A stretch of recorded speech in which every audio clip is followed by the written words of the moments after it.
know where my reviewers are, but whatever.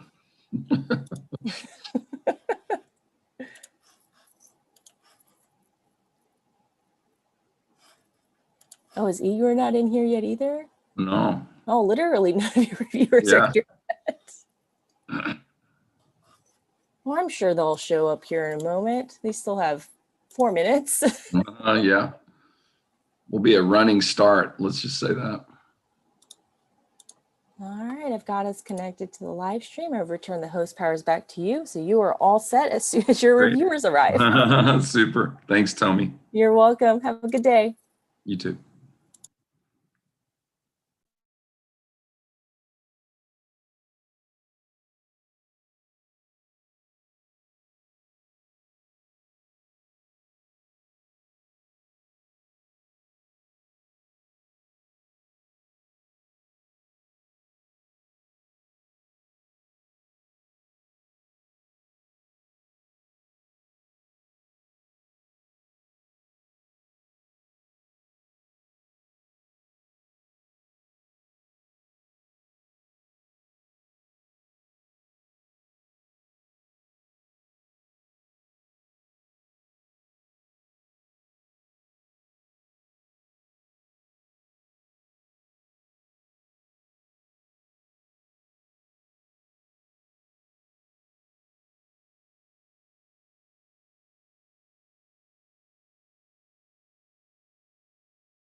Good morning, Igor.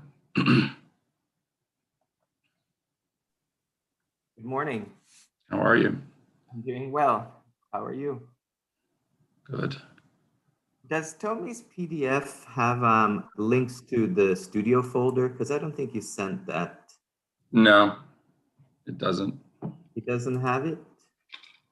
I don't remember.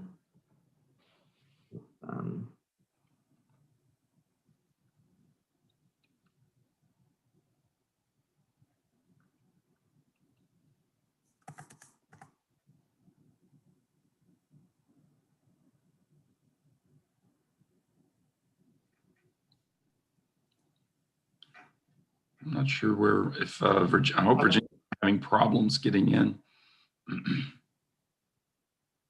So there is nothing in the folder? No. Is there any other place where we can access the work? No. We didn't make a folder. I didn't have them do that.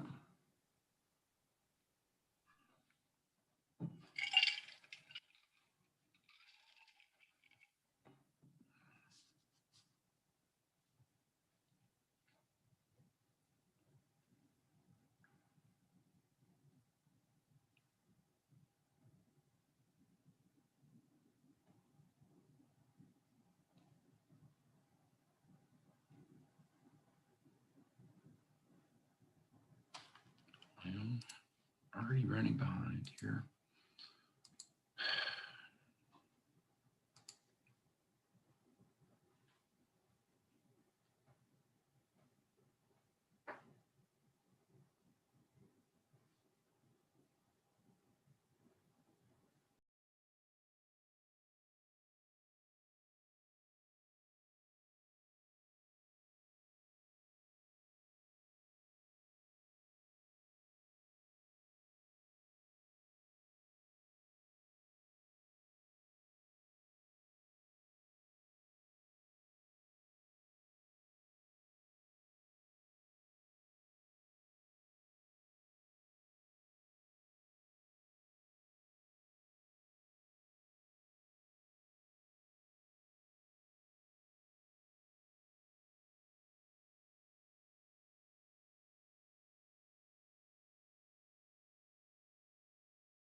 Well, don't know where our other reviewer is.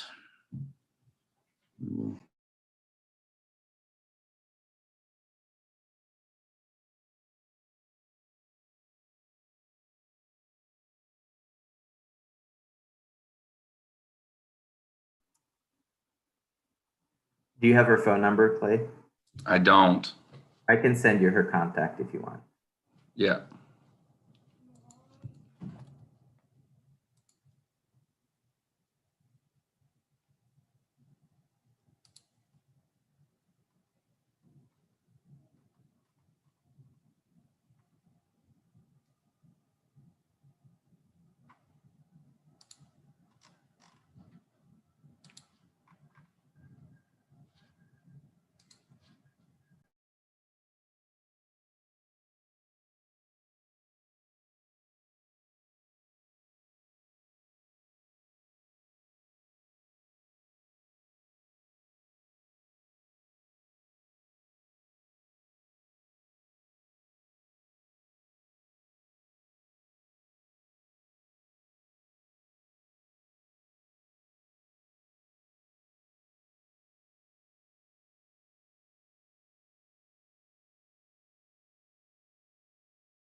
Calendar snafu.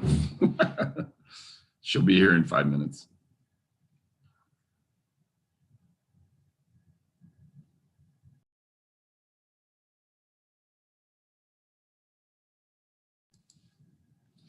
This is why we have fluff at the end.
Hey, Virginia.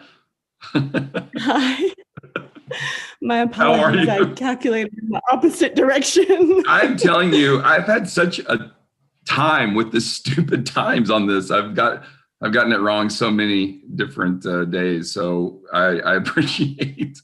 Well, bright and early, Virginia. Good morning. Good morning. Subtract. It's a subtractive process. Oh my God. Oh my God. But I haven't helped because I've gotten it wrong for Virginia a couple of times already, including the date. So she is, you know, it's okay. So we're going to jump in so that we can get this, because we have 5 students to do. So, but thanks to Professor Igor Siddiqui from the School of Architecture and Professor Virginia Sanfratello, who is joining us from, where are you in San Francisco now, or are you in Colorado? I'm in Colorado, but I teach Perfect. in California. Yeah. I mean, in terms of your personal space right now. Yeah.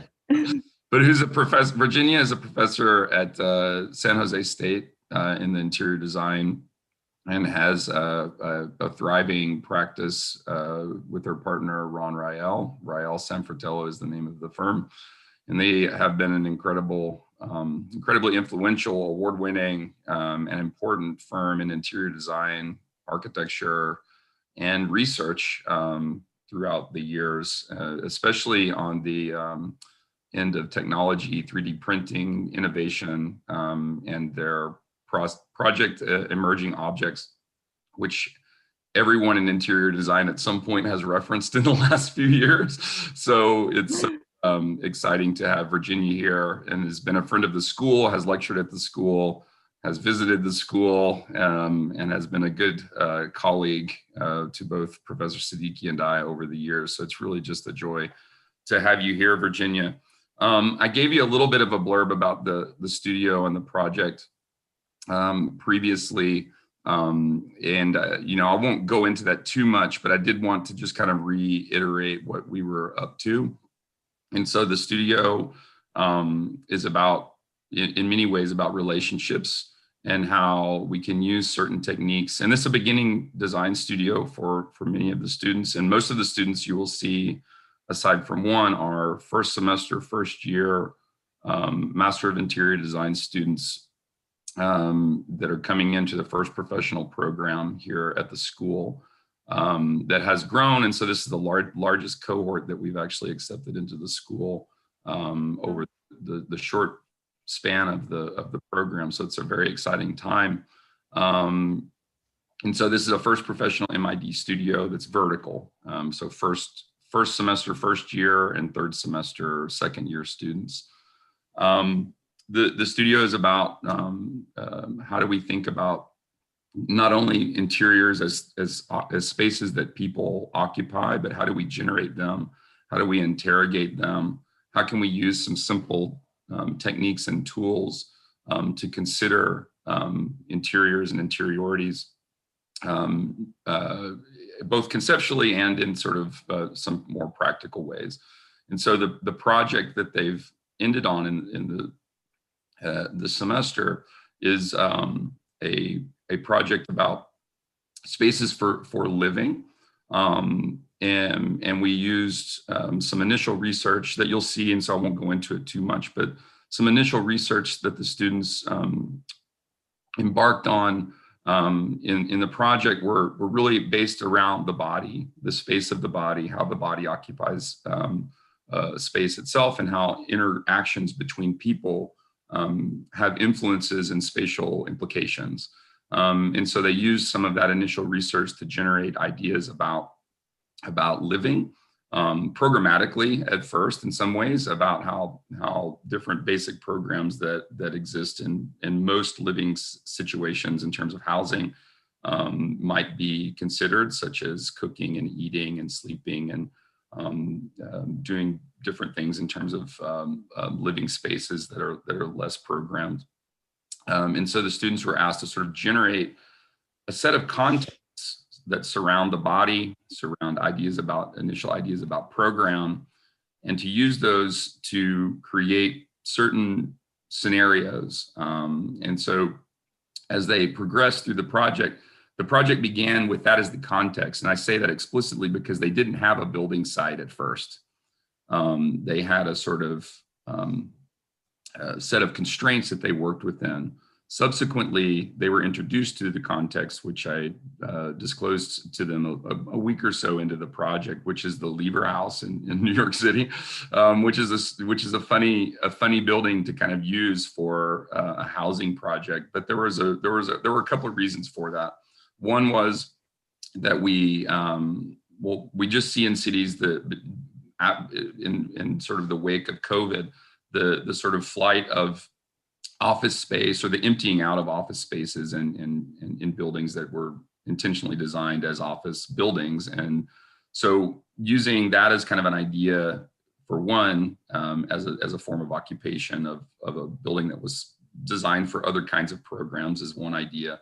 The other one is that we're responding a little bit to, in a basic way, the beauty of the Lever House in terms of its simplicity and its organizational kind of ideas. It's a glass curtain wall building with glass on three sides. And it's a pretty narrow footprint, which allows for a certain kind of scale of occupation. And so, and for me, just a little bit of kind of push against the sort of notion of open planning. And so thinking about more discretized forms of planning and spatial occupation, which I think you'll see in the project.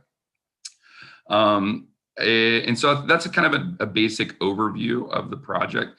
We did use terms like social housing and things, and I think it's important to understand for the studio that that does sort of bring into some ideas about certain kind of monetary things, but really for me and for the students, we focused more on how our communities intentionally kind of designed or set up to provide for interaction between a diverse population of people on one hand, and in the second kind of part of that is how can people start to think about living small. And most of the students in our program might not have lived in sort of dense urban areas in the past, and so bringing that forward and starting to think about what does it mean to live in dense relation to people, even in the time of COVID.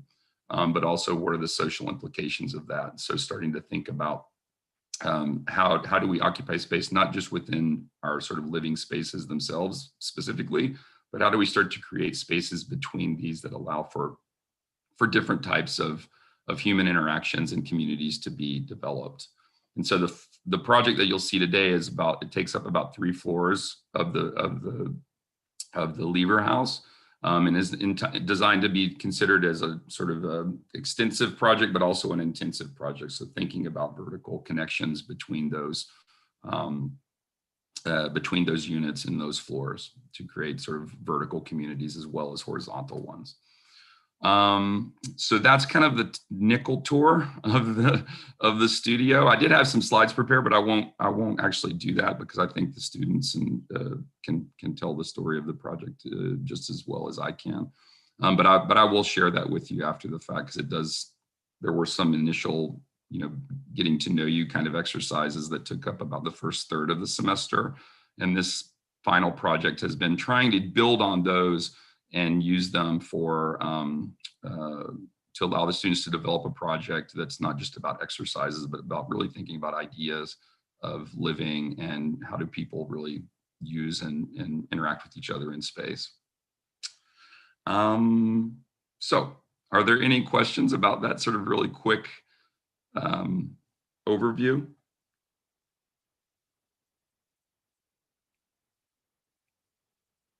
Cool.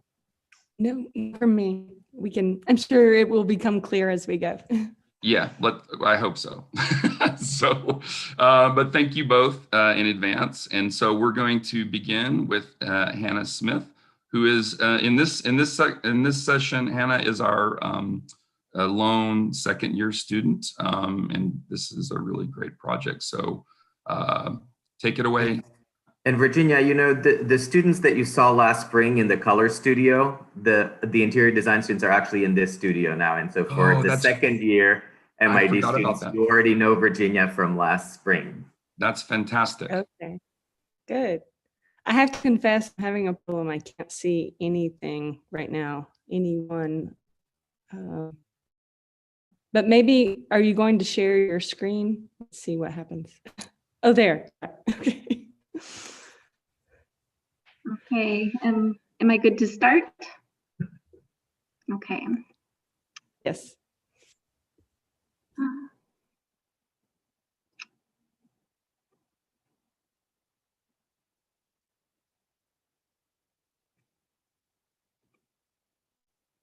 Are you able to see? Awesome. All right. Well, hi, Virginia and Igor. Thanks for coming. I'm Hannah. I'm a second-year student, as Clay said, in the Master of Interior Design First Professional Program. This is my project that I call Urban Jungle Village, which is a social housing intervention in New York City. But first, let's begin with the theoretical foundation that he was talking about. This semester, we started our study by investigating body proxemics. We were asked to consider different occupation groups and the minimum space they would require for core tasks. Additionally, we were asked to consider the qualitative and quantitative characteristics of space for those activities. Then we considered how time spent should affect the dimensions of a space. I was also interested in how activities that once occupied unique spaces were now much more fluid. For instance, we might now be working or eating in our bedroom during pandemic times. These considerations were factored into minimally sized room plans. We then clustered those rooms into potential units for each user group. So we have a single, a double, and triple spaces. And then we configured the different units into relationships with each other. These were a few of my experiments when I was working purely relationally and without context. But then that all changed.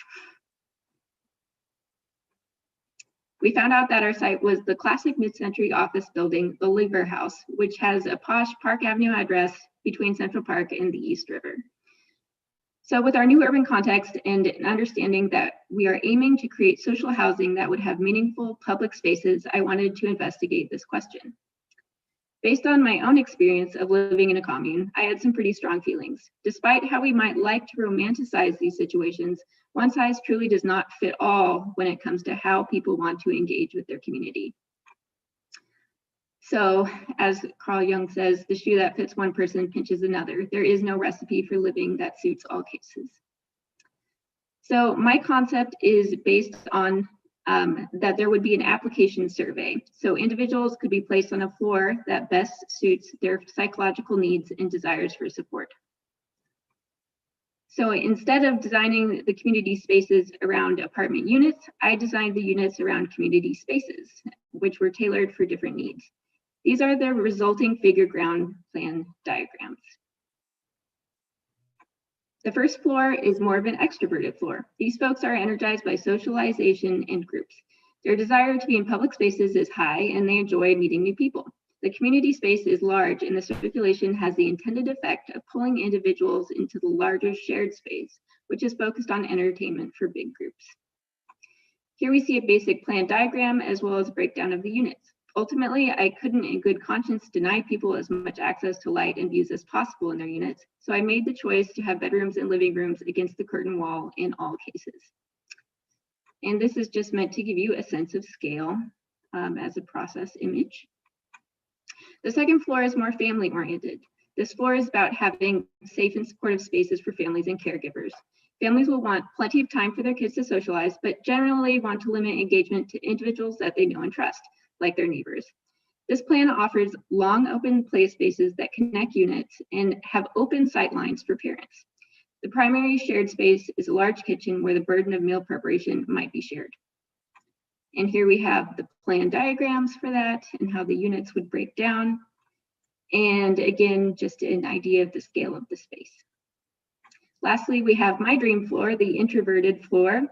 It's a great place for people who are drained by engaging with people they don't know and are sensitive to visual and auditory stimulation. When they leave the house, they might prefer intimate and quieter spaces where they deal with familiar people. So their space offers partially enclosed places for reading, working, or crafting with closed sightlines. Their largest space will have a comfortable cafe feel. And again, for scale and kind of showing how those sightlines are broken.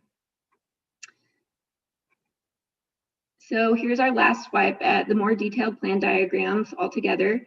All floors feature 2 wheelchair accessible public restrooms as well as 2 ADA units by the elevator. And these are the massing models for the floors showing both public and private. And then I had this funny realization that when I was looking at my model in wireframe that, you know, as a former anthropologist, I couldn't help but notice the model bore an uncanny resemblance to traditional mud huts of East Africa. This even held true in the soft orientation of some of the huts and their deep set arch doorways. Although the similarity was an accidental product of intuitive design decisions, I was really charmed by the alignment of the village analogy with my intent to create supportive community composed of different roles and personalities. But of course, my village of huts needs to be vertically accessible. So for me, it was important to have a single stair that would connect the different types of floors as a sort of uniting thread in the community. I made it largely transparent so as not to block precious daylight and focused on making it an interactive piece. By turning or sliding these little elements, the community has control to continually alter and interact with their space. You can also see from the left image that the ceilings are gently arched over the units. And here we have a glimpse of the main,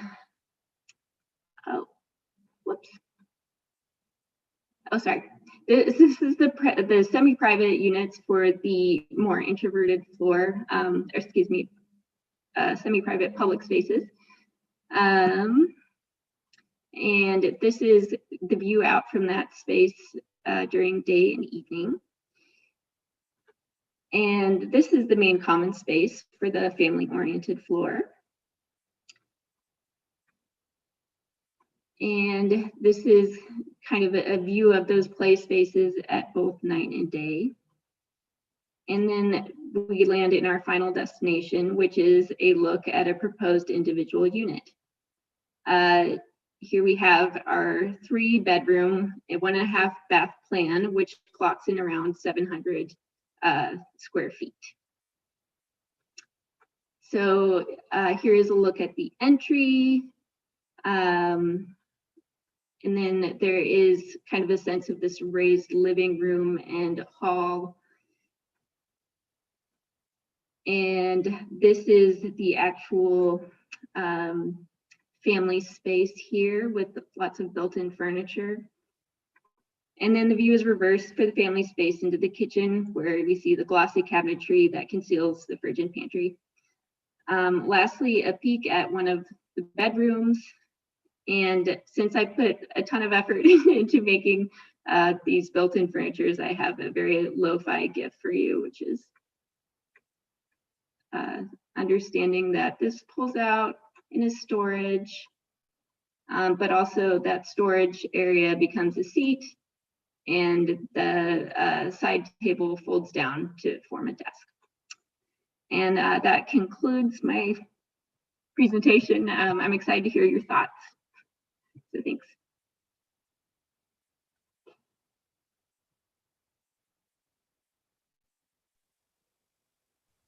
I can start, Virginia, if I've seen the project before, not this one, but I can just say a few things. Really nice job, Hannah. It's really a delight to see this. I really love the images and the way that you're thinking about the project. I think what's interesting to me is the position that you take about separating people based on their preferences, you know, and that and that in a way you started with theory, but then the main design intervention is really the app, right? It's the thing that kind of organizes people. And I think this could go either way. You know, when I was in college, when I was a freshman in college, I lived on the creative arts floor, and it seemed like, you know, and this was pre-internet, so it wasn't a digital survey. It was like what you mailed in, and then you were placed on one of these floors. And, you know, what seemed like a really good idea turned into like turmoil, because it was like too many moody 18-year-olds like all living on the same floor. And so eventually by the second semester, we all kind of escaped to other floors where people were like more well adjusted than we were. But, you know, but I think if you do make a distinction between inhabitants, I wonder if there is a more explicit embodiment of those differences in the architecture as well. You know, because when I look at the floors, actually, they're starting to be differentiated, but I wonder how you could push that further, you know. And I wonder if, you know, either the individual units or the configurations for different types of users,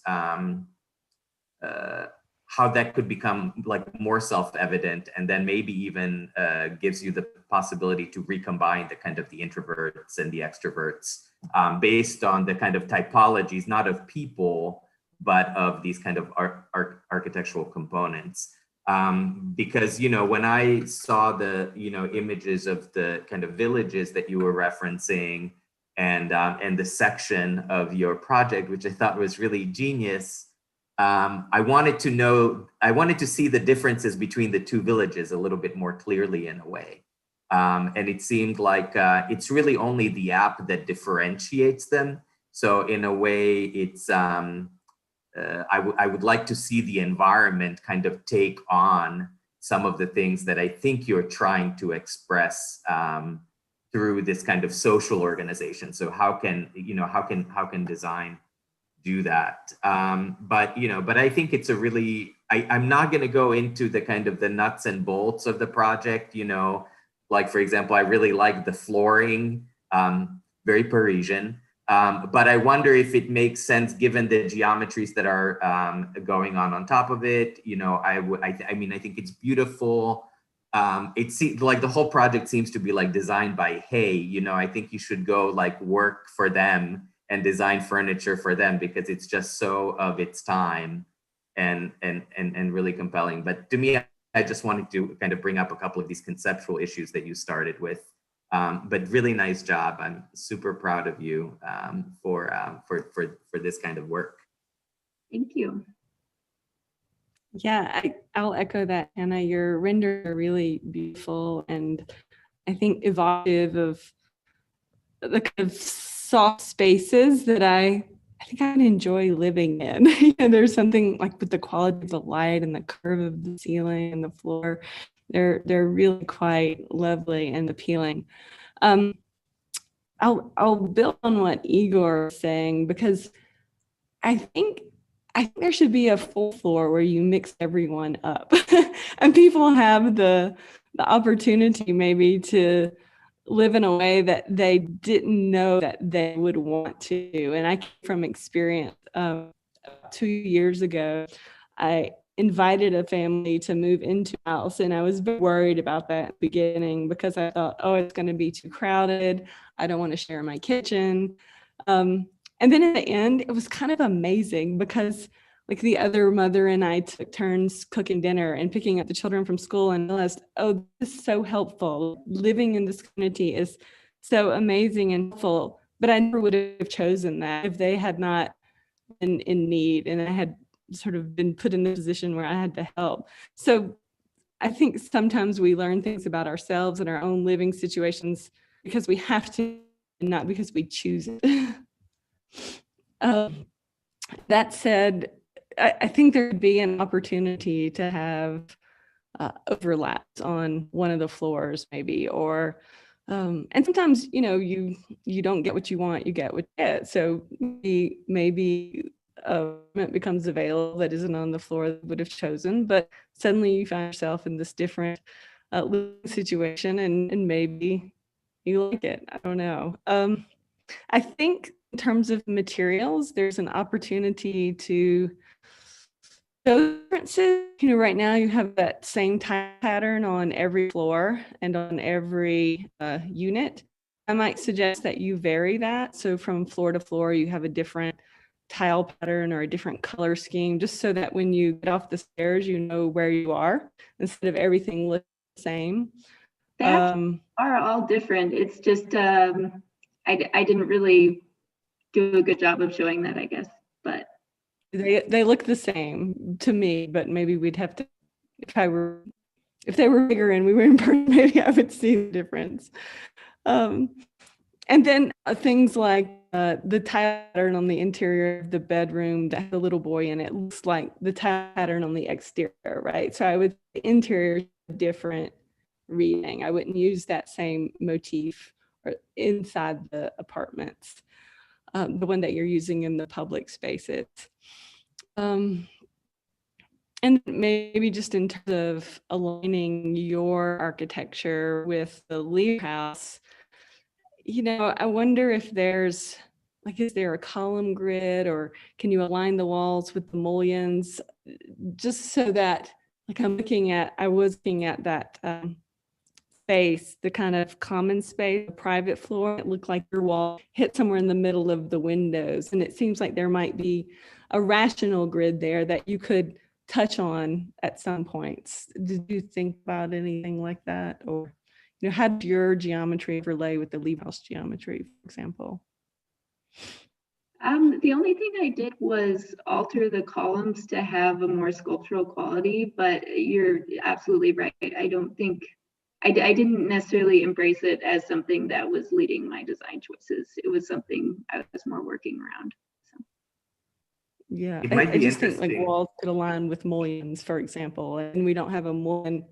You don't have a wall going in the middle of a window, for example. But that's minor. But overall, I think it's a really beautiful project. Can you scroll back through your renderings so we can appreciate them again? Sure. I mean, this is the long.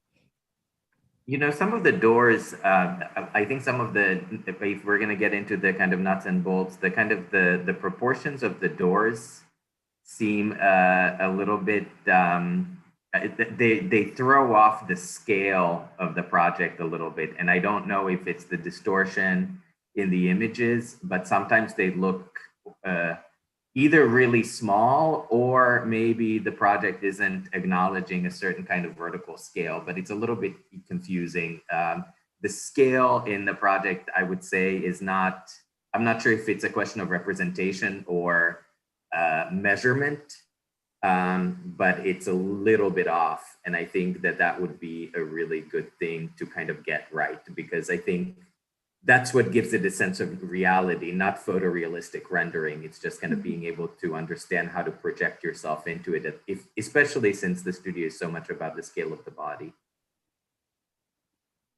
Are the floor to ceiling heights really high? They're quite high, yes.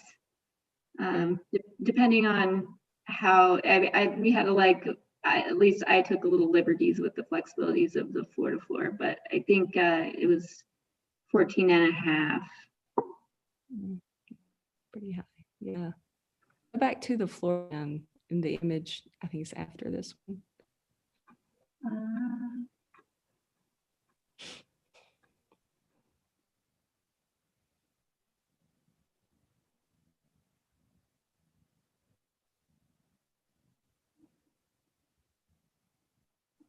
Your actual floor plan of the unit.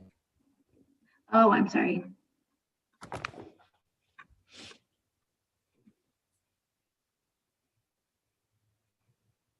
Did you guys look at Mark Newsom's restaurant at Lever House from about 20 years ago? Because that was an interesting grafting of a kind of early 21st century style onto the mid-century building, which was this kind of like early 21st century space age.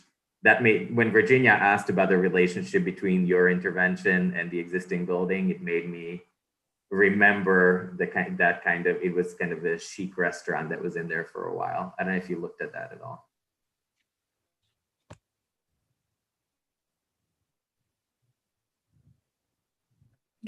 So this is, I think, what I was talking about. See how your walls hit mid-window? I think you could use the mullions way of thinking about aligning your architecture with the architecture of the existing building. And you're a little bit off. I think it would be pretty easy, but that would be one way to start to, acknowledge and merge the two very different systems. And I like the, the curvature and the smoothness of your architecture.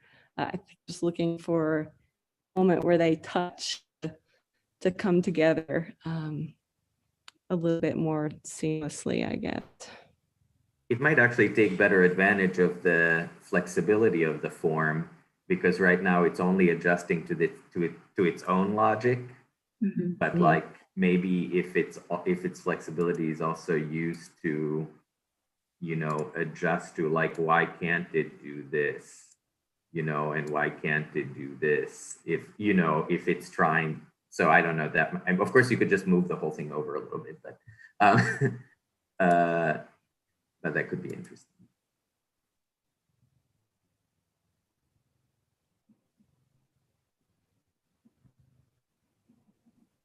Great. No, Hannah, really a beautiful project. And I mean, I think these notes are actually spot on in terms of what it would take to push it into the sort of next realm. And I know that you've thought about a lot of those issues off and on as you've gone through the project. You have a pretty, kind of singular focus and vision for what your work is. And I think, to push it into the next realm, to try some of those ideas would be really, really great, just to test them out, like in the super hi-fi kind of model that you've kind of developed over the last few weeks. So it's an extremely beautiful project, and well presented as well. I thought it was very concise and clear what you were trying to get at. And so congratulations. Thank you. I appreciate your feedback, guys. Thank you so much. Thank you, Hannah. So next up we have Ella. The Newsom project. My God, how did I forget about that? It's a perfect reference.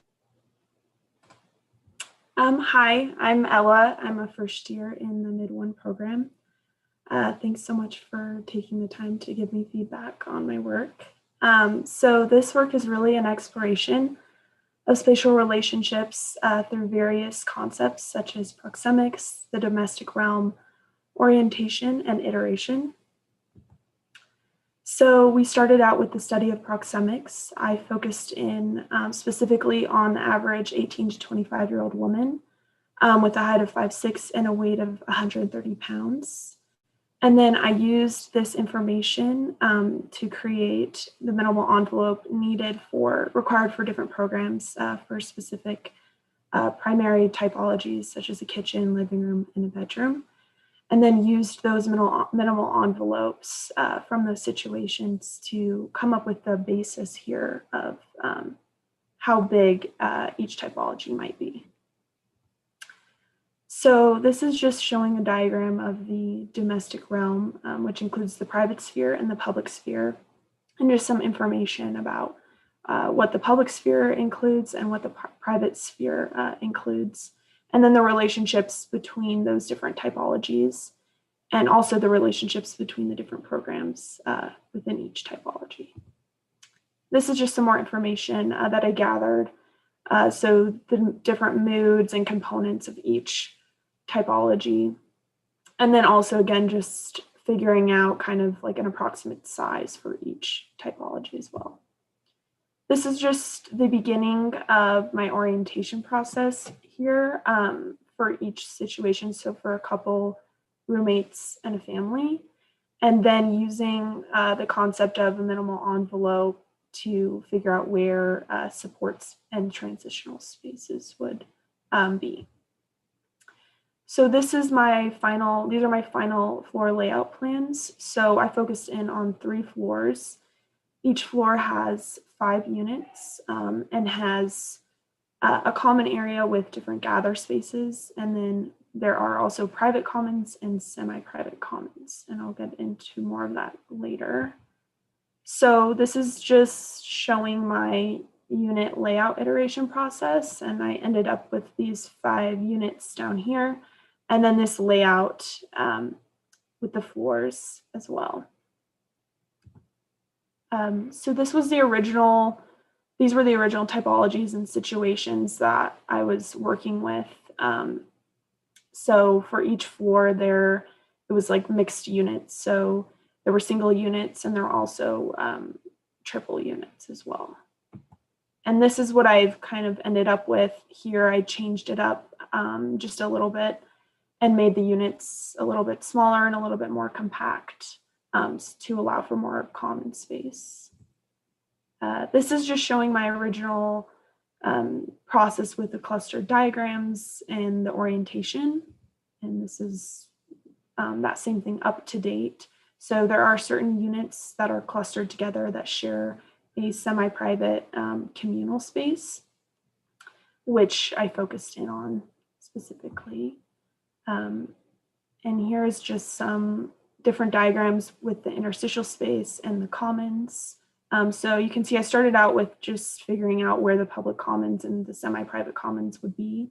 And then with the new units, updated units, I broke that up even more down to a communal space, private space, semi-private space, and different gather spaces also off of the circulation. And over here, just showing movement. So these are just some view captures and drawings and some diagrams about the floor-to-floor relationship, just abstractly. And this is the area of focus. So I focused in on 2 units in particular, a semi-private communal space, all the gather spaces within the circulation, and then the stair and a communal space as well. So these are just the rooms in the area of focus, the rooms with the commons, and then the various thresholds within that cluster that I focused on.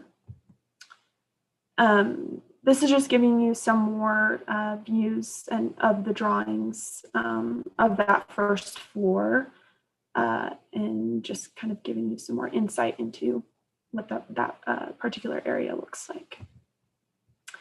So this is one of those gather spaces in the commons, a place to kind of look out at the view, hang out or talk on the phone.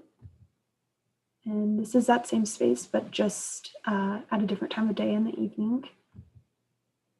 And then this is showing the stair and the communal space, which also have some vertical cuts on the left and the right. And then here as well, this cut also has a greenery wall as well.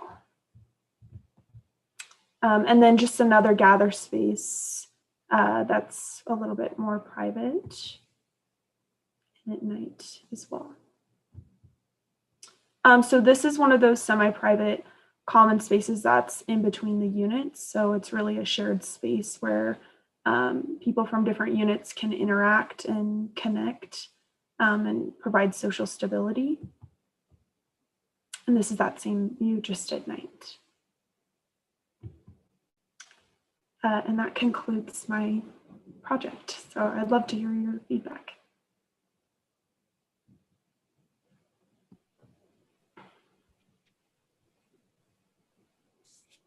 I have some questions about your geometry. I actually quite like the way it resolves itself in renderings with these kind of angular, faceted stairs and walls and surfaces, but I noticed that it leaves a poche or some leftover spaces in your floor plan. And I wonder, how are you thinking about utilizing those spaces, or what are your thoughts about those? So yeah, here, I'll go back to that area. So in this space, in the cluster area, a lot of these areas, like right here, would be support space within the unit. And same here. And then these are just more threshold areas, but I do agree I could have utilized the space and thought more about how to use those spaces. Like I'm thinking about the Villa Rotunda in Italy, and there's the rotunda, and then there are these really thick, because it's a circle square, right? And in those post-shade spaces at the corners, there are stairs that take you up, so you can walk around the rotunda. So maybe there's an opportunity to think about what those play spaces could be, so they're not just messes, but maybe they become, hiding places or sleeping spaces or storage spaces or connections to other floor spaces, or crochet exist in your project. It could be worth thinking about that as another line item, so to speak, programmatically. Can you go back to some of your renderings? Yes. Yeah. So I noticed that you don't have materials in here, and it does feel a little bit hard and still a little bit office-y. So what are your feelings about converting this office building to a residential space? And you're thinking about geometry and form and programmatic organization, but on top of that, how might you think about making it, I guess, softer? Yes, I absolutely agree. That was totally my intention.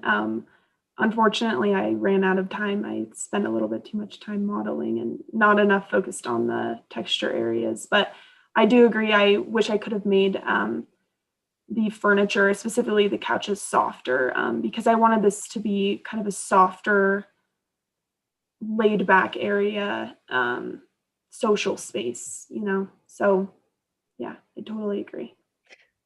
Yeah, you still have time, right? You have all of Christmas. So maybe there's an opportunity to come back in Photoshop or in your digital model and start to think about how materials might align with your programmatic and geometric strategies to make this read more as a residential landscape as a commercial or office environment.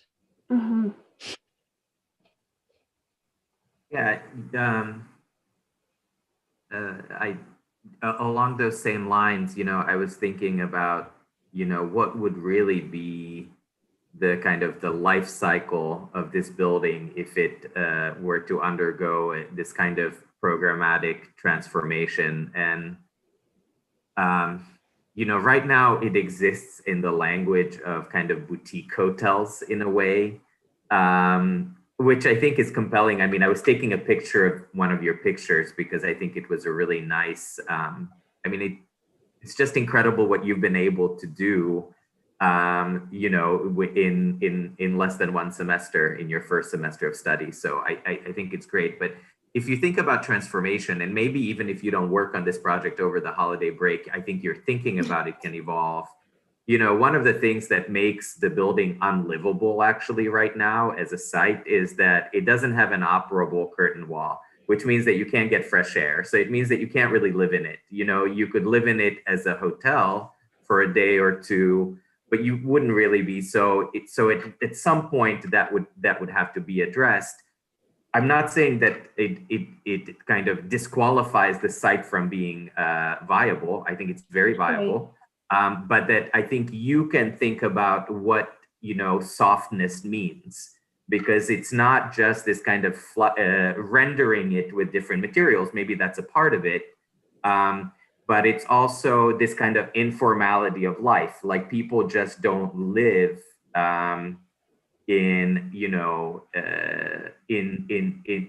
their own kind of daily world in the same way that they might live in a boutique hotel, where everything is staged and everything is styled, and the props are there not to be used but to be looked at, And so I think a part of the softness has to do with, you know, how can you mess this up a little bit? Like what would be, you know, what would make this kind of environment resilient and actually like more rich with its kind of increased use, you know? So maybe the floor is this kind of like, I don't know, maybe it's a soft material, but maybe not precious, you know, that can get kind of worn over time, you know, and maybe it is all white, maybe it still has all the lighting, but I think so your vision about it can kind of evolve when you try to project yourself into actually living there and sharing it, and, you know, just really thinking about this kind of duration of use, which makes, you know, shopping different from being in a hotel, different from, you know, living in a kind of a housing project. So that's what I would want to think about. I think the geometry and what you're kind of developing in terms of geometry is actually very interesting, because, you know, it's like when I look at your plan, it's almost like your plan has gravity and everything kind of landed on the bottom. You know, it's sort of like a bag with stuff and everything is just like, you know, gravitating, like the gravity just pulled it to the bottom. But I think what's nice about this kind of geometry is that it introduces another kind of scale to these more open spaces, you know, where the stair kind of gives you a sense of orientation, and it lets you know how big something is within this space. And so I think all of that is really interesting. I question a little bit, you know, what is the relationship between the geometries of this kind of interior architecture and then the objects that you imagine would go in there. So this mystery floaty here, which, you know, maybe you need that, but I think that's what I, you know, like this thing. But I would want to think about that environment in terms of layers. Yeah, I think my intention there was to try to soften it up. I don't know if it accomplished that, but that was like what was behind creating that. So yeah, thank you. Yeah, really nice work. Thank you. Yeah, really nice. And I think, you know, making that curved and starting to soften it up formally is a good start. And I think you should continue that. Yeah.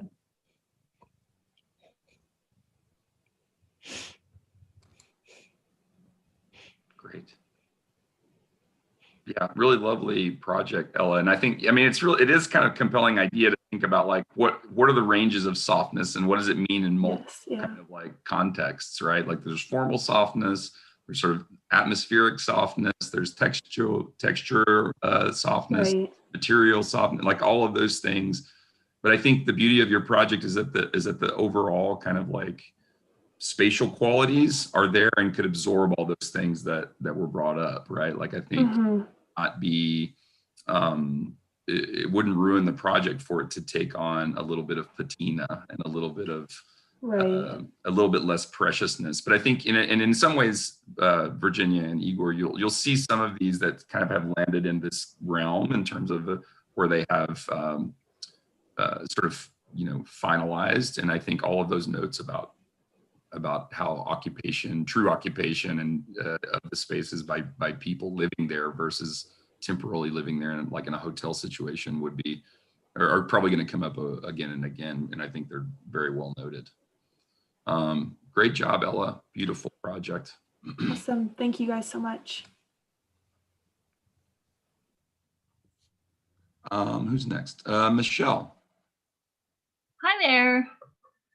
Okay. Michelle is ready. All right. My name is Michelle, obviously.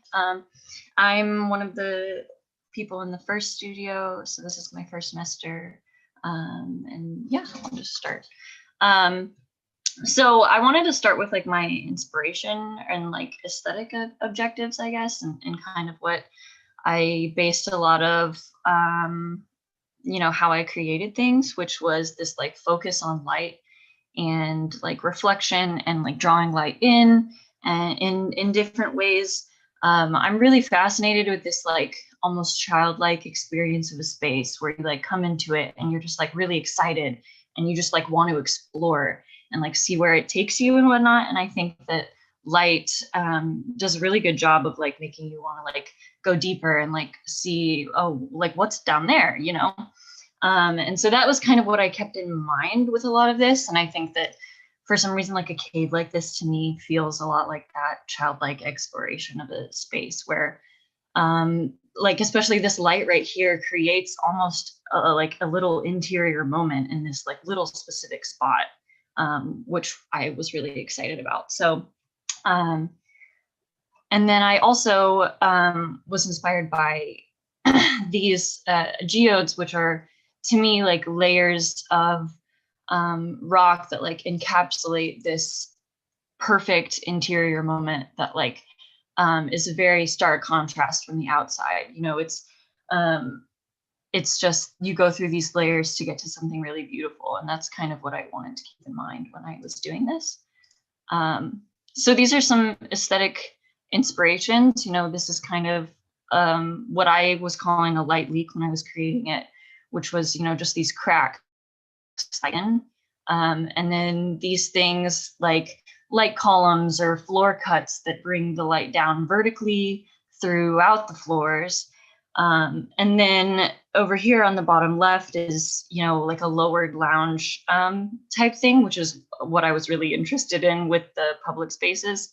And then this bottom right pictures is more for like material inspiration with these concrete walls and some of the black marble looking stuff and stuff like that. So, and then this is just, you know, furniture and other inspiration. A lot like Ella, I didn't get too much time to, and also don't have the skills yet, to be honest, to like get, you know, this aesthetic, but hopefully you can imagine this throughout the project as I go through it. So the context, as has been said, is the Lever House in New York City.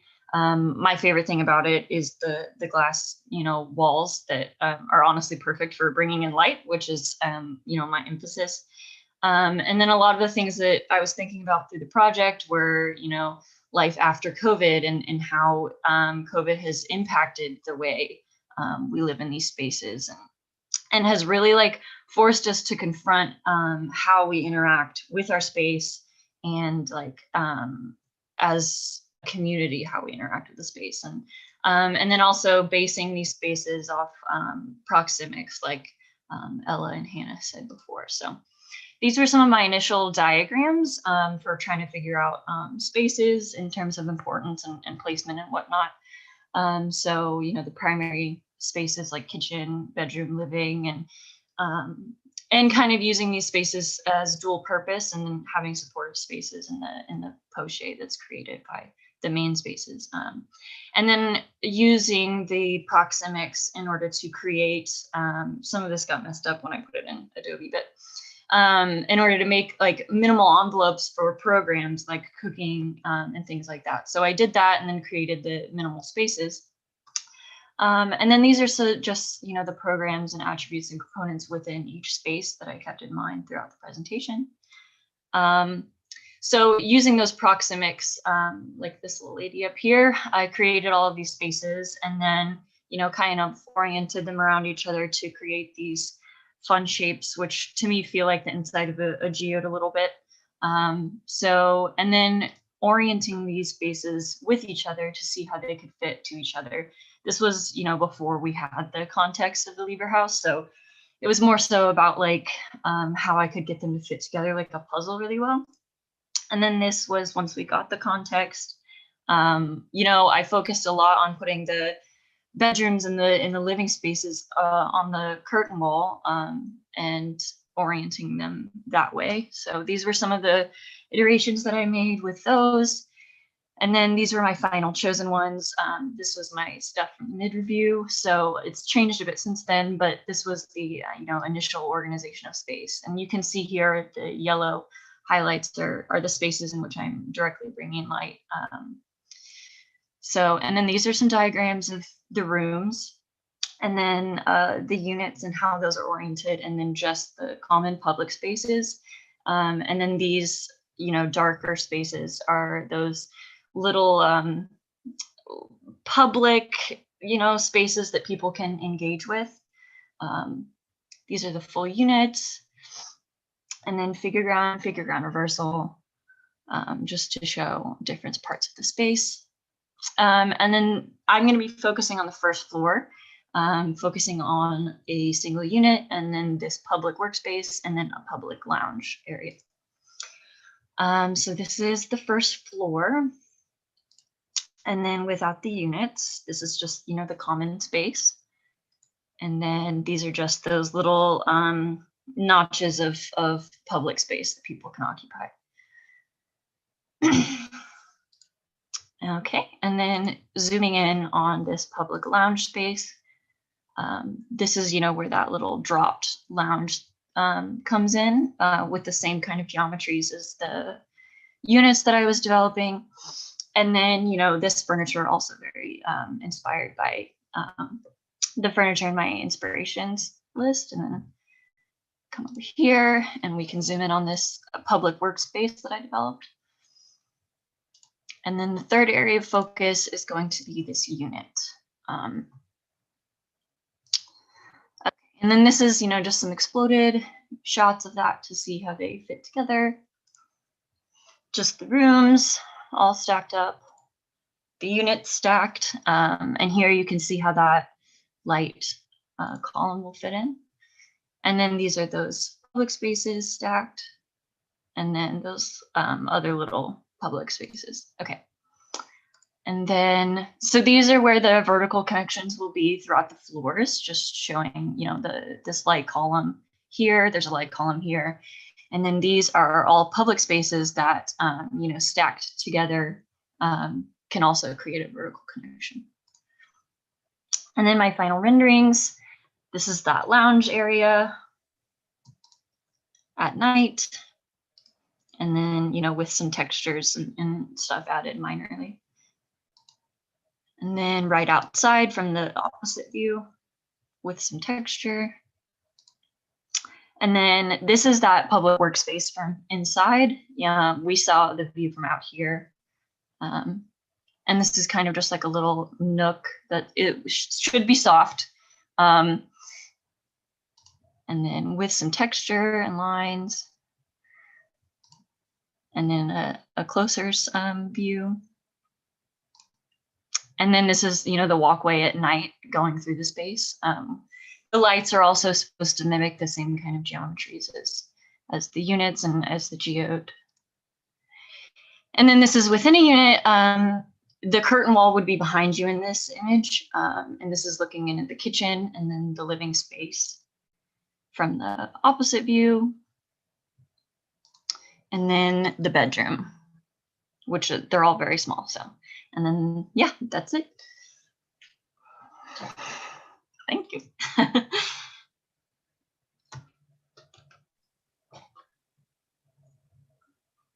Nice work, Michelle. It's really, really great to see this this steep learning curve in one semester. I think again, really, really inspiring. What I find really interesting about your project in the way that you have developed it is that in a way your method has been additive in terms of developing a unit and a group of units and then putting them together, trying to see how they fit within this kind of given context. In a way that was the kind of the nature of the assignment. But what I really enjoy about the articulation of the shared spaces is that they almost seem subtractive, like a certain kind of canyon or some sort of formation where, this kind of crevice in your project is almost something that has been subtracted from the form. So I think that that's really a successful direction in my mind, and that it begins to define also contrast in your project. So not just contrast in terms of light, you know, like this kind of, you know, interior, which is kind of artificially lit versus the kind of the units which have a lot of natural light coming in, but also in terms of giving you a sense of orientation or like preventing you from having a sense of orientation. Like I think that when I, you know, look at the kind of the shared spaces, the kind of the canyon or the, I don't know what you call it, the geode, is that what's most interesting to me is when you're in there and you can't actually tell that it's inside the Lever building, right? In that it's its own world, it has its own internal logic. But then what I expect is that when I get inside the units, it's all about the view and it's all about the experience of the kind of the building envelope.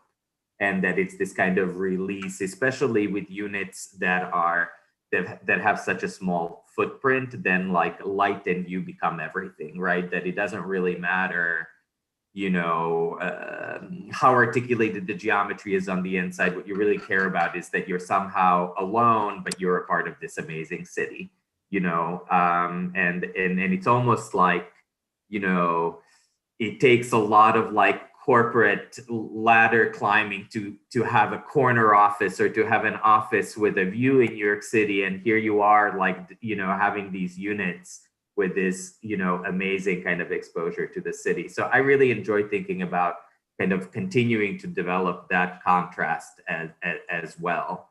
But again, you know, really inspiring to see a really steep learning curve.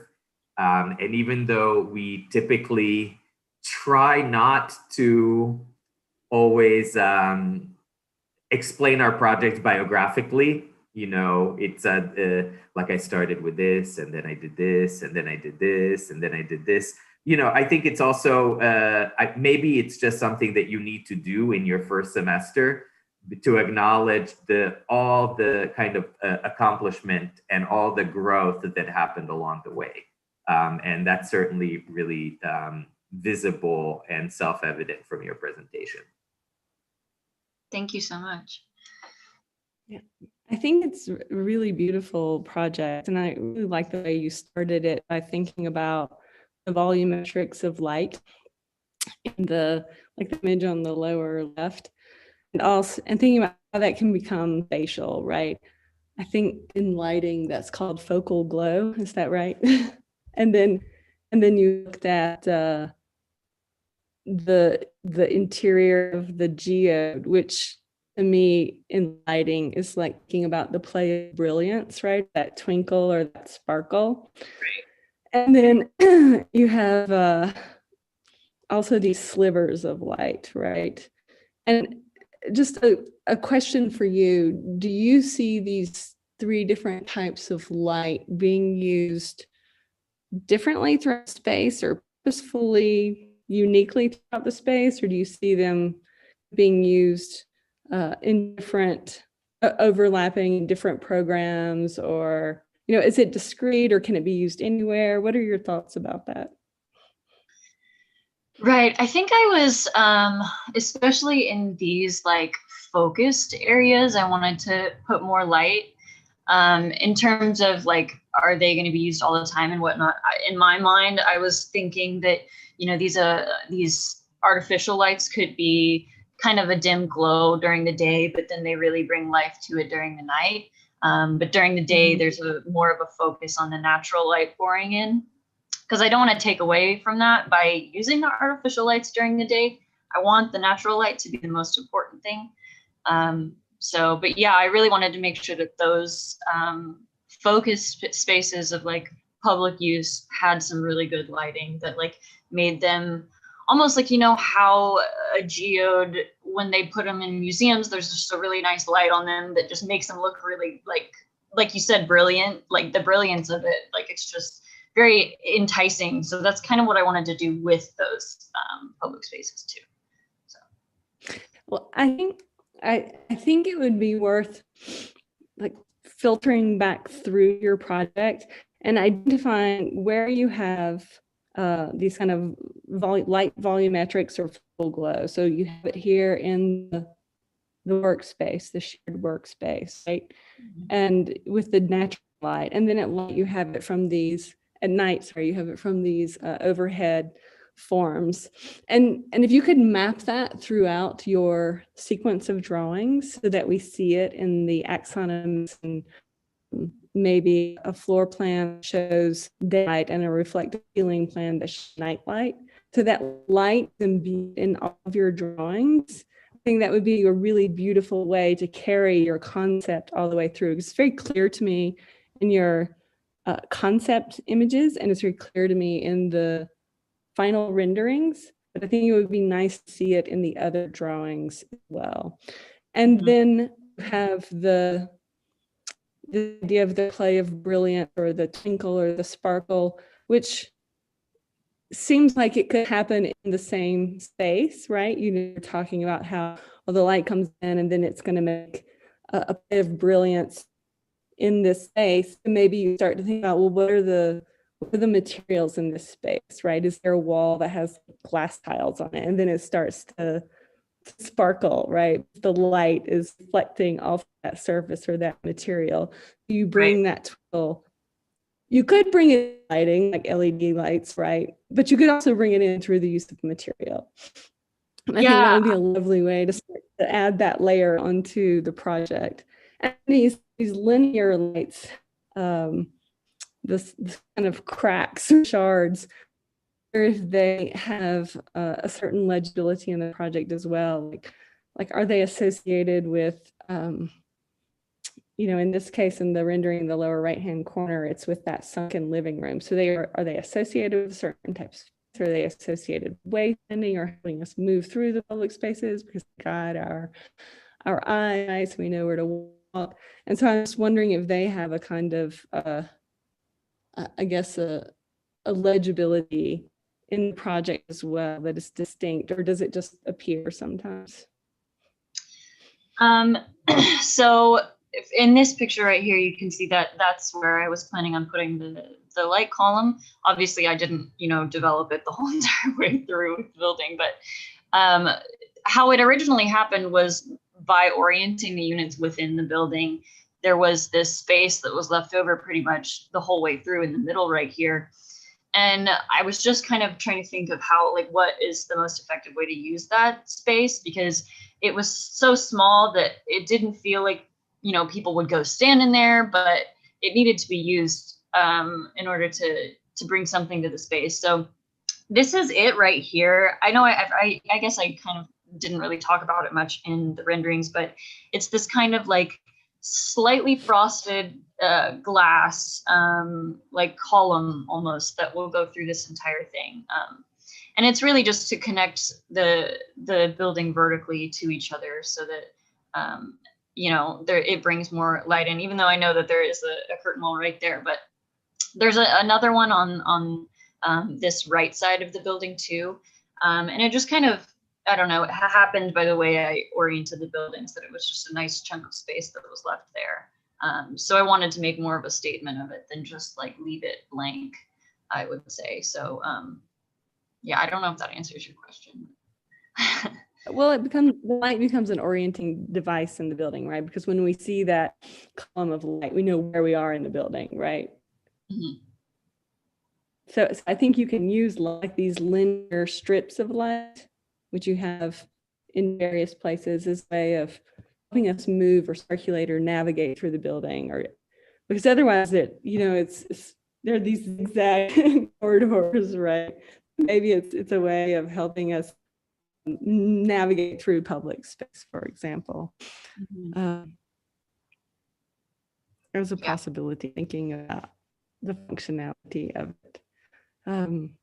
But I think it's a quite beautifully rendered and conceived project. So congratulations. Thank you so much. Yeah, great job. Thank you. Great. Thanks, Michelle. Really lovely and amazing process through this whole semester. And, I think you had a fantastic outcome there.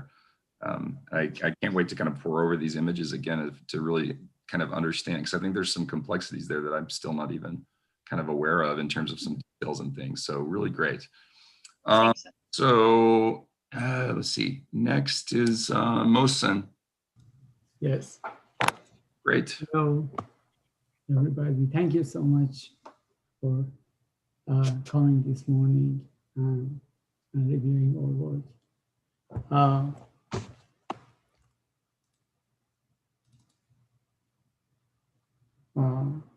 Are you seeing my screen? Yeah, okay. So this semester, generally, my concentration was to understanding that if I start with a line in any angle, what can be the next move? I'm a first semester student, so it was very important to me to understand the relationships between the forms and the harmony in them. Also, I looked a little bit on the COVID and the way that our life is become digitalized. So I try to design anything related to digitalion, I would call it, oppositely. So I wanted to show the process and also the thickness. Yeah, and so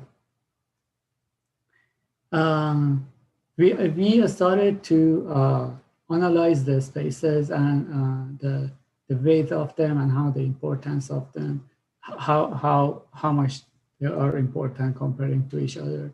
So I started to study the importance of them based on the time of the day that we use them and also the person who occupied that space, how he or she is gonna do it, or if they are a couple, how that space might change based off the use of the space, and also considering the COVID and working remotely.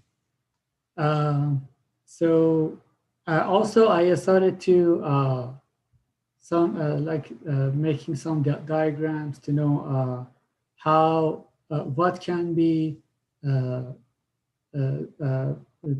space that I consider something optimal. So we started to understand that how we can design a space based on the proportion of the humankind and what can be the smallest space that we can occupy. So meanwhile, I was looking to the standards. So most of these spaces that I designed, I looked to the proportions of the bed, for example, or for example, how much the TV has its size. So for example, here in the rectangle, you see that in order to make it smaller, so I have a cut here. So I continued this logic to the whole of my plans. And these are some iterations based on those logics. And yes, so after that, we started to work with these clusters. But meanwhile, I was trying to use the space as much as possible. So I couldn't use the clusters. So I needed to change the plan. So I started to do it with this linear planning. So while I was looking to how the process of my design is going, I was looking to as I said, to if I start with a random line, what can be the next move. So as you see here, I started to change the plans and make them a little bit weird. And so here something hard started to me. So I needed to find out what can be the harmony based on the things that I'm drawing. So yeah, here I put all of the those spaces that we studied in the curtain wall. And yes, so here, I was in the midterm. So as you see, the space feels like it's so much, it's a space is small and doesn't have space. It's not, you don't have, you feel like you are in a jail. So because of that, I forced to play with my units and the common space a lot. You know, it squeezed and become bigger. For example, this is the first one. This is the second one. This is the third one. For example, here you see like the common space become bigger, but in the previous form, it was smaller. So in all of these plans that I drew, all of the units were changing. So also the common space was changing too. So I studied all of these, like I balanced the spaces. And meanwhile, I had that problem with master because I started with random shapes. So master was not in harmony with the other forms. So I studied different type of way of designing the stair. This is the last one that I decided that this is the best one. So yes, here this is like, it's a kind of concise the movement of like my last, like the final, for every plan I finalized the plan, and so you see the short cut of my explanations. And here, when I was designing my stair and was designing also my units, I could play with some kind of logic that I also could, meanwhile, I could increase the opening of the space. Also, it has a logic. So like for every movement of the line that I moved, I had 30 degrees of movement up and down. So each dot, when they rotate, they are opposite of each other.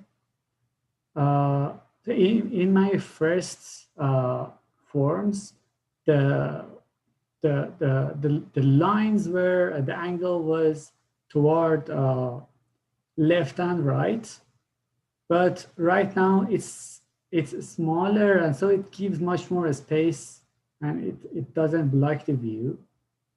And here is a short view of my plan to the last one, the one of the units.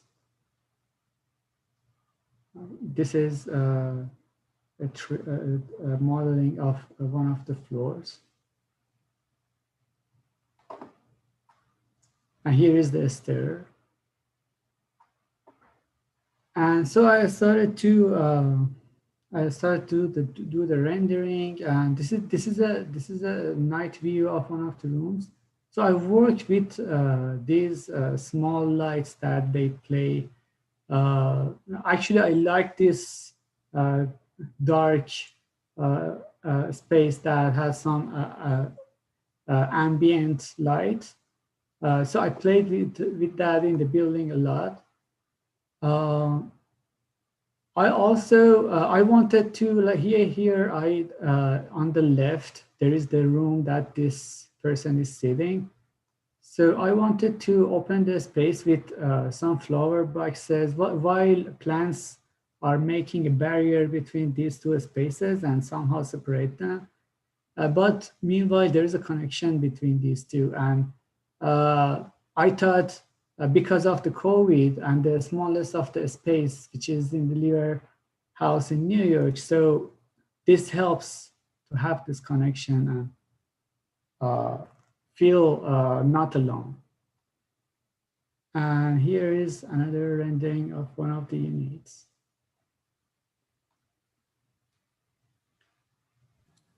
One from above. Not to rush you, but I'm trying to rush you a little bit so we can. Yeah. Okay. Sorry. Yeah. Okay. Sorry about that. This is another rooms. Yeah. This is one of the drawings that I inspired from it a lot. I found out what to do somehow. When I was working with the shapes, I had some trash on the way. So whenever I found something interesting, I made a sculpture with it. So this is one of them. Here is another one. Here, this one is another one. This is the stair and the view in the corridor. This is the stair. Just the view, again, working with the ambient light.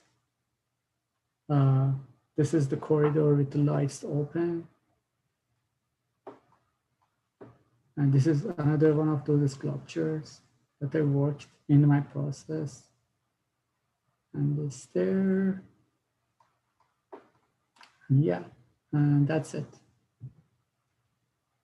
Thank you so much. Sorry. It took so much. I have a quick question for you. If you had to summarize the big idea behind your project in one sentence, what would it be? So I looked to different views. Okay. I think in the time of the COVID, it's very important to show the process with the environment, because in the age of digital, we don't see the process. It's like everything happens just with 1 second, with 1 click, and we don't feel the process. So we don't feel the time also because of that. So like these movements in the in my project, I wanted to actually I found out that in the middle of my project that like I wanted to show that these movements and the process and the thickness of the wall. Also, I had a lot of discussion with Claire about this, and so most of the time my walls were thin because I was working with these walls with angles, but my vision was coming into the space and looking at it from outside. So these 2 spaces had 2 layers, so I needed to fix both of them, and after that I could connect them. It took so much time somehow. I have to confess, I'm having a little bit of a hard time understanding what your goals are in the project. Just as a way, I think, of critiquing or talking about it, it's very helpful to know what the priorities are. So like in the last project, it was clear that she was focused on these maybe 3 different lighting conditions and thinking about how those helped her design space. So then we could talk about it that way. And so I'm having a little bit of a hard time, which, this rendering is very beautiful. And I think, okay, if I just take it for looking at it, like what it is, I think, oh, he's created this very open communicating stair between the 3 floors, right? Which I think is a really nice idea, because then we see the other occupants or residents of the building. Whereas in some of the previous projects, the stairs were very small and closed, right? So it was more of a shaft. And here the stairs become something to celebrate, and we see each other and we see that kind of drawing out of the motion, the occupation of the body through the space, which is really lovely. You know, you want to bring people together so they see each other in the stairwell and they say hello, right? When they're walking up and down the stair, or you're upstairs and you're looking down through the atrium, you see your friend below. And so you create these moments of connectivity through this stair, which I think is really lovely. And that could be a lovely way to talk about the project, right? I'm bringing people on these 3 floors together through this common space of this beautiful stair. Does that make sense? Yeah, yeah. Is that fair to say? Yeah, thank you so much. So also, when the first time I saw Clay was drawing these contemporary shapes, so that was the first time I was seeing how someone is creating these forms, and there is a logic behind it. So yeah, and here I think you have a window to the outside. You can see through all 3 floors. There's a window into the interior of the room beyond. So maybe we're looking into someone's space if they want to open it up. So there's this idea of connectivity, like visual and audible and physical connections through 3 different spaces here, which is really nice. And to me, that could be a nice way to conceptualize the project as well. Yes.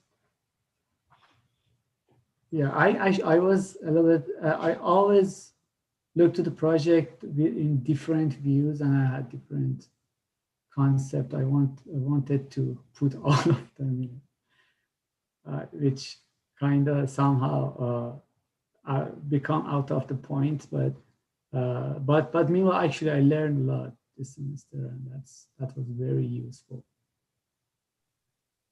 Well, I think it's clear that you have lots of ideas and you think about a lot of things, and that you're really eager to engage. And, I think it must not be easy to be in your first semester of graduate school, not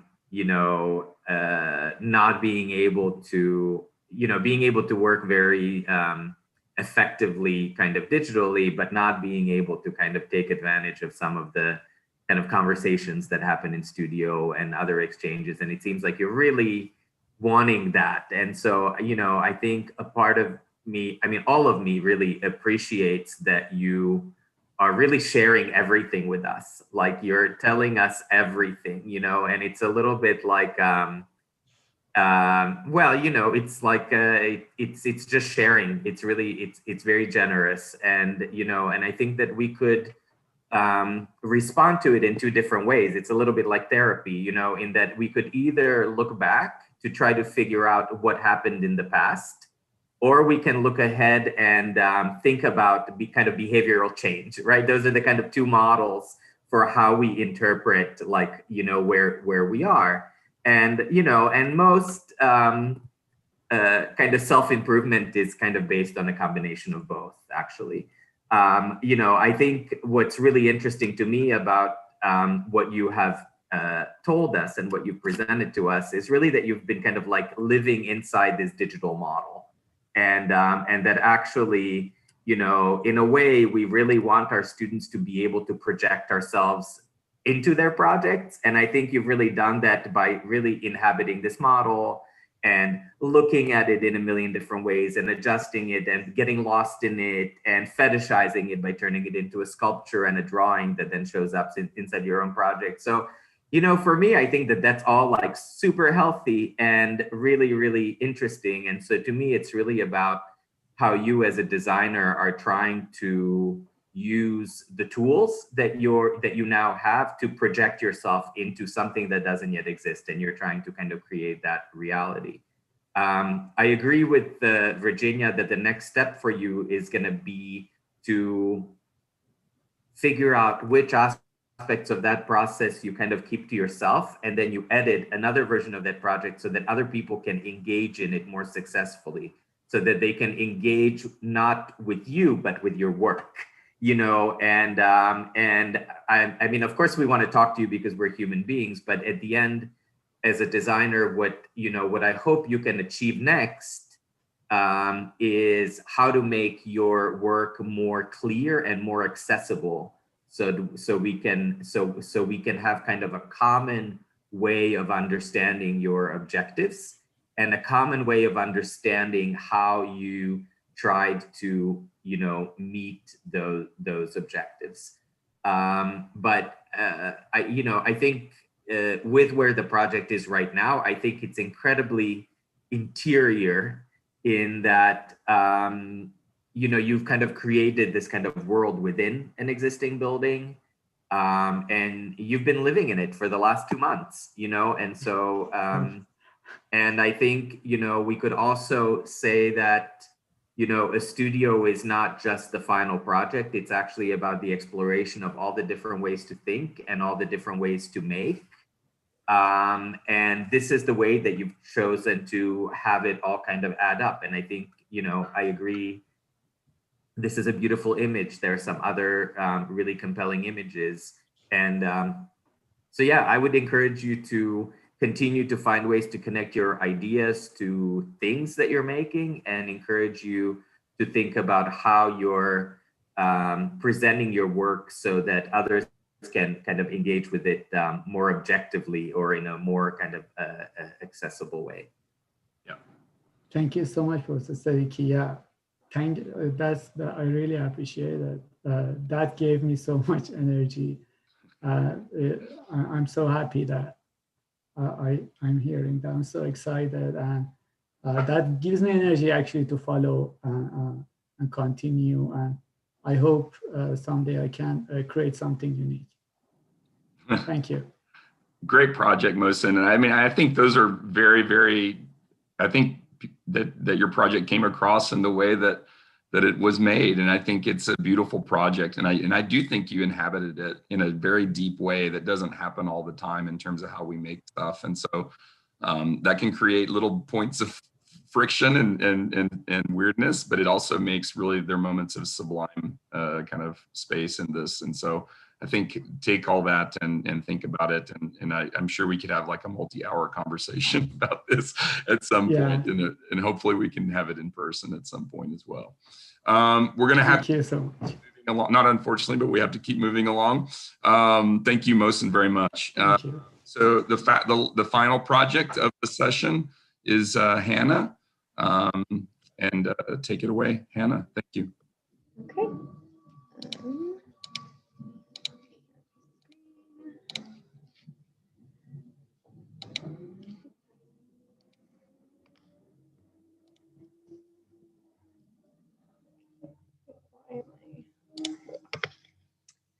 Okay, hi, I'm Hannah. I'm a first-year student, and I'm just going to jump right into it. So the idea behind my project was that innovative and diverse communities are built by creativity and culture. So with the aim to foster connection and diversity, I designed a co-housing space for creatives that focused on relational interiority and creating spaces that redefine traditional residential experiences through form and function. And I accomplished this in a variety of ways. One was influencing that sense of community with both vertical and horizontal connections. Another was kind of redefining comfortability in terms of size by maintaining key qualities that maintain a more habitable space. And then lastly, I worked to step away from the homogeneous in form and in some ways function to echo the hopefully diverse attitudes and ideas that come from the inhabitants in the space. So to redefine the space, I evaluated proxemics both individually, socially, and domestically. And I looked at this from a very general standpoint of looking at, these broad programs that might occur within a couple, a single person, and a family of 4. I also looked at size from a very general standpoint. At this point, I wasn't thinking about how to redefine space, but more what does space look like in general and what's kind of out there, and found some research that showed me what minimal looked like, what average looked like, and then what large looked like. And then again, further defining those public and private spaces, what are those qualities? And then also looking at how these different user groups might move through those spaces and use those spaces.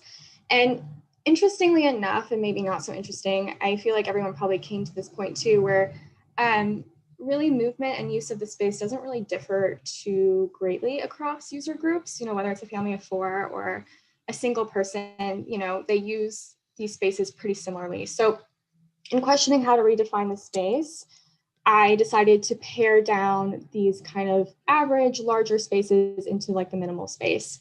And in doing that, what my goal was to kind of shift the inhabitants' behavior. So I think we all can agree that when you're in a small space, that kind of tightness beckons people to really live outside of those spaces. And that's kind of what I wanted to help build the community.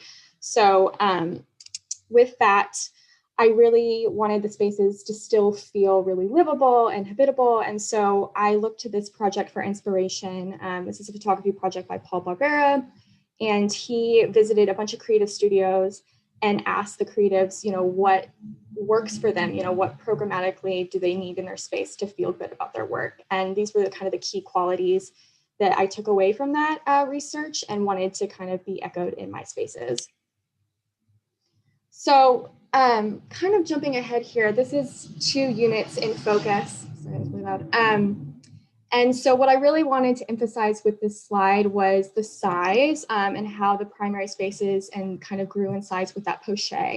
And they're still pretty small. And then also kind of what drove the edges for these spaces. So again, I wanted the kitchen and support spaces to be on the interior edges. And then those exterior edges, I wanted to be to have access to natural light accessibility. So bedroom and living rooms are on those edges. And then again, driving my design, I really thought about the temporal movement through space. And here, this is a couple in a 1-bedroom space, and basically seeing where they spend their most time and wanting those to be the most light-filled spaces. And so here's a view of the interior of those spaces. Again, I want them to be tactile, airy, and also kind of be really versatile and full of storage since they are so small. So a key part of my units is every bedroom kind of has this built-in storage closets piece that also serves as the entry into that space. Stepping away kind of from the granularity of these units, there's a larger context here. There's the Lever House, we're in New York City, and then the 3 floors in focus, which are all made up of commons, unit poche, and primary unit spaces. And then looking at these spaces in plan, thinking about the units and commons and how they're oriented together throughout each floor. And so that kind of brings me into focus on the commons. And here I really wanted to look at the overlaps and how those could play a role in furthering the connection between the spaces and the people that inhabit them. So the first overlap is kind of the most obvious one. It's in this northwest-southwest area. And this one is more programmatically specific than my other commons areas. And it is a community space on the bottom floor, a workspace on the second floor, and a gallery kind of open space on the third floor.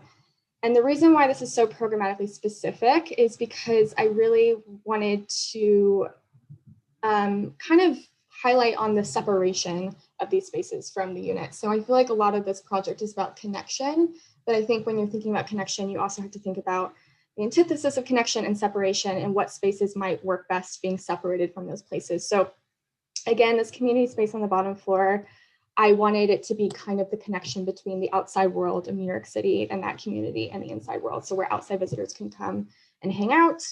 And then that workspace and gallery space is really kind of where these inhabitants work. And I think we can all agree that there's definitely a psychological aspect of stepping outside of that workspace and back home and having this long corridor that kind of serves as that separation. I thought was really a good way to position these spaces. And then kind of looking at them in plan, there's also connections between these spaces and there's intentional not connections between these spaces. So again, community does not connect vertically to these spaces. However, the workspace and gallery space, I feel like do interact a lot. And so I did have a cut through on the Southwest Commons side and then a stair connection on the Northwest Commons side. And then looking at the commons on the southeast and northeast, these ones are a little less programmatically specific, but they are highlighted through vertical and horizontal connections. So as you can see here, there's a stair situation that goes throughout all 3 floors, and it kind of creates this circular movement through the spaces, as well as different cuts that connect each floor, and then these glass screens that also have some vertical connection as well as horizontal connection within the space. And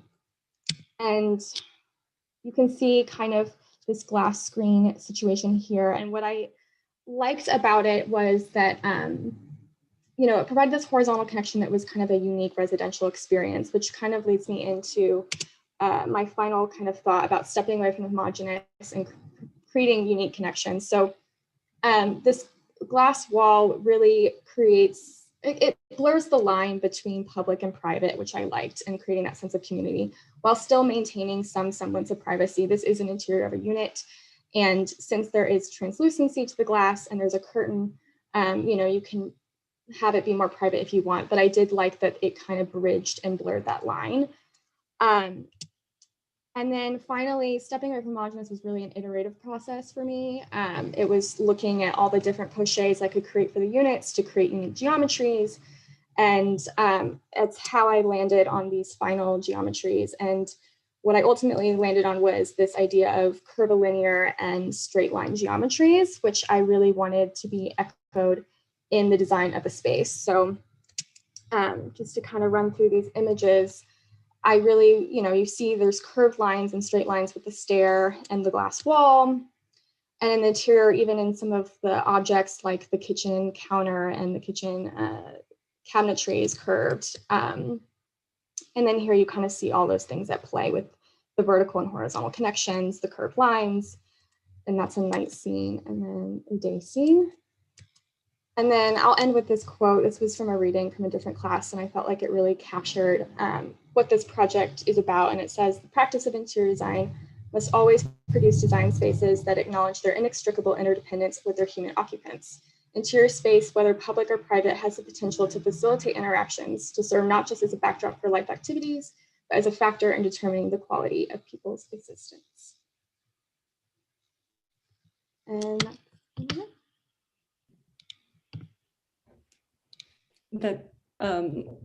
that's a really great presentation, Hannah. I think it was very clear from the beginning all the way through your process, the renderings that demonstrate your ideas as you're working through geometry and ideas about interdependence and connectivity. And I liked the kind of profound way you ended it. So thank you for that.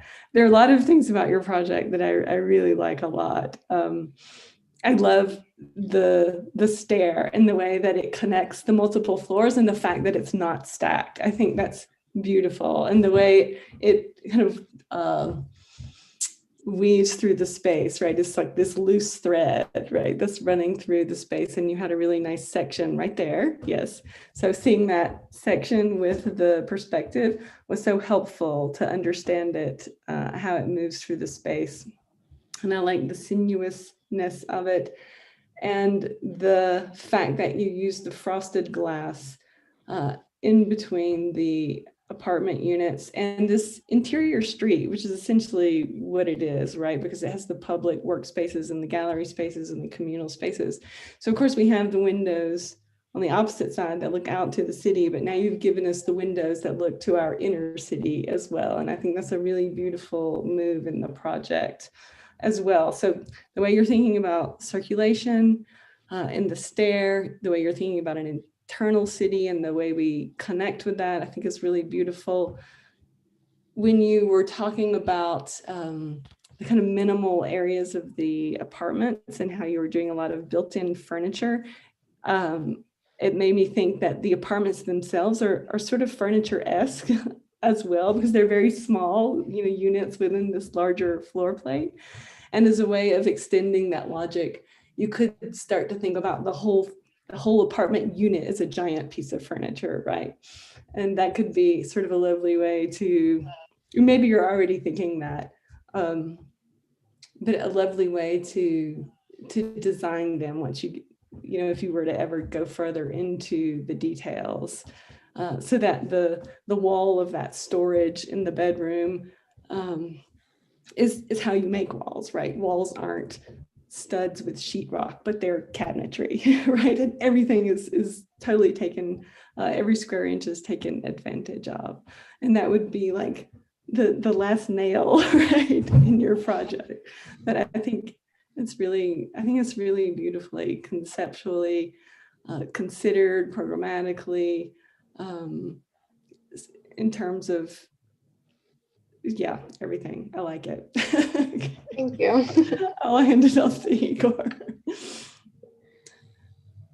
Hannah, congratulations. It's such a fantastic project. It's really delightful and exciting to see your work and the way that it has added up in the semester. I think it's great.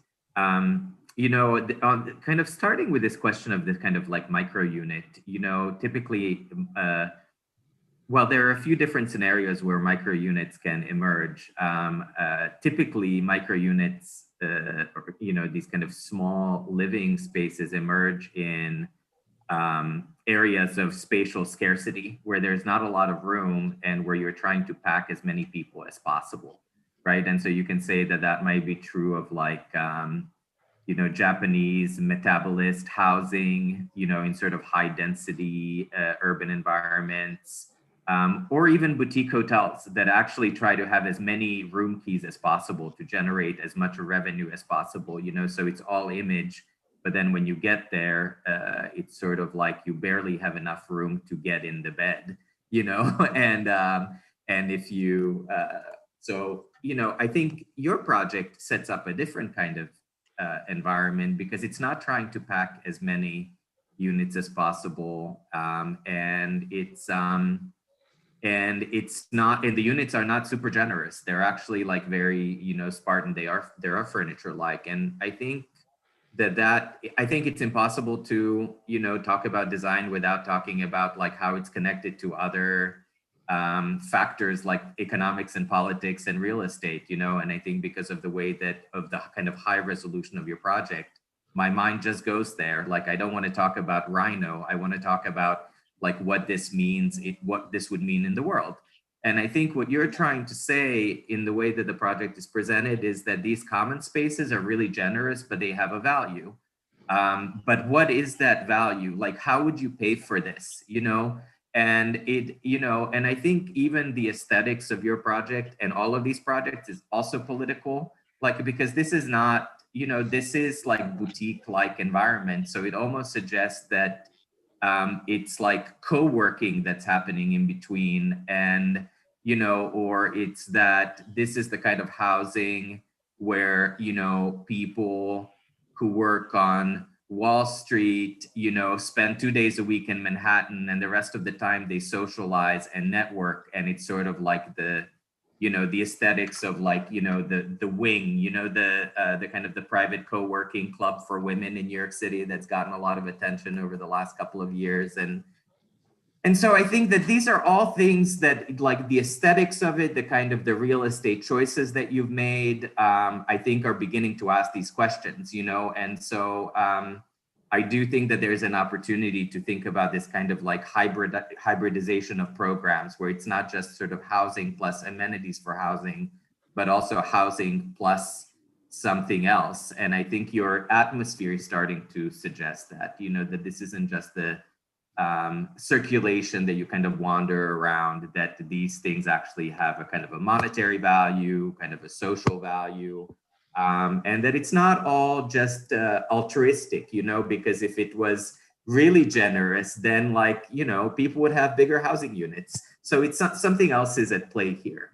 I think it's impossible not to kind of read into it and think about how this project fits into this kind of socioeconomic logic that always informs what we do, and I find that really provocative about your project, this kind of quietness of this kind of like millennial, like very soft aesthetic. But I think that's actually reflective of certain possibilities and certain realities that I think are very much a part of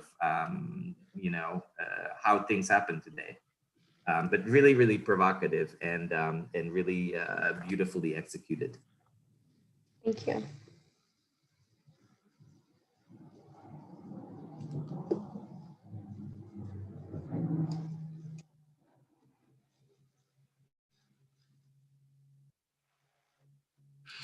Fantastic. Thank you, Hannah. That is, I mean, there's things that I'm just now seeing in the project that have been it's not because they've just emerged, but that I'm just now understanding in terms of there is an intense kind of like thought process and a sophistication to the project that I really admire and appreciate. And just the fussing around that you did on some of those details, and I know how much time and effort that took, and figuring stuff out and technically, but also conceptually. And I think in the comments, you understand that those things are inextricably linked, and how they can start to engage other bigger ideas that Professor Siddiqui and Virginia both talk about in their critiques. And so I really appreciate that. Some really nice work. That is the conclusion. That's the last student of this session. Maybe there could be a couple of closing comments. If y'all have a minute or two, we don't have to go deep into it, but it would be nice to hear y'all's final parting thoughts. Yeah. And thank you so much also just for participating and being game. And sorry, Virginia, for the snafu with the timing, but other than that, it's been really fun. It's not your fault, it's my fault. This was lovely. Whenever I'm on reviews at the University of Texas, I'm always just so impressed. And I think, wow, they get such fantastic students. It's hard to work this way, I think, online, right? To be at home alone and to not be able to share things in person. But you've managed to do a really beautiful job of putting together presentations that are thoughtful and are comprehensive. You're connecting your thought process to spatial organization, right? To your rendering and depiction and visualization of space in a way that I think is really clear and very impressive for students in their first year of the program. So I think you're all to be really applauded for that. And then on top of that, you've taken on the challenge of the assignment, which Clay gave you, but you've inserted your own values as well into the project, which was really nice to see, right? To see what was important to you as we think about how we might live in the future. So I think you guys all did a really good job of bringing that forward. And it was a pleasure to see the work and to hear you talk about it. So thank you very much. And I look forward to hopefully joining you again in the spring, right, for final reviews or midterm reviews. And don't hesitate to ask.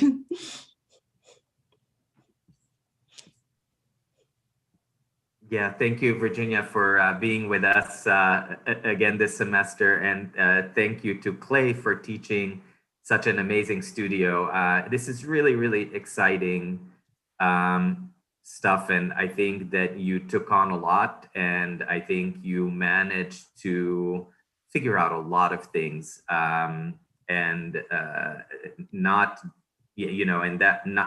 that doesn't just include figuring out how to put together a sophisticated final presentation, but really getting there in terms of thinking, in terms of making, and really in terms of negotiating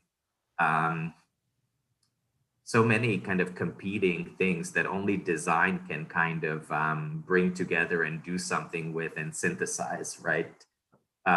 So I'm really thrilled to see this. And so I wish that I could spend the rest of the day in this studio, because I would love to see all the projects. And, for me, it's a combination of, really feeling like I really can't wait to work with the first year students that I haven't had a chance to work with yet, and really missing the second year students because I've worked with them before, and, I wish that I got to see them more. So I'm wishing you good luck for the rest of the day. You have an amazing 2 sessions left with some really amazing reviewers. And so, yeah, thank you for having me. And it was really a pleasure to see. Thank you, everyone. Thanks again, Virginia. Thank you, Virginia. Take care. Thank We'll you. talk soon. Thank you. Thank you, Professor Siddiqui. It's fantastic. We'll see you soon. See you. Okay, we'll take a few minutes. We'll join. So the next group, Deepika, you're starting, and y'all can you just jump back on like 5 minutes early, so that we can get started.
Hi, boss.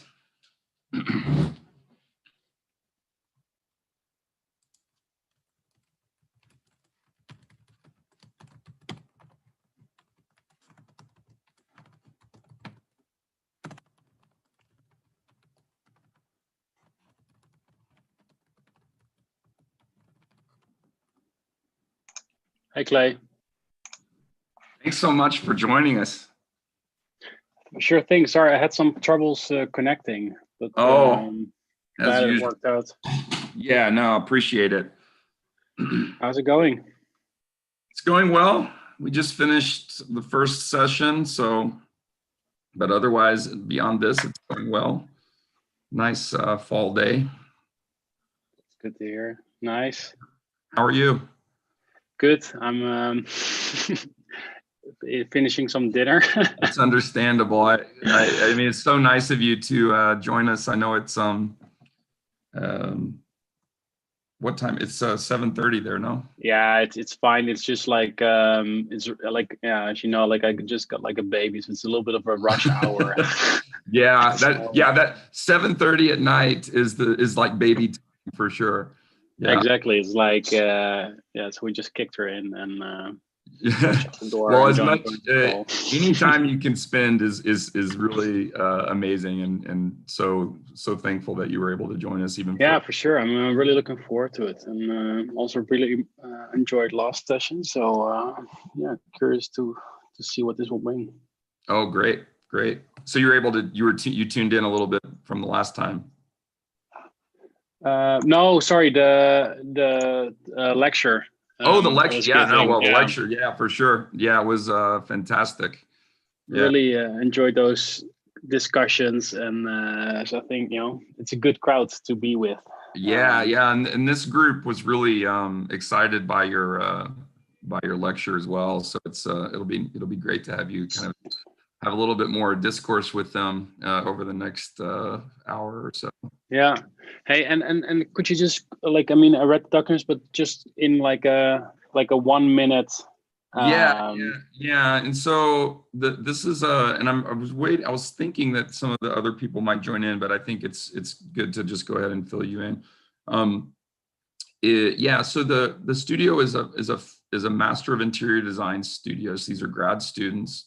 Many of them are first semester students. You'll see a mix. Primarily, it'll be first semester students and one second year students. So, but they're all, all the students are pretty new in the field and are coming into grad school sort of from other disciplines and other sort of undergraduate degrees and things. And so, there are just those basic issues in some ways of just kind of getting what are some techniques and how do we start to think about interior design in a certain way. And so for me, like some of the ways that we kind of structured the semester around some early exercises just to create a platform that we could kind of like have a discussion about interiors around. And so it's in some ways kind of a narrow or specific kind of a viewpoint about what interior design is. But for us, it kind of started in many ways with at the outset with ideas about just relationships. And so for early first year kind of design students, many way into relationships is through sort of composition. And so we went through a series of pretty intensive kind of like exercises for the first sort of third of the semester. So like 4 weeks or so, where we did sort of compositional work. And actually I can show you some of that so you can get a sense about where they came from. If I can find it, where is it? Here.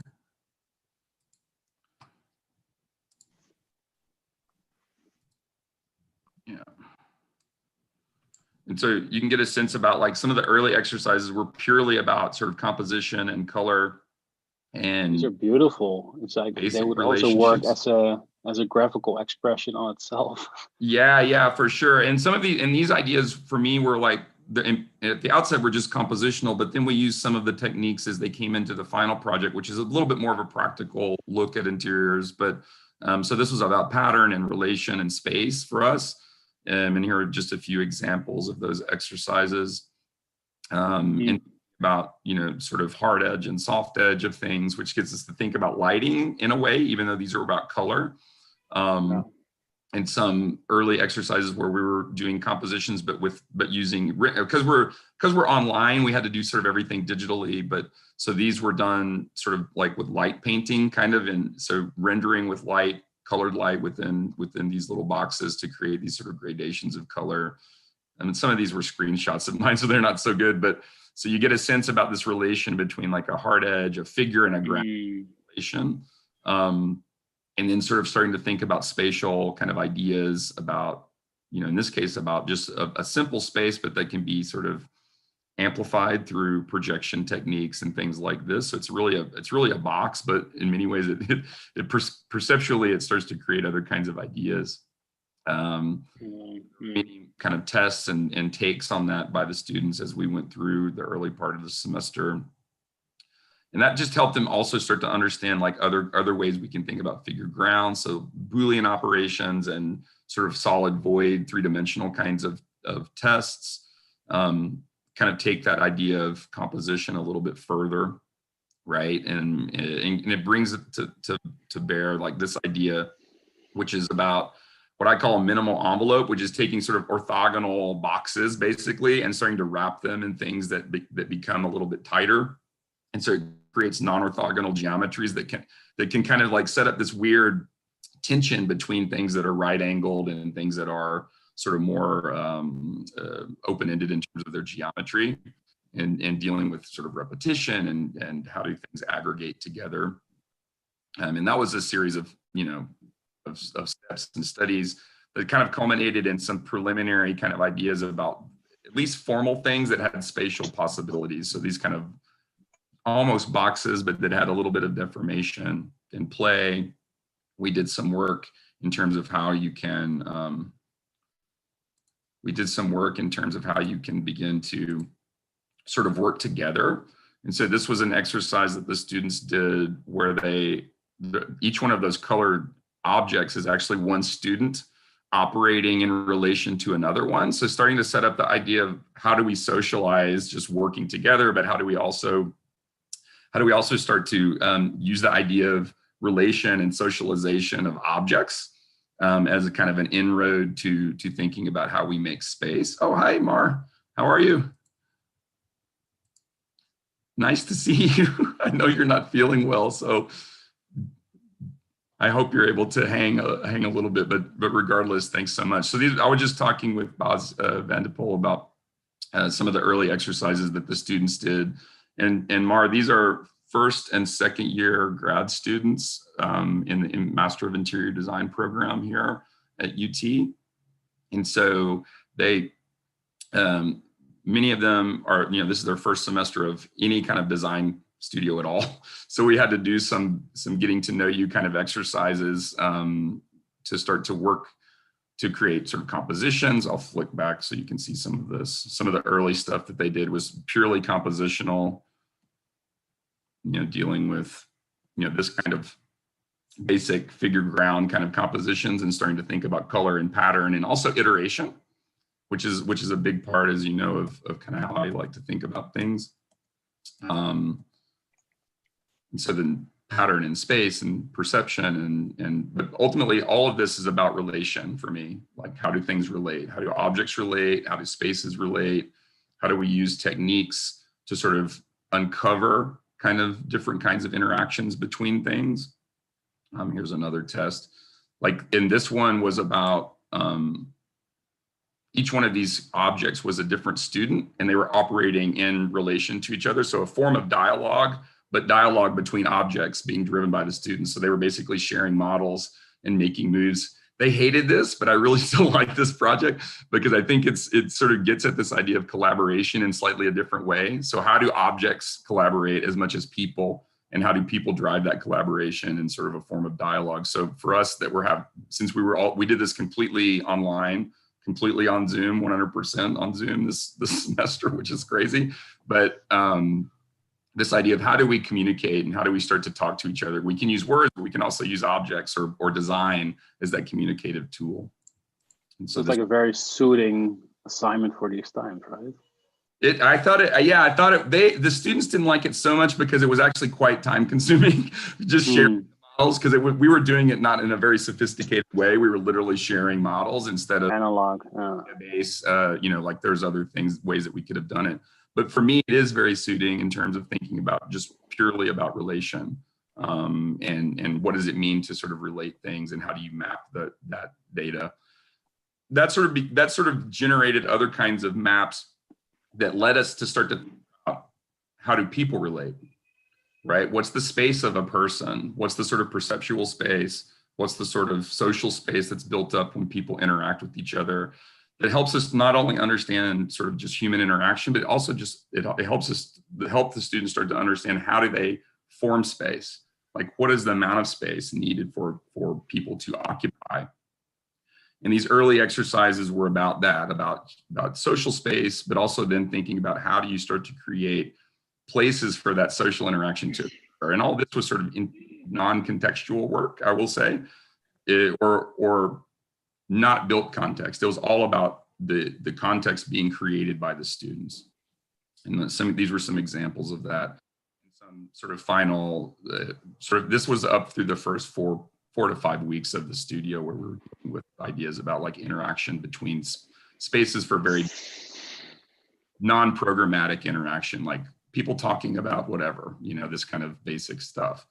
So that kind of work, ultimately the project that you'll see builds on that, sometimes explicitly, sometimes less so, but ultimately the project is a housing project, which is or a living project really, that uses ideas about social housing to get the students to begin to think about not so much about economic social housing, right? Which is a different kind of project that actually is much harder, I think, for students at this level to deal with. But really at a basic level, what does it mean to live with a diverse group of people? How can you start to think about not only the spaces that we occupy when we live within a housing, a home of some kind, but what are the spaces between? How can we start to think about this word, the commons, started coming up? So how can we start to think about the spaces between the places where we actually sleep, right? To create other kinds of interactions that will inform our day-to-day life and amplify it and make it better. And how can we as designers sort of facilitate those kind of interactions? And so that was the basic project. And the reason I talk about social housing as well is it helps students to start to think about like living small. Because not all, but many of the students come from places where it's not dense urban kind of like living. It's more exurban or suburban kind of living style. Even Austin, which is a city, still isn't dense in terms of urbanism. And so getting them to think about that kind of level was also kind of a provocation, I guess, to get them to think about how these things interact. Ultimately, they began that with, and Deepika, who's a first student, will kind of walk you through this in some ways, so I won't belabor the point, but basically starting in a context that was before the fact of a built building to occupy as an interior designer. So they did a lot of this work up front, thinking about people, human interactions, the spaces that people occupy, and they began to work and design without a built context. And for me, that's just a question of the discipline. How do we as interior design, operating as interior designers, how do we create projects that don't rely on architecture as the beginning point for the project? Which for me is a disciplinary question that's important for these students to engage. So they did a little bit of work up front, and then I gave them the context, which is the Lever House in New York City, which Maria knows very well as somebody who lives in New York City. But if you don't know it, it's a sort of important mid-century building by Gordon Bunshaft and Natalie DeVries. And the original interiors were by Raymond Loewy as well, which is super interesting stuff. We didn't get into that so much. And for me, the question of sort of an international style project was a way to, as a foil in many ways for this idea of heterogeneous, almost cellular kind of living spaces that aren't about open plan at all. It's about very discretized kind of planning, which I think you'll see, as well as it's just actually a really nice building plan too. It's long and narrow. It has glass on 3 sides. It's a pretty interesting kind of like project from that perspective. So students had to engage edge and periphery. Ultimately, even though conceptually we were thinking about the whole building, the students focused on about 3 floors of this, which is about 20,000 square feet plus or minus of space to occupy. And so thinking about how people might occupy a floor plate, but also how do you create dense urban kind of living vertically, right? And so that's the basic project. And it will hopefully become a little bit more clear as the students present their work. But I'd like to welcome you all. Thank you for coming to the second session of the day. We have a great group of guests this afternoon as reviewers, as we did in the first session. We have Mar Granados, who is an old colleague of mine and classmate from the Columbia GSAPP from a million years ago, but also a frequent collaborator in the past and a friend and a well-accomplished and award-winning architect in her own right, who currently directs the architecture program for Sugar Hill Capital, which is and has done a lot of work in an award-winning work in housing and public housing and has presented widely there as well. I will also say, Maria, that I showed them our project that we worked on. Our very first project that Maria and I ever worked on together was a great loft kind of renovation project in New York. And I showed them that project. So they've actually seen your picture before. So oh, nice. They might recognize you from that project, which I still love.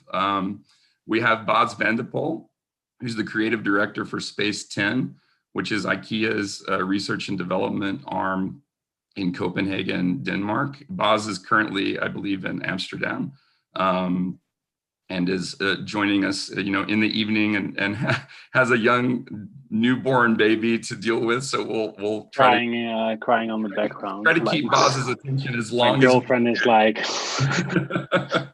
But it's really appreciated. And Bas lectured at the school this semester, and as a really amazing person, and the work that they do at Space 10 I find to be incredibly fascinating and important work. And so thanks so much for joining us. And we have joining us from the School of Architecture, Allison Gaskins, who's also a practicing architect and interior designer and full-time faculty member at the school, who has finished. And so she's done with reviews and had a great studio. And we really thank you all for joining us. I've moved straight into preparations for technical studio, folks. Yeah, there you go. You'll get some of these students in the spring. So hopefully that's right. And I have prepared. Most of them in construction too, also. Yeah, perfect. Well, they're a great group. And so thank you all for joining us. And I know it's been for Bas and Maria both, or Mar both. It's really great to have you. And yeah, thank you in advance. So we'll keep having us. Deepika is going to start us off, and we're gonna have to go at a fairly good clip here, so we'll try to get as many in as we can in the next little bit before Bas has to step away. Yeah, I have a hard stop at in like 45 minutes. Perfect. We'll get a couple in before then. Okay. Thank you, I'll Bas. try to move it quick. Okay, I'll go ahead and share my screen. Okay, so my project is all about the experience with materials and texture. So as Clay mentioned at the starting that we had to go from a simple to complex structure. So I adapted the same thing in here. I started with a very simple bubble diagram indicating 2 parts of domestic environment. That's the public and the private. So the public space included the living room, kitchen, and the dining area, and the private included the bedroom and the bathrooms. So considering different common scenarios, I started looking at the common and daily activities occurring in each. Then I listed down the common activities in each space together and separately. And then I saw that the activities happening in different scenarios and are not too different from each other. And to confirm that, I dived more into the research. I started placing all the spaces together and making them as a unit, including the proxemics of humans, and then looking into different activities. I started listing them out, and I saw that all the activities are not different from each other, but the time they occur that differs from space to space and different scenario to scenario. Then the site was introduced to us, the Lever House in Manhattan, New York, and the area of intervention was the first floors after the outdoor space. When I was evaluating the space on each floor, I understood that the unit that I was designing throughout my early research were very spacious for the number of people living in each. So I started to discover how small a unit can be with enough space for number of people and number of activities that I listed in my previous layout. So I reduced the size of the units and placed on already existing floor plan. This led to several iterations of the floor plan, placing the units, placing the staircase for vertical circulations, and exploring the common gathering areas of each space. I started to think about staircase as an opportunity to create an experience for the whole floor. I initially started with the conventional staircase, but then I realized that what if I separate the staircase on each floor so that a person has to walk through all the floor and have an experience of each spaces that I'll be creating later. Then I looked into the overlap of units and the common areas together and separately and comparing how they are different from each other. I looked at the exploded view and saw what kind of area the units are taking and what kind of areas the common and the public circulation spaces are taking. Then I looked into the spaces that are relating to the outside view and that are related to the inside view. So this is a comparison of the common areas that will be on the floor with the relation to the common areas of each units. So the light gray colors show the common areas that is the living room, the kitchen, and the dining areas of each unit. And the common space are more about the gathering spaces of people coming out of each unit. Then I started thinking about what kind of spaces I want them to have a view and a connection of outside, and what kind of spaces I want them to have a connection with the cluster and the common area in the middle. So the darker the color gets on each unit, the more private the space becomes and more view of outside that space is going to have.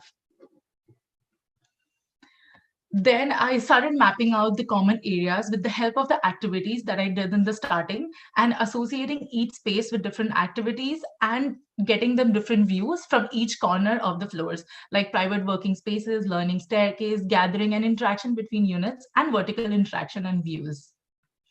To make an experience flow from one space to the other, I started to look into different materials and texture that can be used for an experience to create a guiding system, especially for people with impairments.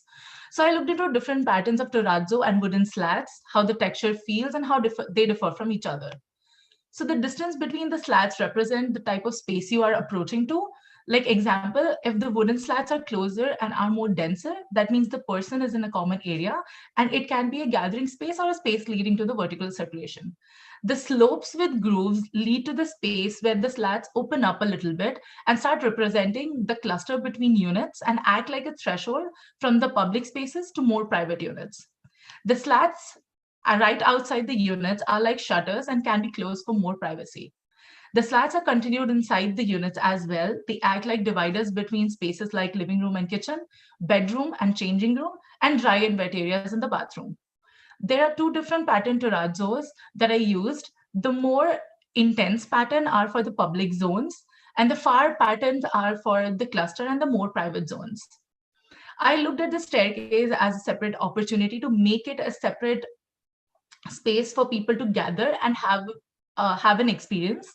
So the staircase is semi-enclosed with the wooden slats to have a connection to the outside, inside, vertically and horizontally. This is the pochette diagram that differentiates between the movable objects and the immovable structures with the layout of object placements and showing different activities when people moving around and gathering in one space. The exploded view points out the common areas with similar slatted seating, but yet has a different vibe and different view and having different activities occurring in each. Some are like booths and some are more open. The sectional view here shows the cutout in the floors that depicts the visual connections between the common areas on each floor to have more connection between each floors and making it more open. This shows the transition thresholds between the common area and the clusters. And it shows more private booths in common area, and in the ground floor shows a connection between cluster, unit, threshold, and a common area.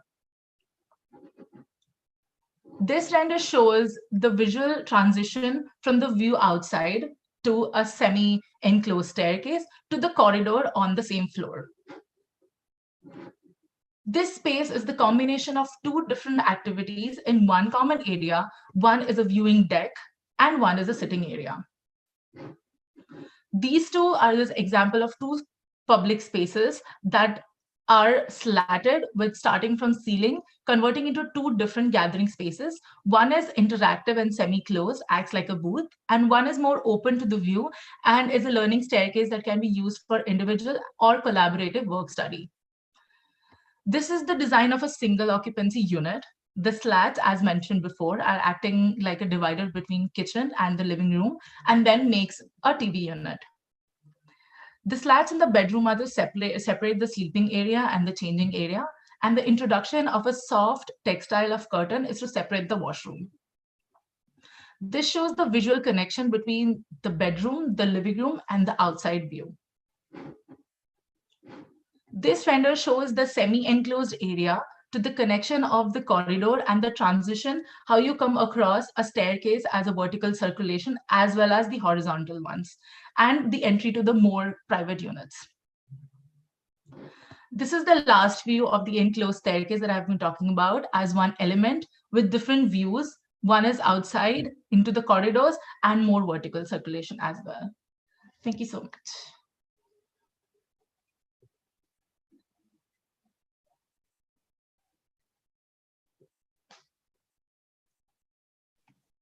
Thanks a lot. Thank you. Oops, Deepika, could you go either back to your section, your rendered section, or some of your plans? Okay. Here? Sure. Mm-hmm. I know we're short on time, but there was a lot of work to look at, and it was so fast. To be able to really.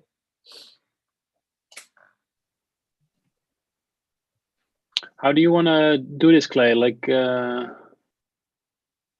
just jump in whenever you feel the need. Yeah. Yeah.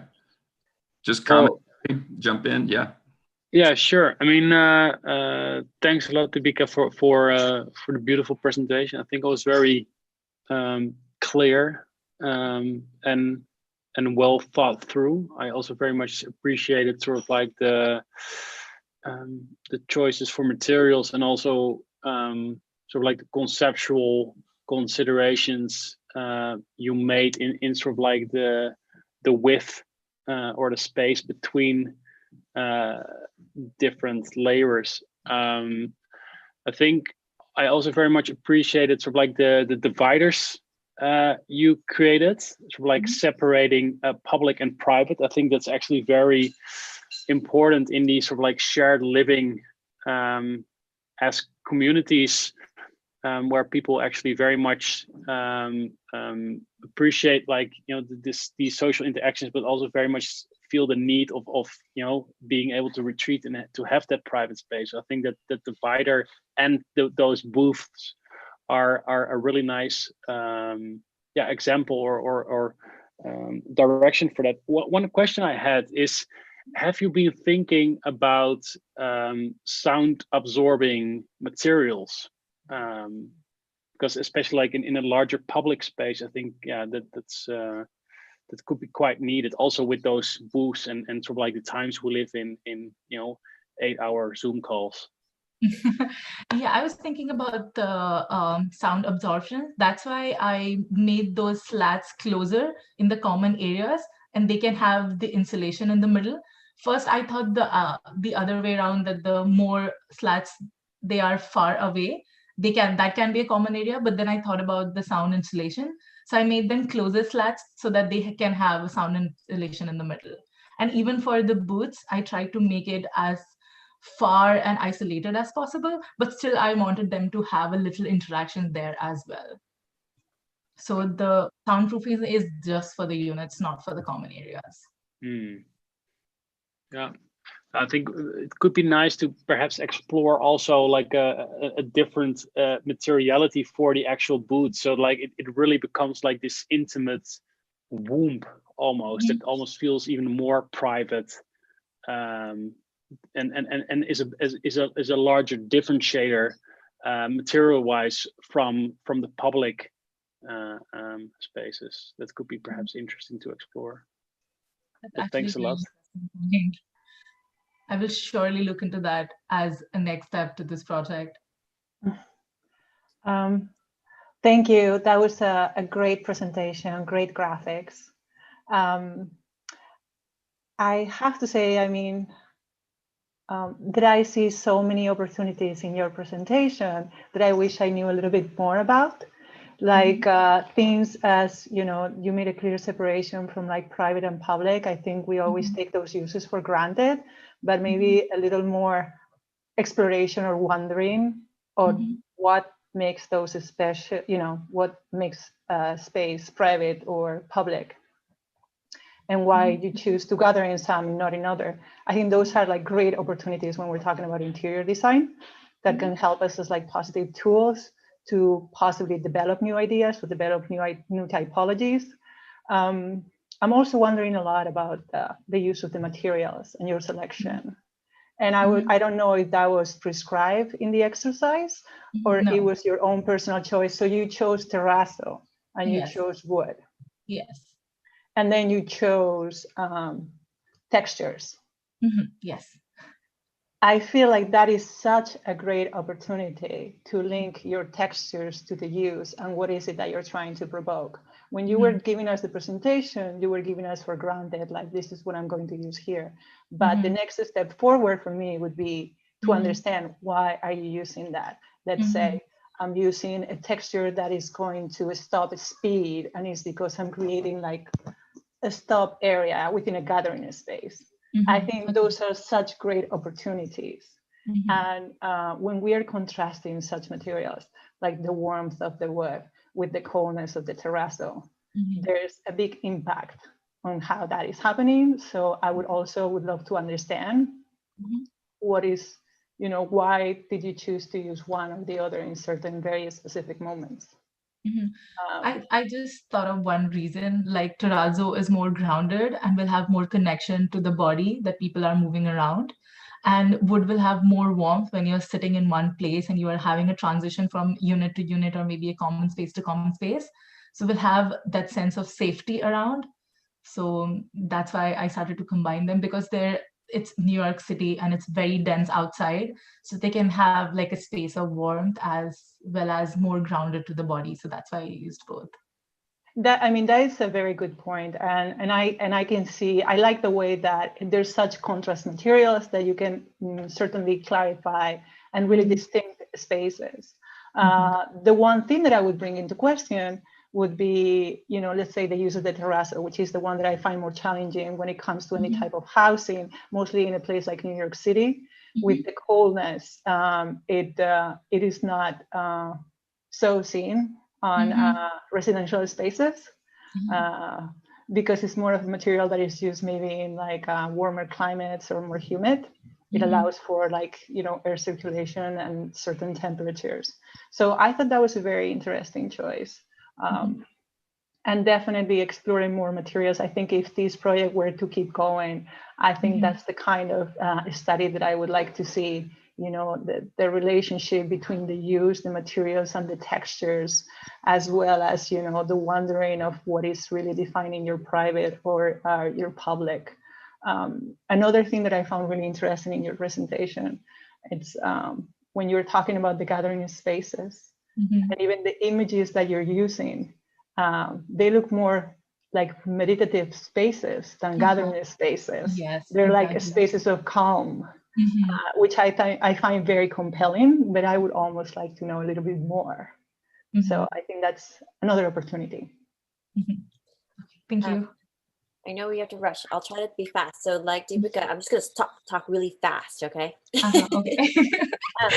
I think your project is really lovely. I'm so happy we were able to start with this one because I think it really addresses a lot of different issues from the larger sense of what the studio is asking, but then also about sort of this notion of place and, you know, materials and what you can put in into the sort of this shell that you have to work with. I also appreciate sometimes in final review, I like to push back and be like, don't show me so much process. Like, let's see where you are. And then if there's something that we need to unpack, we can do that. But I actually really like something that was revealed in your process. And that was the time that you spent really looking diagramming that building and sort of looking at those residual spaces and how when you were defining, say, this is a private, intimate, you know, living space and what's left over and what can I do with that. I really love how those diagrams started to appear and started to really take this prominent role in your project. I would urge you, and then this slide especially too, then to take that a step further and to recognize that sometimes those, and when it comes to proximity, in a residential application, those boundaries that you are defining and then stacking are quite blurry. And in fact, it comes back to the great point about acoustics. And so while things are not, your project is visually very compelling. Acoustically, it seems there's a lot of porosity. And so I would love a sectional study actually going in the other direction that cuts through that stair. So what are the kind of acoustics bleeding up through that stair? What are the vertical relationships of the residential units and how do we hear each other? Like that's the great problem of the density of New York, right? Like the person above you is in your space. And so how do you mitigate that? And how can your strategies of using construction and materials and texture really start to help you? There might be a lot of, while you have visual privacy, I'm afraid there might be a lot of acoustic resonance that's happening in your building rather than absorption. But from a perceptual standpoint, what I actually find more compelling, even that, because that is a fixable problem. And I know you can do that. What I find more compelling would be your take as if you did those sections and then did sort of this, and Clay, I think you talked about this in my review. It was such a good point of like, when we draw out the diagrams, why do we stop the lines where we stop them?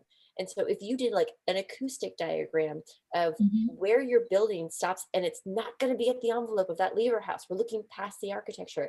What is the context of the city? What is the difference between that first floor and that fourth floor? So how can we understand that relationship of what's happening outside, even if it's just visual, and then when you're down at the street level, it's definitely acoustic as well. What's happening with those, with the realities of being there? Because you brought us to this really intimate bedroom where we have this big glass view and we saw blue sky. And so we won't see a blue sky. So what do we see in New York? That's a real presence, and it's not a texture to be ignored. Because bringing in the sort of gritty and vibrancy of the city, even though you have a nice wide street across from it, it's still there. And so I think that the way that you have inadvertently brought the city into your building, I think is quite powerful, but it requires us to know the context of the city first. Like I think that you could show that and you could study that. And I would be so curious to see how you might make modifications to some of those little interstitial spaces. Like this, I love this little front porch that you have leading into these two entrances that we see in this plan view. I would love to see how that might modify and change. You might find that your carols or your clusters might be reoriented in a different way, less inwardly focused, more outwardly focused, So I think you could, again, I totally agree with Marisa. Like you have a lot here that's like poised to do something like super amazing. But I think that if you get into the intangible aspects of your project, you'll find even more. And so I would urge you to do that. It's so hard to map acoustics. It's so hard, right? And so I think that you can use your imagination to get there. When we were talking about like, what is it really like to hear the car horns and the taxis driving by in the street? It's hard to very, visually transfer that in your presentation. But I think that you could really do a lot with that because the power of the layering that you have happening in your project already it's there. So now it's about the things that are happening in between those layers that I think will really take it to the next level. But I mean, congratulations, it's a beautiful project. Thank you so much. I will for sure look into the acoustics as well, and that could be like the next step of the project. And I would really love to dive deeper into it because I really enjoyed doing this project. Thank you so much for your lovely inputs. Thanks a lot. Thank you. Yeah, so we'll try to slow down a little bit, but like that's a great beginning point. And it's I realize these are dense presentations, I will say, because there's just been a lot of work. And for me, I am always an advocate for showing more rather than less. And so you know, for a different kind of presentation for sure, but like these are dense. I'm just warning you. So very much. Great work, Deepika. Thank you so much. I hope you really take those critiques to heart. I think it would make for sure. even better. Thank you so much. Ready. Hi, I'm Kate. Hi, Kate.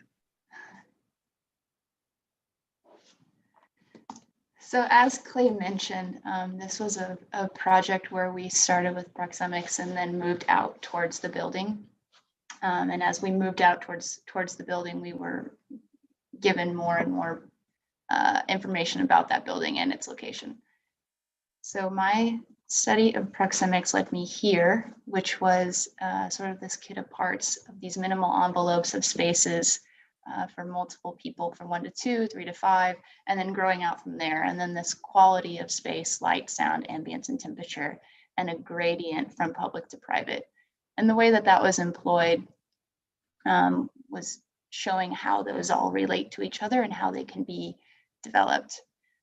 Once we found out that our project was co-housing, I did quite a bit of research and was really inspired by these co-housing projects in Europe where they took that living space and combined it into this pedestrian street that everyone shared. And then their private living spaces were a little bit smaller. So that was what I did. I took those minimal envelopes, I pushed those living spaces together. I took a big chunk of that kitchen and thought of it as a larger community kitchen while still giving each residence a small functional kitchen. The other thing that I was inspired by that Clay had shared with us was this Alejandra Aravana's work and how those units could grow as families grew and how those units could be shifted and changed. So to develop these two plans, a 2-bedroom and a 1-bedroom, both with those kitchens pushed against that pedestrian street. And then this 2-bedroom has this additional space that you access through a courtyard. Through a very simple move, you can take that 2-bedroom space next to another 2-bedroom space, insert a corridor, and start peeling away at that space next to it. So if you have a family and you have another child and you need another bedroom or you need another office space, you can easily do that. And same with this 2-bedroom next to a 1-bedroom. If you have an aging parent who's going to age in place, they can share that space by just making these simple moves and having their own autonomy, but being part of the main house.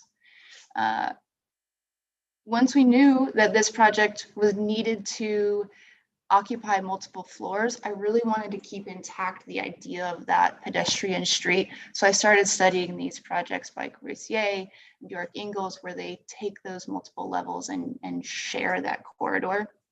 And I looked at that in 2 ways also. One, which was more flexible, and you can see the way that those could be arranged, that creates 2 corridors, one on the top floor and one on the first floor against the glass. And then more traditional, like the other 2 projects that we saw, where there is a single corridor through the middle. Once we got our site and knew where we were, that didn't work so much, but I was able to take those sort of key elements that started in my project that I really wanted to encompass in my co-housing project and then move into this building. So this is Lever House. We're on these bottom 3 floors. We're located just south of Central Park and by the East River. I did try and take those pieces and put them into this but it just didn't quite work. One thing I did do was take this project, inspiration from this project, and reorient that corridor to take that corner back. So you come in off the elevators and you have this great view out to the city, and that takes that corner piece of property that's usually highly prized and gives it back to the community as community space. I didn't love this either, but I did really like these 6 units and the way that those kitted parts were twisted within to create this interstitial space to allow maximum capacity for those small spaces. So I did some studies about how those could be arranged and ended up really liking this option where you have this community space here along the south facade and this community space here looking east. Those are the best views in the building. And I needed a way to help myself organize this and create some rigidity. So I inserted this geometry and allowed those units to come and meet that geometry to push and pull and let this be set. And at this point, this was when, in order to keep that original thought, this volume becomes this connected space that everyone shares. This is where the community kitchen is, and this big circulating stair. And then on this end is where you have those living room areas. They're a little bit more intimate. They're a smaller, quieter space on every floor that each floor shares independently. And so at that point, I took that corridor and I took the idea of that volume and started to peel away at those geometries in order to create entry sequences to these units. This stair originally was like this, but we were fighting with a beam here, so that got shifted in, but it created this additional opportunity to reinforce the idea later. And so this is really where it started, was this view from the elevator looking down this corridor. These are process shots from a while ago. And you get just this little snippet all the way down the corridor out to the end, but your view is mostly obscured by those interventions into that geometry. And then you get this view out here as you're coming into this space out to that south facade. And then it becomes this path of discovery. It pulls you in, you stop here, you take a look at the view, you come back down this corridor, and then as it opens up here, it pulls you into that living room and then back down again towards the view.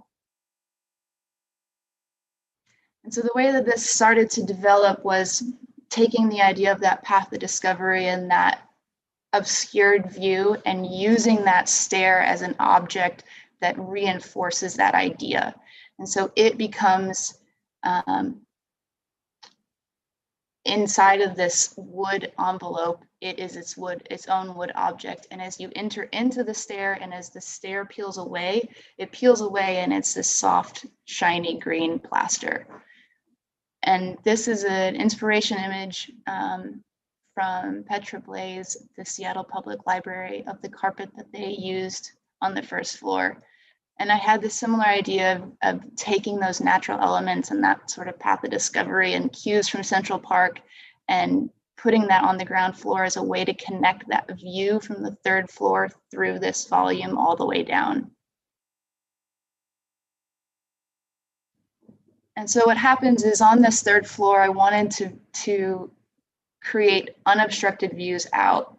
And in order to take this very structured, strict commercial building and push it towards a residential feeling, I took that ground plane and started to pull it up as this almost like a landmass that you occupy. It's very soft, it's very textured. You can crawl on it, lay on it, look at the view. And then in order to mirror that, I inserted these kind of bubble lights. So you have this soft undulating surface on top and a soft undulating surface below. And then you start to walk through, and this is where that wood volume starts to peel back. And you walk behind that stair, and then there are 2 spots to pause and take a look at the view. until you get down to the first floor where it opens up completely. And this is where your community kitchen and gathering space is. So this is a view from that third floor, so you can see it more and how that stair starts to interact. And this is just a view all the way down, so how that volume meets up against the window and interacts with this, where that circle geometry is and where that part is wood. And so these are just some inspiration images that helped me develop this. This is from Central Park. This is Umpire Rock. This is a Philip Johnson structure, and then a bench in Sweden. And so I looked at this in two ways. One was that bubble idea that I had been talking about, and the other way was taking this image from Corbusier's project and the idea of really trying to reinforce that connection from the third level down to the second by inserting this large light fixture. So it lights up the third level. As you walk around the stair, it lights up that, and you kind of walk around and experience that as you come down. On the second level, this is standing at the elevator looking in. This is a screen element that gets introduced as part of the entry sequence to the units to just provide a little bit of privacy and a little bit of filtered view. This is that first moment of pause that you can stop and look out at the view.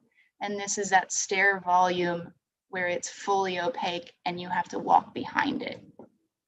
And then as you walk around to the other side, you see that stair peel away and you get that view. You get to see up to the third floor. There's the second pause, and you can look over down into the first floor as well. And on the first floor, everything is open. This is where you really have that double height view. I did include this piece of that geometry to kind of echo what's happening. It also helps hide the beams because I didn't want to expose any of the beams or columns. So you end up with this sort of this really organic, natural shape and this path of discovery inserted into this rigid geometry of this building, much like Central Park within New York. So then I took a look at two of the units.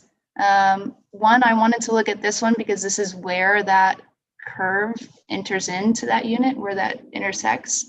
And then this one, which was breaking kind of every rule that I just set out for myself.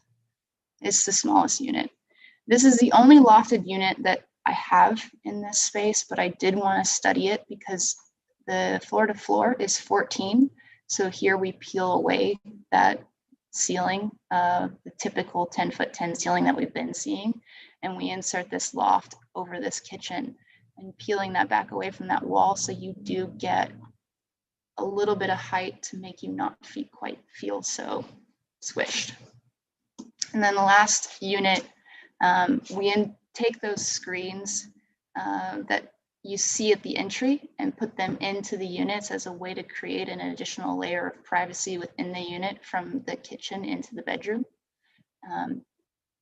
And we're seeing that same arch that we saw in that back hallway. And as you peel that away, that's where you go into the shower, and it too becomes a green surface. And then where that curve enters in from the public spaces, it is also wood. So that echoes what's happening on the outside.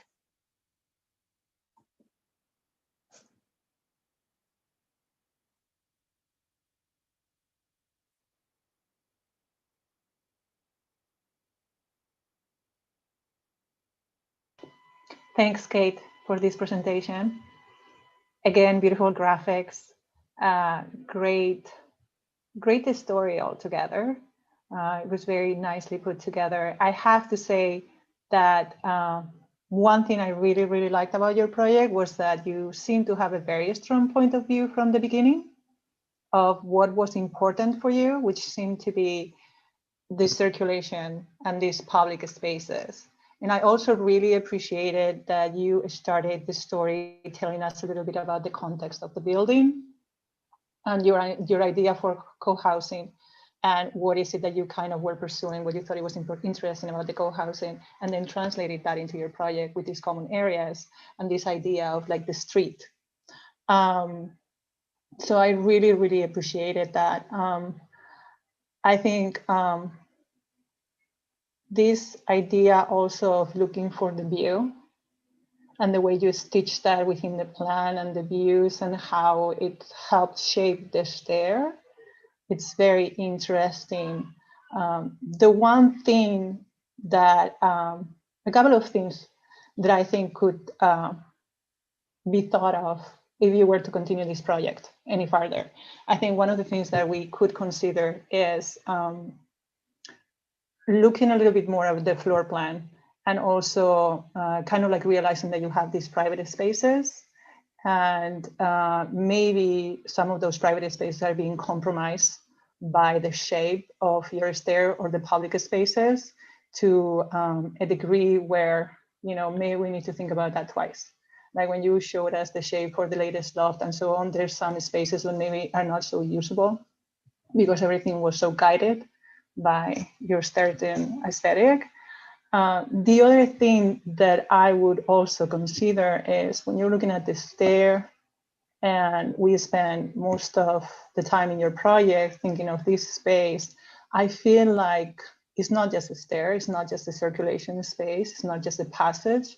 Even when you're showing the renderings, you're showing big gatherings of people. So it's how can we take that to the next level with the use of materials, with the use of shapes?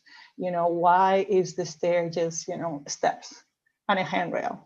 What is the idea of this handrail? Why is this handrail just a handrail? It doesn't turn into a seat at a certain moment. Why doesn't it bend? You know, if you're actually wanting to use it for something else, you're talking about the inclusion of nature, and you did so by looking at that carpet, by showing us the Le Corbusier images. So how can you take that to the next level? Where is that nature being included? You know, and not just like in terms of green, you know, but there's so many other components that could go there. I think as in the previous presentation, I would also take a second thought about the materials that I'm using and where you're using them and why you're using them. It seems to be a lot of wood in these projects, which I really appreciate. I feel like that's the first thing people think about when they're trying to look for warmth. But I think there's certainly other materials, and there's also other qualities that have to do with the wood that could be explored in your project. So I'm also wondering, there's a certain playfulness in your floor plan with the shapes and the angles. And it makes me also wonder about other materials that maybe are not as static as just, you know, how about like the bendable materials? You know, you were talking about like pull and pushing forces. You know, how can we translate into the next step forward into these materials? So, but overall, it's a great presentation. Thank you. Thank you.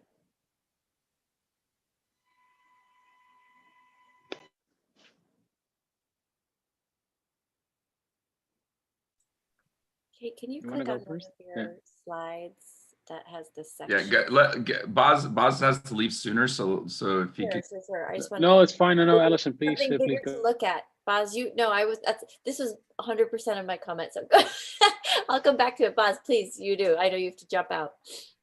No, I mean, honestly, thank you so much, Kate. I think it's a very thorough presentation you just gave. I think you have explored a lot and put a lot of thought into your design, from like both the floor plan and the materials. But I think I don't really have much comments other than what Maria also said is sort of like I love that you're sort of like connecting the exterior and taking cues from the Central Park.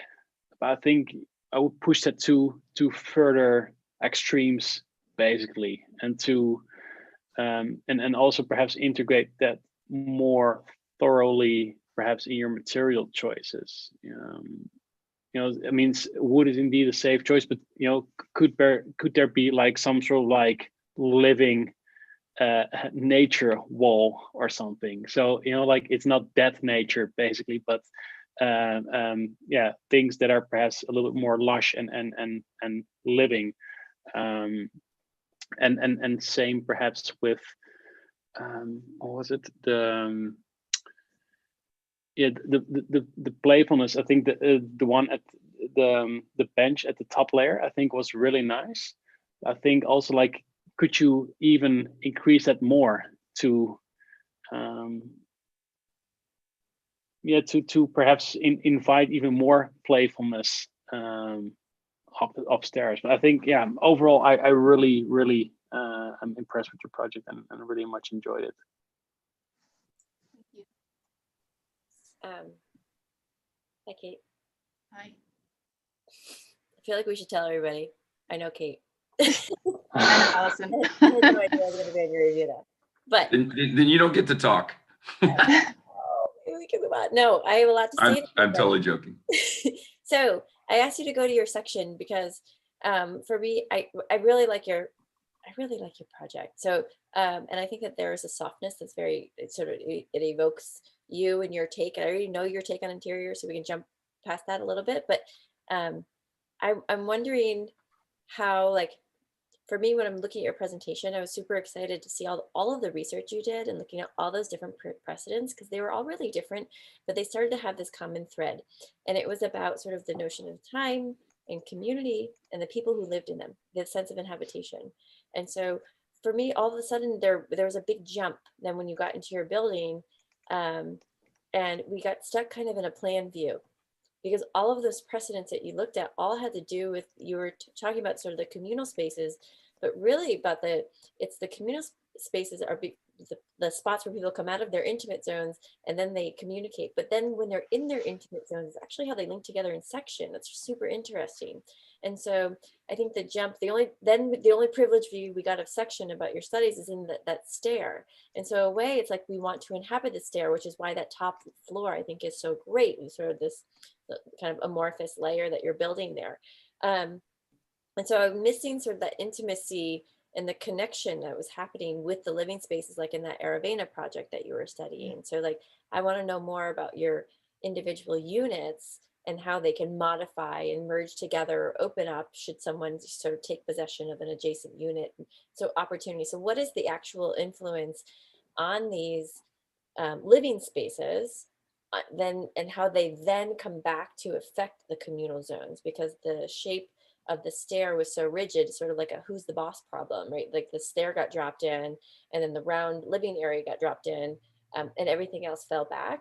And so I'm wondering then, how can those spaces start to push back? And I think that literally this view is perfect to see that, because we have these very straight vertical walls. So what if there was structure that maintained in the middle? And so you maintain those loads going vertically, but then everything else starts to kind of push and pull. And so what can you do? How can you start to occupy that poche? How can you really push the envelope of the intimacy of the individual units? How can you jump into those communal zones without actually physically being there? And so play on that kind of take, like push it past like the, like this is super believable and buildable and implementable and it'll be lovely and wonderful. But like, right now there's a little bit of grittiness that could take it out of more of the hospitality realm and into like a residential unit who, like, that neighbor walking their dog is, they got a stinky dog. Like, what's the realities of actually living here and the sense of ownership of the people being here? And if they want to be in this building and be here for a long time, like, how do they start to really possess the building? Because I think that your proposal started that way. It was really about how a community then can be held in this shell, and the community can grow or contract over time. And so I think that this drawing right here is just sort of like, it's cut off too soon. Like, we have those connections that are there and you can pull those together, just the way that you're vertically pulling people together through your stair. I think that whole logic can be turned on its side. And how do we start to pull the people through the floor plan in different ways? Like the slide number 11, sorry, that we can see there. This is a super interesting diagram because of what's left over in the middle. So this is these living spaces being the boss, you know, and then there's this other communal zone that's left over. And so your project's actually doing the inverse of that. So it's funny that there was a big shift that happened. And I don't know, I'm curious. Yeah. Yeah, I love that feedback. That's actually great. Yeah, I think mostly it was programmatic. As the project got unveiled, it just shifted from that more into where it turned. So it was a matter of meeting the program. Yep. Mhm. Yeah, I think those are really interesting comments about your work, Kate, and I think they're actually spot on as well. Which I like it when the comments sort of reinforce some things that kind of like have been lurking in the background about a project, right? And they sort of are like, yeah, those are the things that will push it into the next realm, and the sort of like, it's maybe it's gone through one iteration of sort of like interaction, but it needs to be even more, back and forth between those elements, rather than treating things as strictly hierarchical. I think the hierarchy shift, and I think all those comments kind of point to that. Yeah, absolutely. Really lovely project, and thank you for the very thorough presentation as well. It's really nice. Chloe and Boz, when you need to jump off, just jump and we'll reconnect. I don't want to. Yeah, I'm really sorry. I mean, I was just getting like fired up. getting your sea legs in this. It takes a minute. Yeah, exactly. Yeah, but no, we'll do more. So your comments are really well taken, and it's so nice to have you here. Nice, thank you so much, and thanks a lot for the very inspiring presentations. And hope to see you soon, Clay. Let's connect. We'll talk again soon. Thanks so much. All right, good luck, rest of you. Thanks a lot. Bye-bye. All right, Chloe.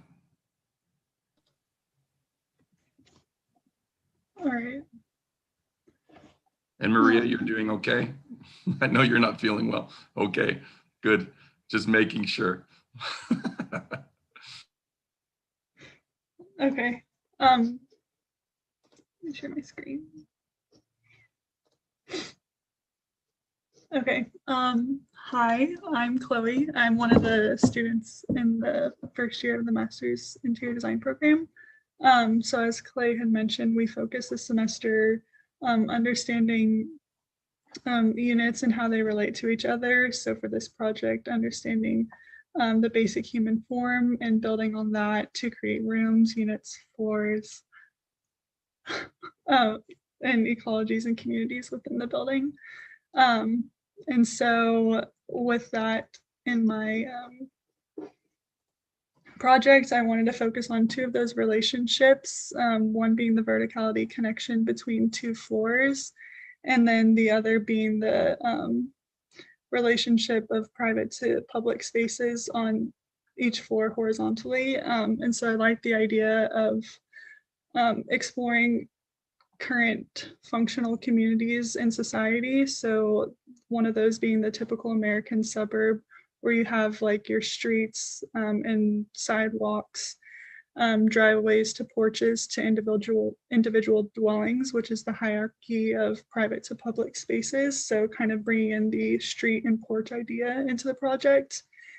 And then also I was drawn to the idea of the outdoor cafe situation in typical in like European cities, where you have people sitting on the cafes outside, but interacting with the people walking by on the streets, but then also interacting with the restaurants and kind of having that relationship as well. And so for a little bit of background on the Lever House, it's situated in New York City, which is a city of like 10 million people. So from personal experience and research, I know that for apartment buildings, especially for lower income places, it's very typical to have a very small unit, and to get to the city, you just go down a hallway, a very small elevator, maybe not even a lobby on the first floor, and you're immediately out into the city of 10 million people. So I think to create kind of this intermediate neighborhood space in the building is really important, especially for the people inhabiting this social housing, so they have a sense of belonging in such a huge city. So with that, just also understanding how people relate to each other and how different activities take up space kind of drove the design of how I would bring in the kitchen, bedroom, and living programs, and how big those sizes would be for a single, double, and triple unit bedroom unit. So developing the floor plans, I looked at like community and public spaces and the space between to make the inter unit common spaces as well. And then further developing the units to create clusters and focusing on where the circulation spaces would be per floor. And then so for the final floor layouts, you can see just the addition of the rooms, bringing together to create units, and then joined unit clusters, and then public spaces, and then on top of that, the multi-floor community spaces as well. And then when we connect from the third floor down to the second floor, that shared multi-floor community spaces is where it connects. And then from the second floor down to the first floor, you have another, right here, another connection spot as well, which is where the stairs would be. And this is the first floor. And then going from there, looking at the poche space between the rooms in the joint unit clusters is where I introduced the idea of using that poche as countertop and furniture space. And then you can also see in these unit clusters, they have a shared entryway, which is where I wanted to bring in the idea of having the porch as a shared entryway.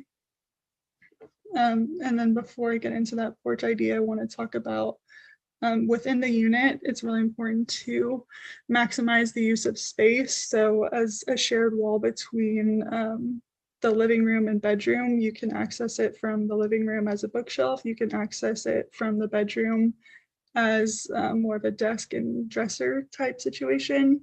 And then also understanding when humans are sitting or lying down on the bed, they're not accessing the space above their head.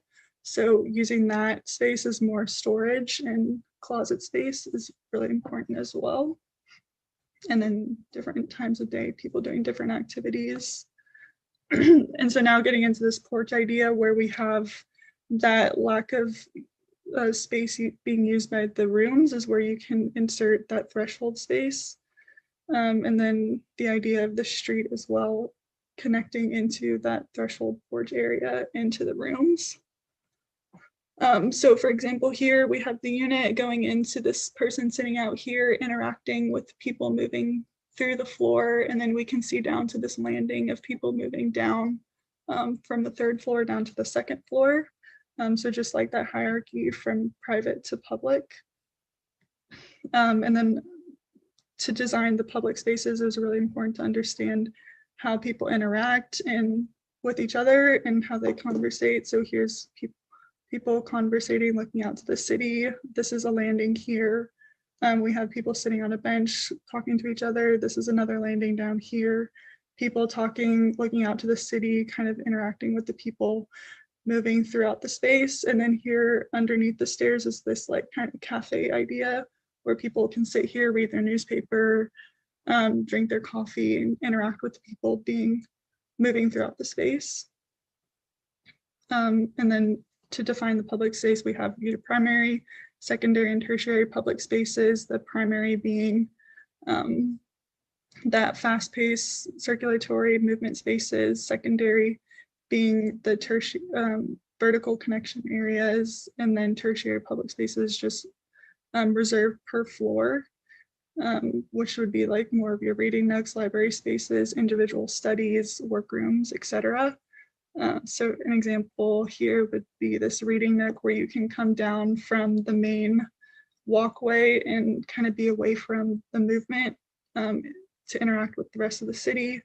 This primary space where people move through here and then up into this secondary vertical movement of up and down here to connect the two floors. And then, so getting into that vertical connection to create the landing, I kind of made like, there's 3 floors, but I made almost like a 1.5 and 2.5 floors, so 5 floors total to connect the spaces, both understanding how people move horizontally and vertically throughout the space. And then here just showing where that stair location would be in the cutouts of the floors.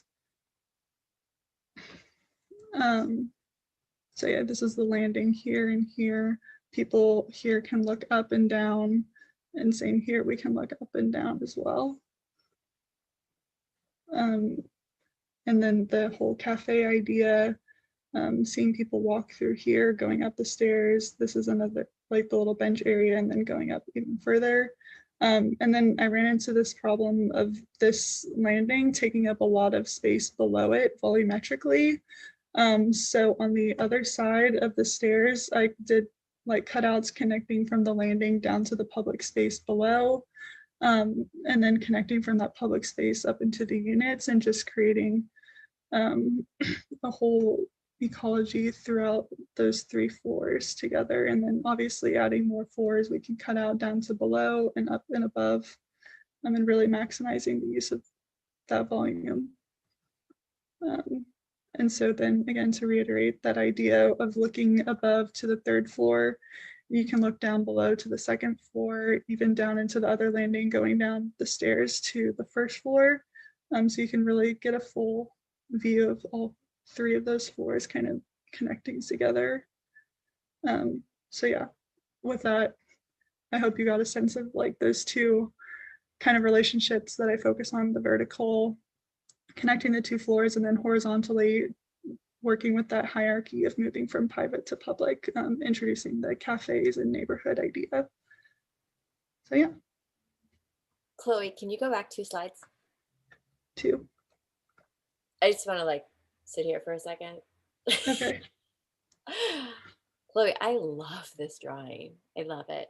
I love this drawing. Oh, this is like, thank you. This is your project. And like you just said, you summarized what your project was about. It's all right here. This is a, I mean, what we're seeing here is we're seeing sort of, connections to the potentially the vertical connections we're seeing, the horizontal connections we're seeing, levels of different thickness, relationships of spaces to one another, light qualities, like we're getting all of that all mixed into here. You're showing a strength and a prowess of freedom of sort of like form, where form can just bend how you want it to make space better, which I think is really phenomenal. So anyway, love this drawing. I really, when I was looking at your diagrams, I also loved your exploded axons about sort of how your spatial arrangements and how it made sense just sort of to you. But I think that what it shows is there's this motion of kind of dissolving. And what's remarkable about it is that it's not a unit, it's not like a vector of dissolving as you move upward. If I started from the upward piece and I looked at the cubes of your rooms and then I applied the word dissolving to it, they sort of dissolve into these bigger spaces, these communal spaces as you move down. But also, and then if I look at how I occupy space in a very large way, and it kind of dissolves into these smaller, very unified boxes as I move up. So there's this dual direction dissolving, which is a really sophisticated move that I really appreciate your project. And then the other thing is there's a matter of the word I want to use is illusion in your project when you're in different spaces, and the sense of how you use reflectivity and transparency really well, and sort of that push and pull of like what I'm allowed to see, and not necessarily having to move around corners, but what can I see through, and then what comes back at me. I think that you could have pushed some of those spaces a little bit further, specifically in the interior units. Can we see the drawing you had of the 2 people sort of dually existing in the unit? There's so much, yeah. I love that you look at it through many different kinds of day, but like I want to see a little bit more to now how can we make these surfaces work a little bit harder for you? Because you have all the parts here. And so this idea, sort of that pushing and pulling, but it's still quite static. You can look at the work of Alan Wexler. He does a lot sort of this motion of the act of the presence of the activity in one place affecting the adjacent spaces in a physically built out manner is really interesting. And I see aspects of that happening in your project. So you might really like looking at him sort of just for future reference for research. But that there's this idea of the thinness of that, like impossible thinness of that boundary. Like what can it be other than sort of a white panel? How do we now bring in softness into your project in play with that idea? Maybe it's actually many layers of fabric and textiles that you start to pull in there. Like how can we block, but allow some light, but block some visual aspects? And how can we make all of these surfaces a little bit more than what we're seeing right now? Another person you could look at would be Hella Jongerius's work, specifically the lobby she did up in the UN, the North Delegate Lobby, and she made this amazing scrim, and it's this curtain that hangs along these exterior windows that when you look at it, you just get the city, and then you sort of shift your point of focus and you just get the scrim, and it's they're both sort of dually rich. And so I think that you have that kind of duality in your project, but I know it's like not fair. This is core 1 and core 3 of the studio, but it's like I want to see all those sort of construction details in here. So that will actually just sort of like tweak it just a little bit. Where the door. Yes, that's greedy. Is what? Yes, know, that's super greedy. Yeah. Can I have more, please? Thank you. May I see more? But just that you're looking at through different times of day, like how do we now take those light studies and then take that doorway and make it more than a doorway, and how can our materials start to inform that? But you're poised and you're ready to do that. So amazing project, really great. Are you in, is this 3 or 1 for you? I'm sorry, is this core? Yeah, because we haven't I haven't seen you in construction yet, so this is your first studio. Yeah. Very nice. Thank you. Thank you, Chloe. Just like Alison said, fantastic presentation. Again, great graphics. I really enjoyed those ideas. I really love this image right here, showing the relationship between the 2 units, and the use of the overhead space and the bending of the spaces and the turning, the living space into something a little bit more.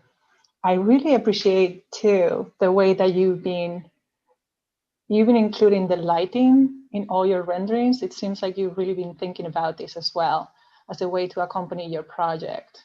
And I don't know if that's the case, but that's the impression I got from your presentation. And this is the way that the part that I would almost kind of like challenge to push even a little bit farther.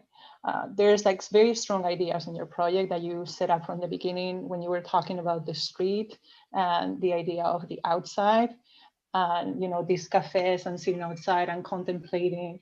But then when you translate it into your interiors, it's it's like how are you actually how are you making those spaces other than just saying you can actually sit here? There's as always, we were looking at the stair, we were looking at your corridors, like kind of like your street within the space, and it's very compelling the way you're trying to stitch the space together, the way you're trying to create this like big like central vertical circulation. But when you create these sitting areas, and we actually look at the space of the sitting area, what is compelling about that space that would actually want someone to stay there? Why would I really want, what would I be looking at when I'm sitting there? What is the lighting? What is the warmth around it? And I realized in your rendering that the materials that you use, you actually tended to use like more reflective materials in those moments. And I wonder if that was actually doing the opposite of what you were trying to do, which was trying to create warmth and a sense of like belonging and a place where you actually want to stay, when a reflective surface tends to give you like the opposite sensibility to it. So I wonder if things like that can be massaged so that you can actually take it and it actually serves your purpose and everything that you're trying to do. And this is why I really wanted to focus on the lighting. There's a perspective you have, and I don't know if we can find it, where you're showing the stair with the seating, and we have the overhead lighting. Do you have this in here? Can we go back to that? This one? Yes, this one. This is one of them. I think there is more, but like I think here is like a very clear image, and I hear what you're saying, and I command you, and I like the ideas that go behind it. And then when I look at the image, I don't feel exactly what you're trying to translate. And I think it's just a matter of like taking it that one step farther. I would even question the idea of like the handrail that you have in the stair. I feel like every time you have something on an image, it counts. any object that you put, any material, you know, you are selecting that to be glass. And I would question, why do you want that to be glass when we're looking at the stair? And I know this is like way too much, possibly, you know, like I'm asking way too many questions, but, you know, I would always like question that. It's like, why are we creating that barrier? What is that thickness? Why is it glass? Because it looks delicate, right? You don't want to put your hand in there. And it's kind of cold, and there's a reflection to it, and it's almost like greenish. So I feel like there's a conscious or subconscious choice that we do every time that we draw something. And I think there's a lot in here in this image. Like I'm seeing a lot more things that you didn't even talk about, and I wonder if they're conscious or unconscious. I'm seeing the bending, you know, of the pattern that is happening on the floor and is reflecting of this on the ceiling. And I wonder, is that conscious? Did you do that on purpose? The blue plane that is hanging, that is kind of like shading, you know, the sitting area, that tells me that you're trying to create a special moment there, but then we kind of lose it with the lighting that it happens and the darkness below. So I think it's really interesting you're bringing up the act of the conscious versus the subconscious, because I think in some of those moves you could take, like, they seem to be, I agree with you, a little bit antithetical to your thesis. Like, it's just like, it seems off. And then I put myself back, like, I'm like, hey, we're in the Lever House. And, you know, and you know, we've got the green glass, that slick interior. That lobby is one of the slickest spaces in the city. You know, it's just like the stainless steel wrapped columns. Like, it couldn't be more reflective and polished and kind of cold. And so I think that's really interesting that we see aspects of that coming through, like maintaining, again, I don't know if it's conscious or subconscious, but sort of maintaining that one piece of the aspect of sort of the communal spaces of the Lever House, sort of never forgetting that you're in this like green glass building with these reflective floors and, you know, the beautiful courtyard, which gives way to greenery, but like you're met with big plate glass there and it reflects, you see yourself back into that. And so there, I think that it could be developed in a way to have the juxtaposition of like, how do you find a comfortable residential, you know, again, the word intimacy back in these moments. If you do, like, I would challenge you to keep those slick moments and let it be the Lever House, but then show how softness and intimacy could still happen. So I don't know. I mean, maybe we give way on some of the angles. And again, I think it has to do with a first semester of school where you're tackling so much already. You're not ready to get into sort of the realities of the textures of the materials and how, you know, the scale of things. And, you know, so I think it's really exciting. And again, subconscious, conscious, I don't know. There's certainly so many opportunities here. And you know, you made a lot of moves in your project, whether it's, as we were saying, conscious or unconscious, but you made a lot of choices in here. I think the one thing that I would kind of like, you know, that you should probably think of doing is like start thinking about it from the, you know, perspective of the user. Think that you are the person that is sitting right there, and how do you want to feel, and what would make you want to stay sitting down there or look a certain direction or the other direction. And is the, you know, is the light, is the plane, is the color, is that accompanying the experience that you want to have? And I think if you put yourself in the shoes of the user and start experiencing your own space, it will help you make further choices in all these other facets, whether it's the lighting, the materials, the colors. Yeah. Okay. Yeah, that's very helpful. I think I did want to like focus on this little area below the stairs and make it kind of more like private, I guess. So I think kind of with the idea of the transparency on the floor, kind of switching that, I think that would be really helpful. So. Yeah, for sure. I mean, I think because I think an interesting exercise about this would be to not change the geometry and only change the materiality. Yes. Right? And the lighting. That's the position that can happen there. That's because you did calibrate the geometry and the space, but the materials are a little bit later in it, and that's just due to the time and your you know, where you are in your education. But like that's the kind of thing that, I mean, I think we don't have that materiality and geometry don't have to be fused all the time. We can apart and we can operate on them separately and see how they interact. And I think you're right on the cusp of doing that. And I think you did do that actually in many ways, but that's how you push it to the next level. But really, and I agree with Alice in the section through the stair that you pointed to is still one of my favorites as well. I think it's a really fantastic drawing, but also just space and the way that it's organized and everything is really great. Good job, Chloe. Very nice. All right. Thank you. Thank you guys for the feedback. Marie. Hello. Just a moment. Okay. Can y'all see that all right? Great. Okay, hi, I'm Marie. I'm a first-year student as well. As you guys know, we were tasked with turning the Lever House, which is one of the first curtain-walled buildings in New York City, was designed as an office space, into social housing. So in this context, I'm thinking about social housing, meaning a wide range of demographics could be living there, and we need to fit a high volume of units in there while still being a very comfortable space to live. So one of my biggest factors that went into my design, which I think is at the top of everyone's mind right now, is that COVID is still rampant and forcing us to remain in quarantine. So pulling from my own experience with how plants have kept me sane throughout the last 9 months, and knowing that New York City has very little green space, especially private green space, I really wanted to harness the natural light that the Lever House gets and use that for not only blending the outdoors in visually, but also physically with this multi-level greenhouse. So this space will house a community garden, as well as serve as an organizational element around which people can gather, enter or exit the building, and then view from any of the primary 3 levels.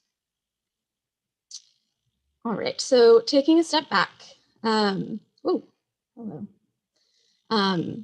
From the beginning, this work has really been centered around interiorities. So we started by developing an understanding of human proxemics, the space required for basic domestic programming. And then that influenced my first iteration of a unit that you see here on the right, which I ultimately scaled to different unit types and floor plans. Okay. Sorry, my screens. There we go.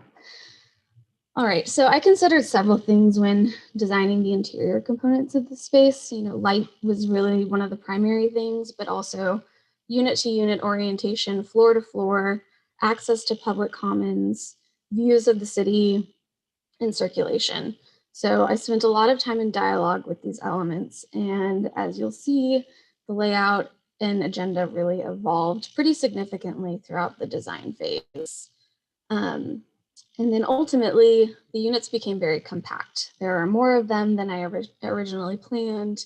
And there's a variety of these layouts, from full 2-bedroom units to 1-bedroom units to 1-bedroom units with shared kitchens and commons.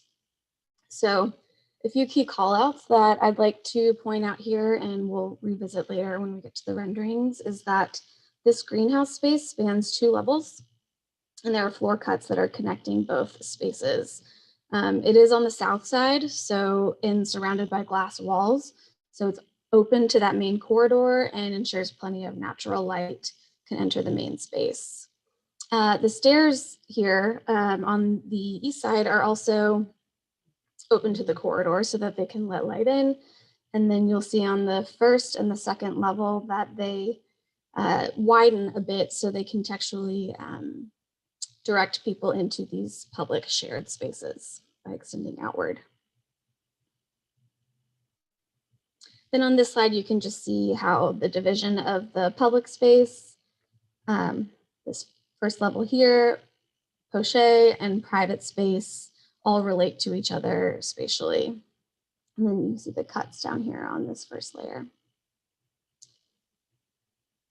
All right, so zooming into a specific unit cluster, this is on the east side, bookending the stairwell. Knowing this is a high density housing with a lot of common space, I wanted to make sure that the rooms, like the bedrooms, which you'll see detailed out next, in particular would be insulated from noise from neighbors, public space, things like that. And then you'll also notice that the bedrooms are encompassed encompassed by poche spaces like storage or closets, as well as being exterior facing for natural light. And then this is that plan where you can see where those bedrooms fall within the poche, not directly adjacent to kitchen or public areas. So over here on the left is a standard 2-bedroom with a shared living room, kitchen, and bathroom spaces. And on the right here, you see these 1-bedroom with living room units with this shared kitchen. And even though that kitchen is shared, each unit would have its own entry for security and privacy. I'm sorry if you can hear my dog in the background. All of this to say, there are several different unit types to accommodate different lifestyles and living situations. Then I won't spend too much time on these next couple of slides, but I did want to show the drawings that detail how the poche between the floors relate to each other, and then also how the cuts of the floors relate to one another. So this is just showing those projections in the existing conditions, as well as the ones that I've created over here. All right, so before we dive into the actual renderings, I wanted to share a pared down precedent board that I used as inspiration. Considering the international style in which the Lever House was originally designed in the 50s, I wanted to nod to that in this new interior. So a few things that you'll see as a result of this are a mix of industrial and natural materials in both the architectural expression and the furniture selections, as well as some sharp exterior angles continued on the interior. And here you see the greenhouse from the exterior with plenty of natural light flowing in. And then zooming in, removing the glazing for just a little better view, you see that the greenhouse is really a primary visual feature of this space. And since it has such a large footprint on both the first and second floor, it really serves as this organizational element in and around which people can gather. So then getting into the actual greenhouse itself, looking up from the interior, at the first level, you can see that it creates an intention for these cuts on the second level, and again on the third, really draws the eye in from whatever angle you might be seeing it. And here's a look at how I'm using lighting in different ways to just make sure that all areas of this floor could be functional and used around the clock in a city like New York, where people have all kinds of different schedules. And then on the second floor, you see how you can see down into the lower greenhouse, as well as up onto the third floor and out over to the open stairwell as well. So secondary to the greenhouse, the stairs really serve as a substantial organizational element as well. These vertical bars create a sense of space, but they still make it feel open to the surrounding environment, and they allow that light to flow in and create really interesting geometry at different times of day. As I mentioned, they're open through all 3 levels of the interior. There are landings at each level, and then there's also overlooks as well. So it really reinforces a sense of connectivity across all 3 levels during the day and even at night. And if you can think back to the unit cluster that I showed, this is that shared space between the 2 on that first level. So it is, I consider it a semi-private gathering space because organizationally it feels like it belongs to those 2 units. But as you can see, it can be seen from multiple perspectives. It can be entered through this ramp over here and just accessed in a couple different ways. So really anyone could use it. All right, then starting to look at some of the common areas. The first level is definitely the most communal of all 3 levels. It includes the larger greenhouse footprint. There's multiple built-in gathering spaces, as well as stairs over to the left here that actually go down and out to the terrace that's already existing with the Lever House. That said, there are still several private units on this level, so I wanted to make sure that those entrances were clearly demarcated from the public space. So you'll see these screened barriers that continue in the style of the stairs that separate the entrances to these spaces from the main corridor. And then moving up to the second floor, while there's a smaller greenhouse footprint here, it's intended to be a quieter space. There's not as many communal spaces and there are more private units. And then lastly, the third floor, this is designed to be the quietest of the levels, with these tables over here are meant for quiet activities, and then these large enclosed rooms that perhaps could be reserved for whatever activity you might like, but they are enclosed. So they have views of the city, they have views down to the greenhouse, but they have their own sound system. So at no point really you can see down into the second floor as well as the first floor. So really at no point would you feel siloed or separated from the rest of the community. And that's it.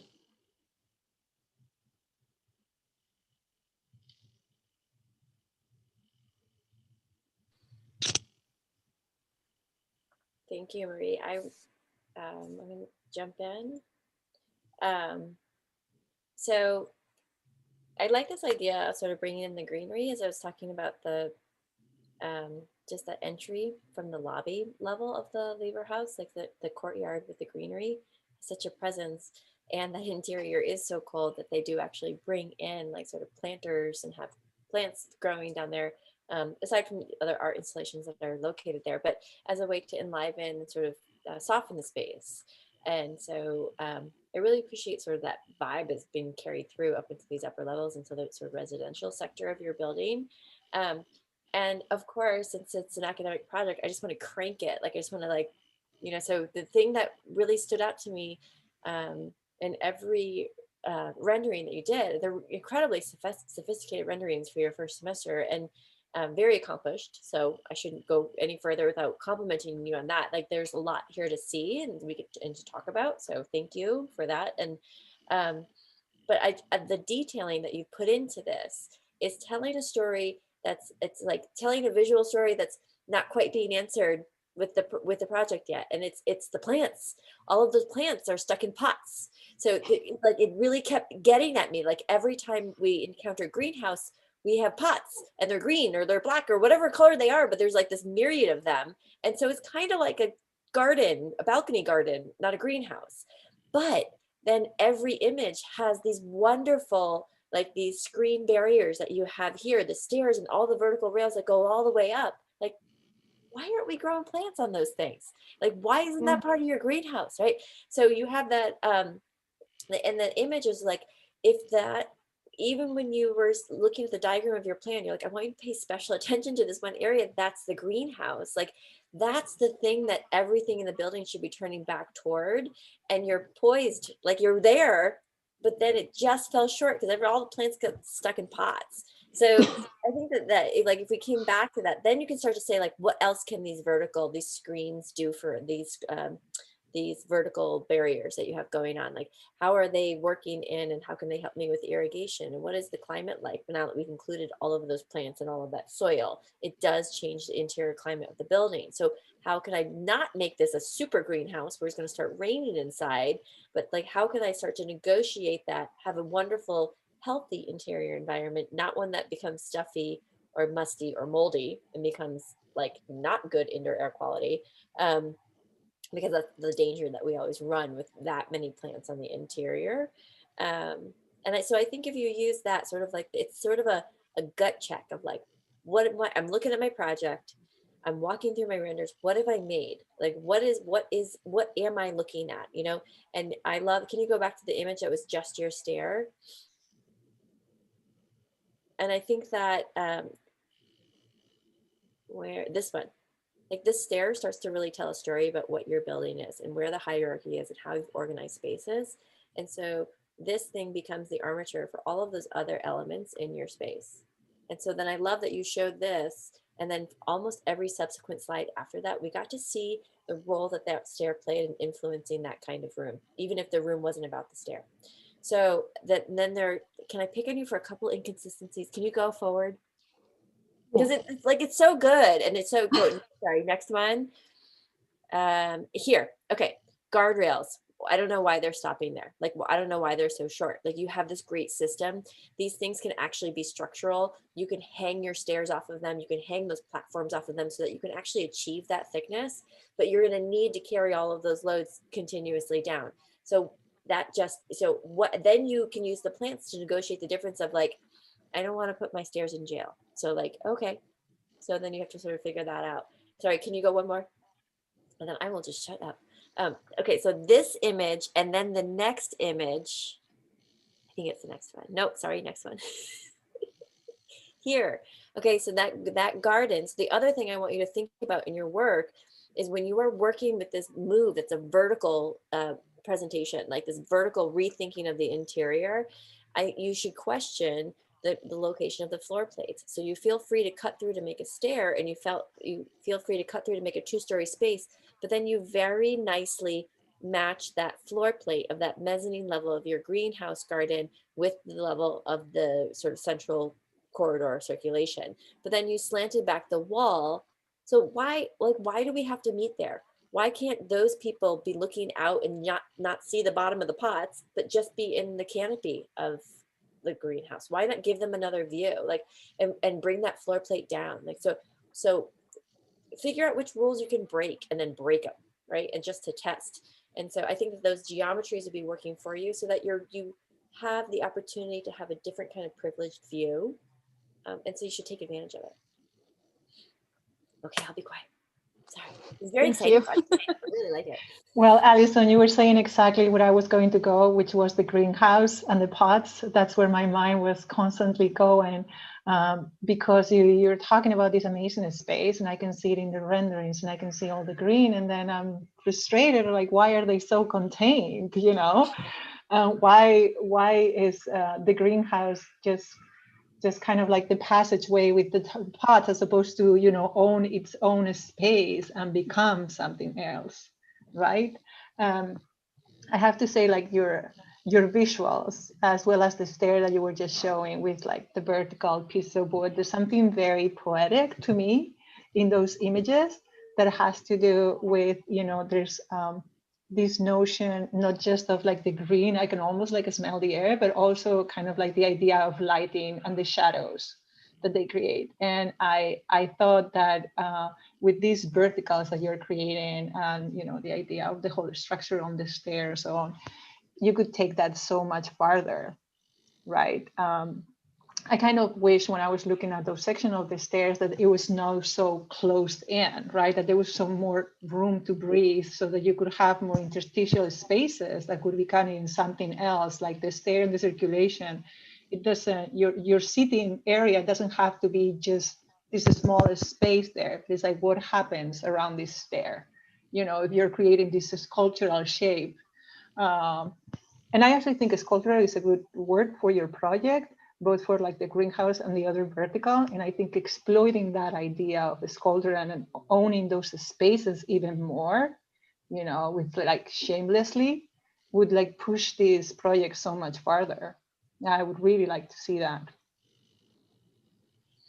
Yeah, and speaking of that too, like shamelessly, like you don't need to follow such strict rules with the ceiling and the floor. You know, you can do a lot. You can think sculpturally there as well. And if you are playing with the floor and ceiling relationship, it's more than just a cut through, and it doesn't have to be angular, but you can really just sort of subtly define zones in your spaces, because I think that you have such a big move with that sort of the vertical slats that you can make some really quiet and powerful moves that people won't even realize they're being affected by, which could be really nice in your project. So I would urge you to think about sort of the subtleties that could exist in the wall, floor, ceiling relationship, and then the structure relationship, before you rely too heavily on objects like furniture. Furniture is so important, and I'm not saying to not have it, but I think that figuring out those other sort of subtleties, we don't need the punch from the room to be from selecting just the right stool or light fixture. That I think that there's sort of an infrastructural caress that you can have as the interior designer that then will be the housing for the sort of the fun with the objects, because those naturally have a much shorter lifespan in the building. Mm-hmm. Thank you. I know Clay's shaking his Really head. good. It's been, Yeah, no, this is great. I think you got exactly the notes that I thought you would get. Yes. There's cautious and taking risks. I get it. There's a great degree of there's both restraint and then the potential for exuberance in the project. And I think you often rely on the restraint, and I think that's okay. But I think there are moments that you could really push forward, and I think the notes kind of come to that. The one thing about the pots is exactly what I knew was gonna happen with the pot. So like you pitched it wrong, right? Like, and so like if you're gonna use the pots, then you can't say it's a greenhouse. It has to be something else, right? Like, because a greenhouse talks about a different kind of cultivation. Because we had talked about this thing with the pots, and so like I think you could have easily reframed that to sort of be, that's the place where I put my pot, my house when I'm leaving, right? So there's this communal cultivation of, I mean, we just got done house sitting for somebody for multiple months and taking care of their plants. It wasn't taking care of anything else, just the plants. And it was all these pots, right? And so people bring their pot. And I think you could tell a story about that. But anyway, I think it's a really interesting project and beautifully represented and told. So nice work. Thank you. So last but not least for this session, we have Carrie. And then that will be the last student of the session.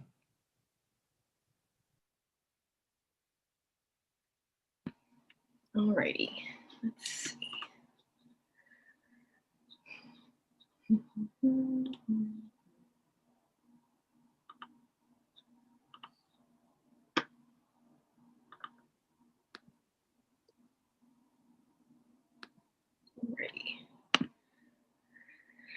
Okay, hi, I'm Carrie.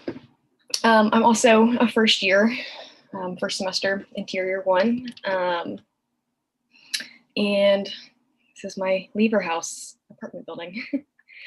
So everybody has said, we're focusing on relationships and proxemics, iterations, and thinking as small as possible. And that's really what I kind of focused on, was trying to get as many units and occupants on each floor as I could, with the units being as small as possible. So I took some inspiration from like the tiny house movement. My brother actually built his own tiny house, so I used some of his influence on that.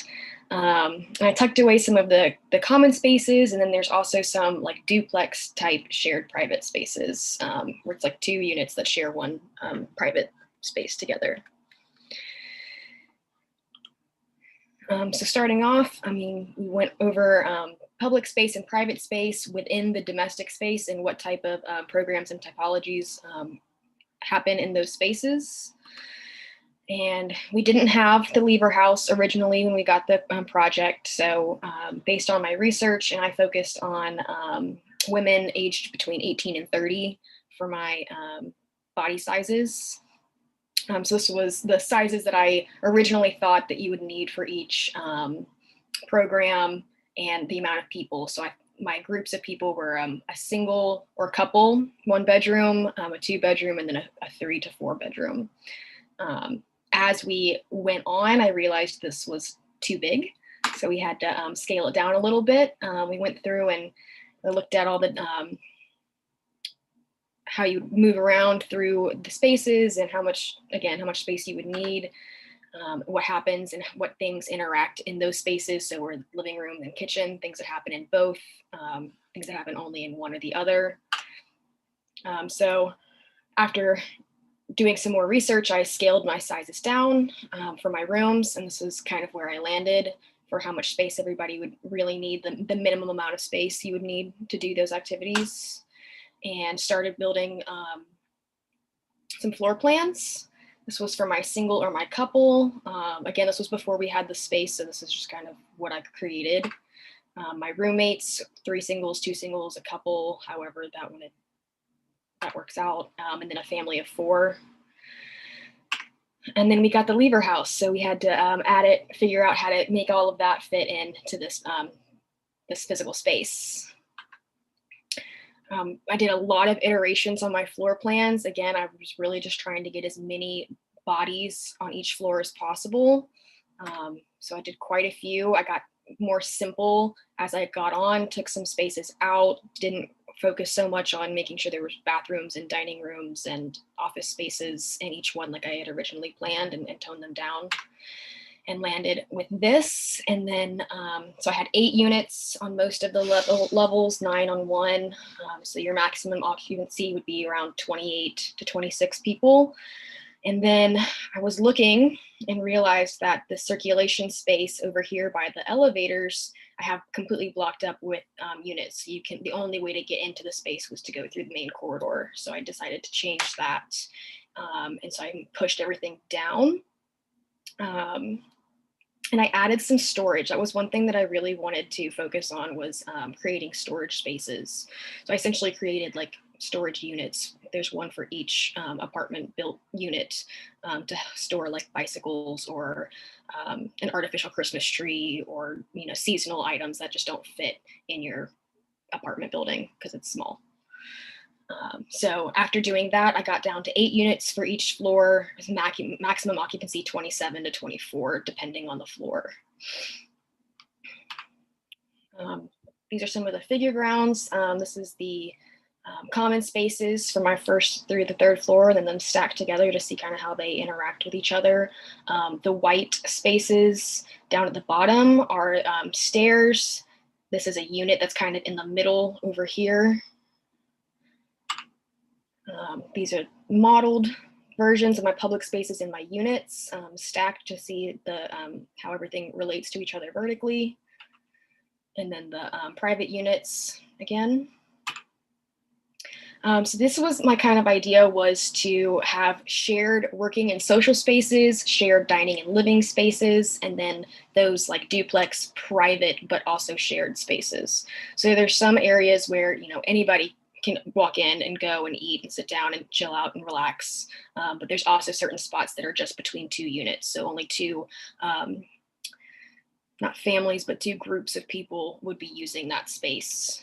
And they only have access to that through their own units. So on each floor, this is kind of mapping out how those look. And then my unit relationships are pretty much paired. A couple groups of 3, but most of them are paired up together. I'm going to kind of go backwards a little bit. I'm going to start with my 3rd floor. This is the floor plan. I've got my units in there, figure ground, and my common spaces. Everything is oriented, towards the windows. It's the curtain wall, so you want to get as much light and best view that you possibly can.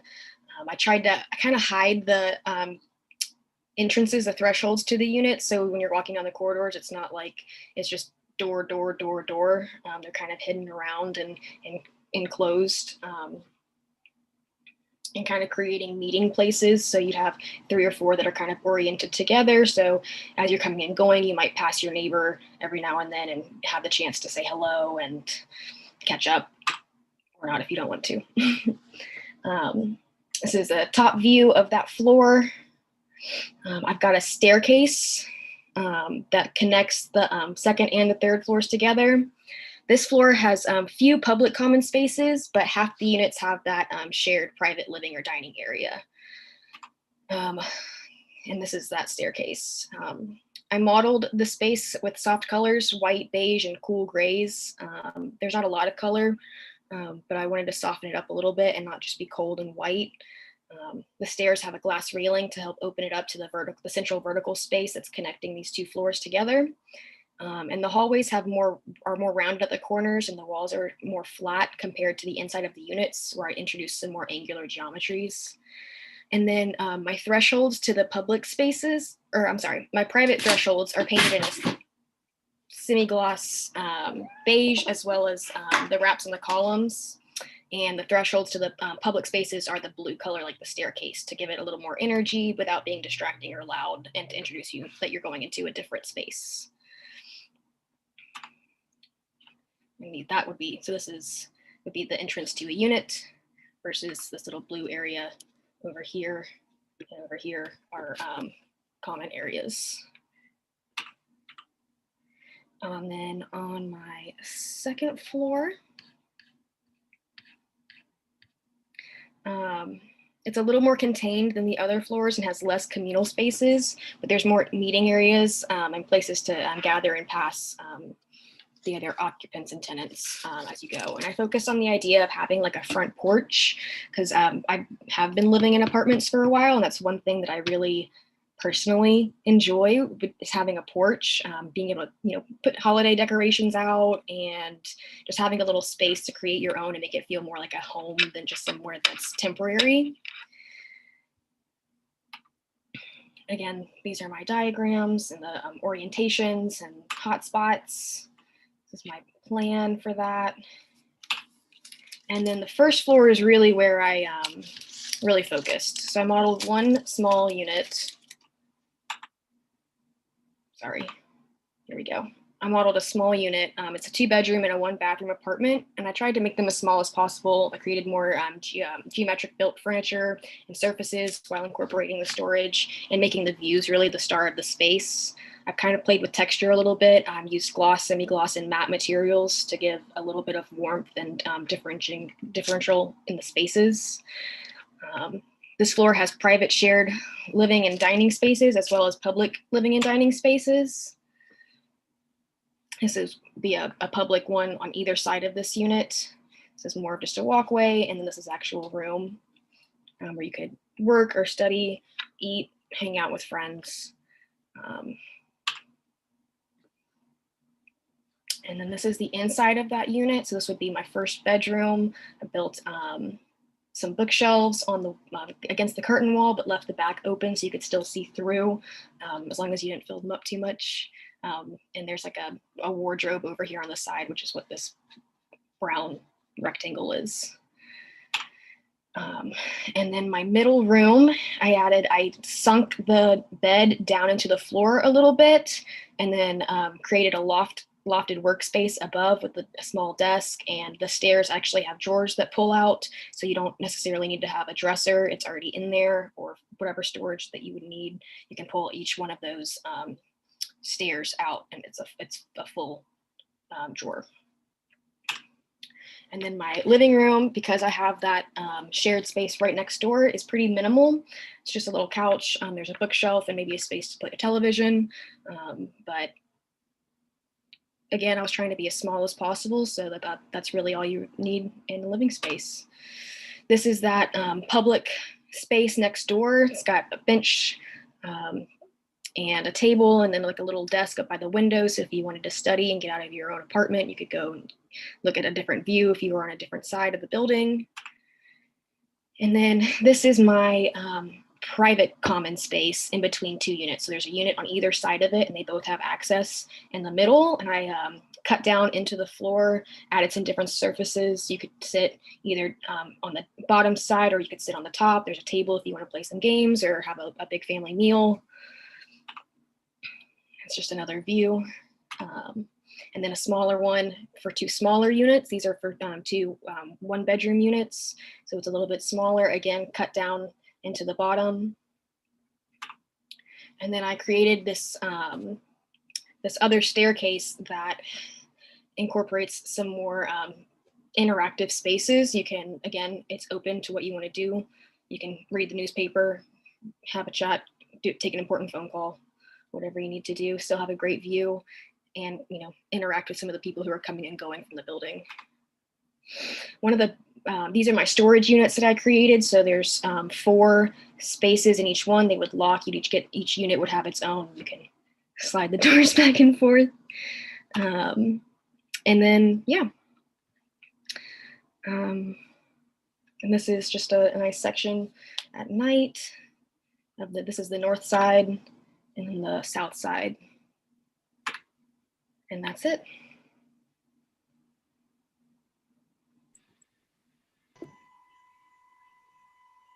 Thanks, Terry. I chuckled at your very first slide because it was like the apocalypse. It was like this very There's dramatic. nothing in there. It's the building.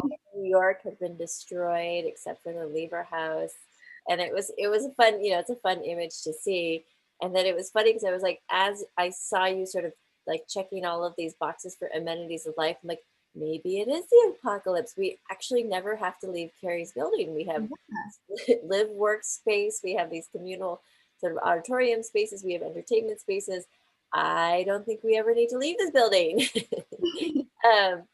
So I really like the ideas. I think that you prefaced your project very well, and that you have experience sort of executing this tiny living and the sense of tiny living.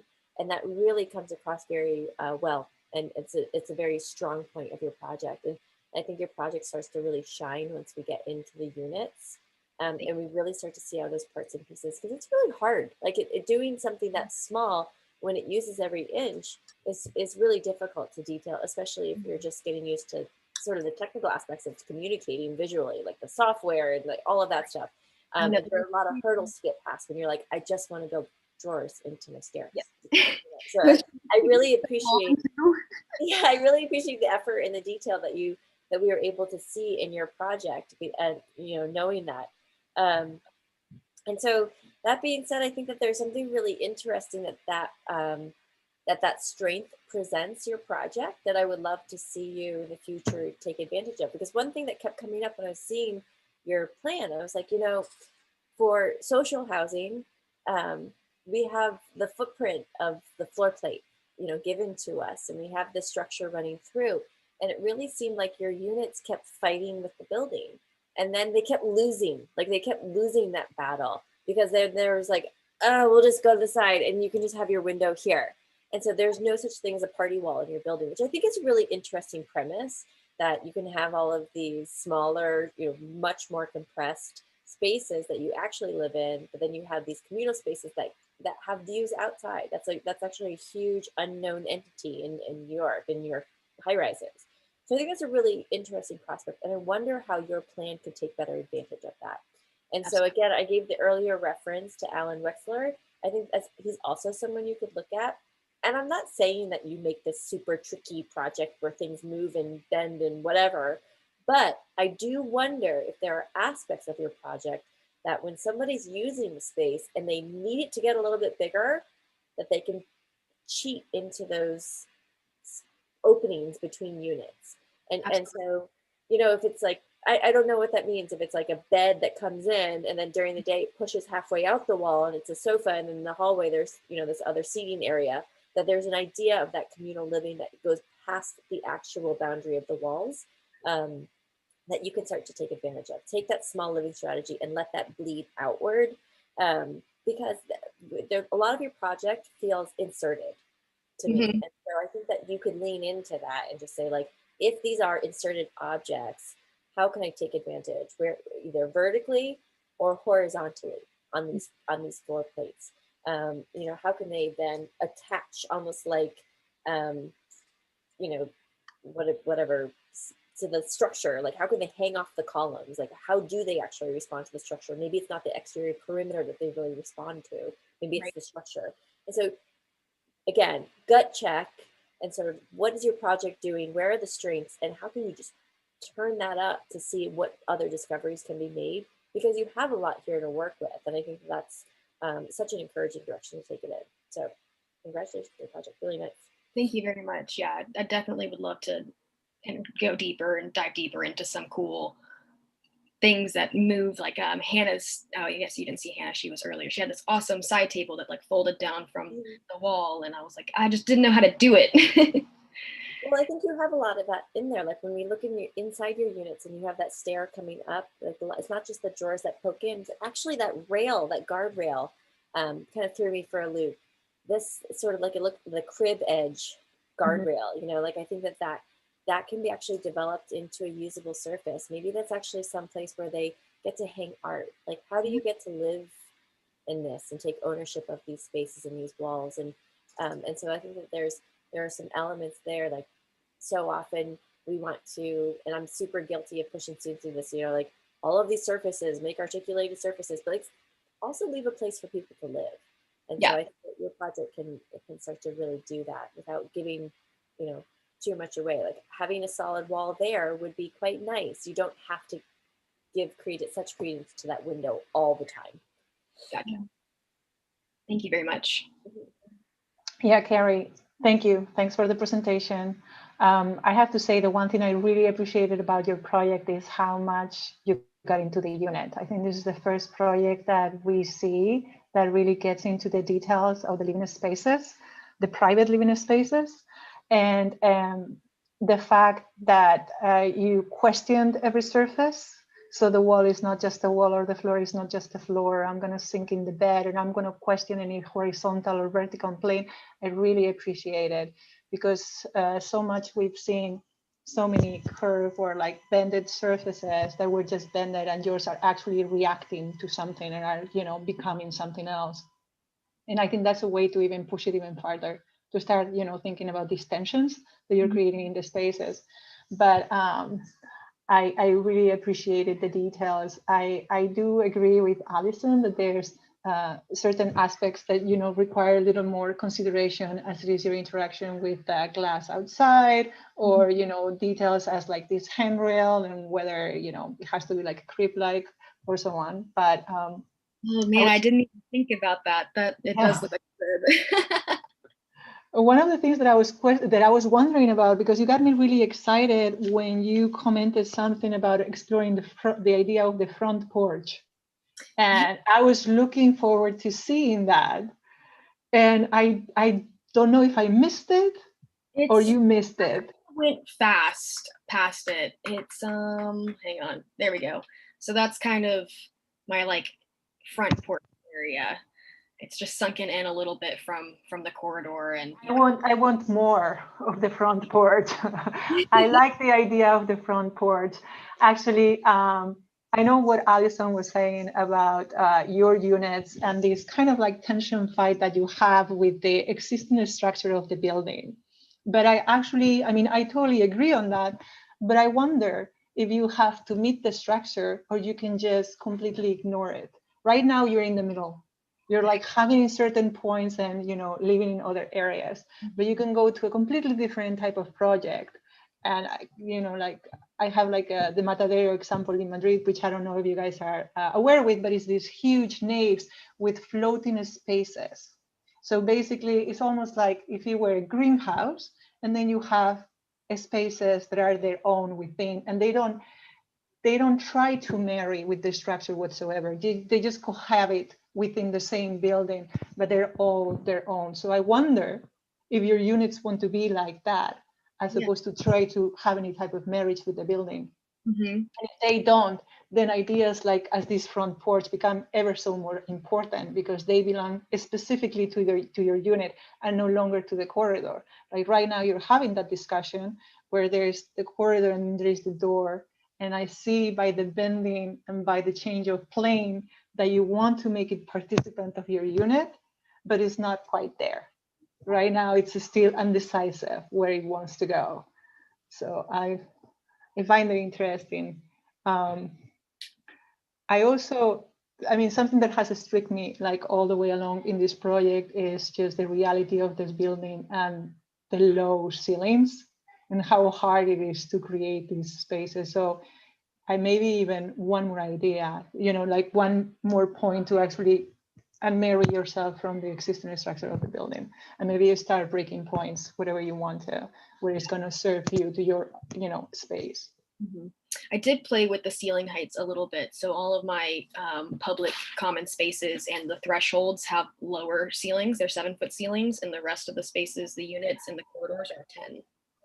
So one thing I didn't mention at all throughout the whole presentation, Clay, because I know you probably didn't touch upon, but as a person that builds a lot of housing in New York, I know a lot of things about code. So I'm not going to delve into your 7-foot ceilings. I'm done there. Okay, I don't say a word, but I'm just saying that's a different conversation. But I do like the idea, though, that you're thinking vertically as well. I like the idea that you're thinking about this space. And just as a fun note. I mean, one of the first things that I thought of when you started showing the images was like the cabinet of Dr. Caligari, which I'm sure you guys have seen, and how much it resembles this idea with the bending walls. And I was pleased to see once we got into the units that you were using these bends and they were becoming something. So I commend that. And that's a great use. Thank you very much. That's it. Fantastic comments. And Carrie, really nice project. I mean, I do think that that's an interesting note about, like, because the units do start to fuse, especially with the ceiling and the floor. And it would be much, and I think the porch could be the way out of that fusion, where these things can start to float free a little bit more, and the units have a slightly more autonomous relationship to the existing building. I really like that note. Well, this has been a great job, Carrie. This has been a really fun session, and y'all have been fantastic reviewers. If maybe we don't have much time, but if you have maybe one or two parting shots, Maria and Allison, that would be great. I have to say, I'm amazed. These are first year students. Is this right? Yeah, all but the first one in this session were first year. Well, I commend not just the use of the graphics and the storytelling. Presenting a project is very hard, and making your ideas known is very hard, and representing those ideas is extremely hard. So I think you guys have done an amazing job throughout. I am very pleased to see that so many ideas from Clay have translated, because you guys repeated so many words that I was like, that's the right word, that's the right word. So I'm so happy to see that you guys are exploring these ideas and the uses, and I can see it in the space, your mind's working differently and trying to kind of relate your own story. So I commend you all, fantastic work. Yes, I have nothing but positive and it's like the awesome, meaning full of awe, praise for all of you. I'm sure the morning went well, and it seems just from the body of work we're seeing here, the afternoon will go well as well. And I just, to speak to the content that we're looking at here, this is very high level design that you're engaged in. You're in a rigorous program, and clearly you all deserve to be here, and you're bringing to the table really interesting proposals about what the potential of the interior can be. And so I'm super excited about the direction all of you are taking the program. And I really thank you for that, for your investment of your time and your energy. You are met with an unprecedented start to your, I'm speaking specifically to the first years here, but an unprecedented start to your careers. And the way that you have clearly managed to pivot, and then for the second years, you have totally pivoted from what you were initially introduced to bring forward this kind of work. You're doing a little bit of injustice to us as instructors that you don't need us there presently. So it's an amazing body of work that we were able to look at. And this goes, I mean, literally more than just the studio, all the reviews I've been on, you guys just blow me away. You've been stuck behind screens, and you're doing more than just doing what you can with what you have. You're actually exceeding all expectations, and you are excelling despite all of this sort of adversity being thrown at you. So take your well-deserved breaks this semester, after this semester, literally rest up so that you can come back with the kind of rigor that we've been exhibiting. And so I really just, the premise of the project is so good, because it's about this idea of like rapid compression if we need it, and what does it mean to be in the interior in an urban area. So it's asking a really important question. You're bringing forward really important proposals and responses to that. But really, I just have nothing but praise and thanks. Like that I really want, just as part of the interior design faculty, like I want to really just thank you for your dedication and your investment in your projects, and great studio, Clay. Super fun. Thanks. So thanks. Fantastic. Yeah, thank you both so much, and Maria, thank you especially for joining us, and it's so good to see you, and I hope we're able to do this more often. It's Great really to see you. Get the band back together for a moment. Yeah. Thank you guys so much for your feedback. Thank you, guys. Thank you. Yeah, Enjoy the thank afternoon. you. Thank you. Yeah, we'll see you soon. Take care. Okay, that will conclude this session, y'all. And so we'll rejoin. I'm just going to hang out here, but we'll rejoin y'all again like 5 minutes before the hour. And hopefully our reviewers will already be here and we'll be able to introduce them. So great work, second session, and looking forward to the final session of the day. Thanks, Clay. Thank you.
we're still waiting on a couple of reviewers, so we'll give them a few minutes and see what the deal is. No rush. Thanks.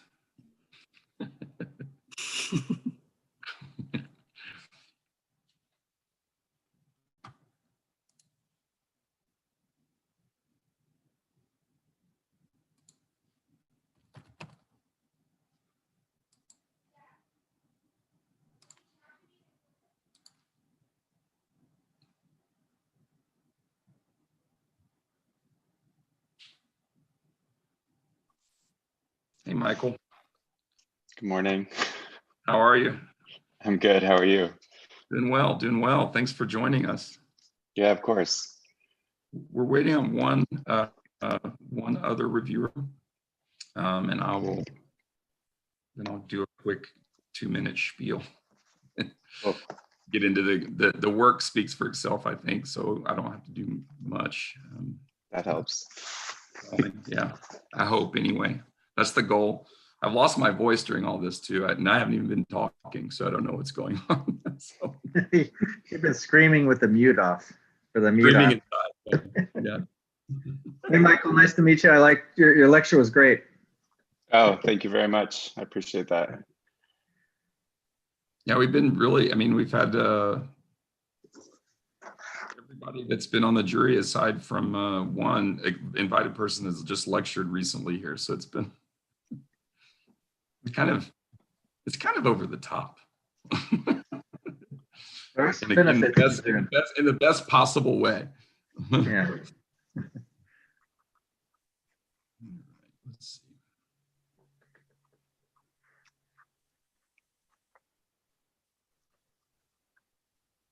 Are you in Spain now, Nuria?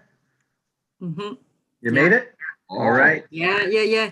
And sorry, guys, my computer, I killed my computer on Monday, like at the best time, like before I was going to get on the plane, I threw the juice on the laptop that I was drinking during class. So I had a very nice end of the last class. Basically, the computer died completely. I had to finish on the phone, and then I just got a temporary laptop. Now they gave me Panja, super nice. They gave it to me like at 8 p.m. because I had to fly next morning. So yeah, but at least I can see you. I also saw your lecture, Michael. I really loved it. Oh, thank you so much. Very refreshing. Yeah, it was fun to put together. I had thought I had already spoken about Russian doll in particular for the last time. So to be able to do it again, particularly for this audience, was really cool. Yeah, really and I had already watched the Russian doll, the whole thing too. So it was already prepared. Yeah. Yeah. Great. He answered the question about the door. That's the most. Yeah. It's so funny because, when we all see something finished on TV, you assume that there was all this time and thinking that went into it. And on some things there is, and on other things, like even the door, it was just so quick, how we had to make those decisions. And then the camera has a way of just making things kind of smoothing out the edges and making it look good. Sure. So Yeah. it Not was my camera. Mine does the opposite. Yeah. Here's Eleanor. Great. Hi, I'm here. How are you? I am good. I was in the waiting room. I'm good. Thank you. No, thanks for joining us. It's great to have you. Great to be here. We have a lot to go through, so I'm going to just jump in and I hope y'all got the brief that I forwarded to you, and that kind of encompasses things. And I think the students really do a better job of telling the story of the work than I do. But in short, the studio is a Master of Interior Design studio. It consists of first year and second year students. This section is more heavy on the second year students. So that gives you a sense about where they are in their trajectory, third semester or first semester work.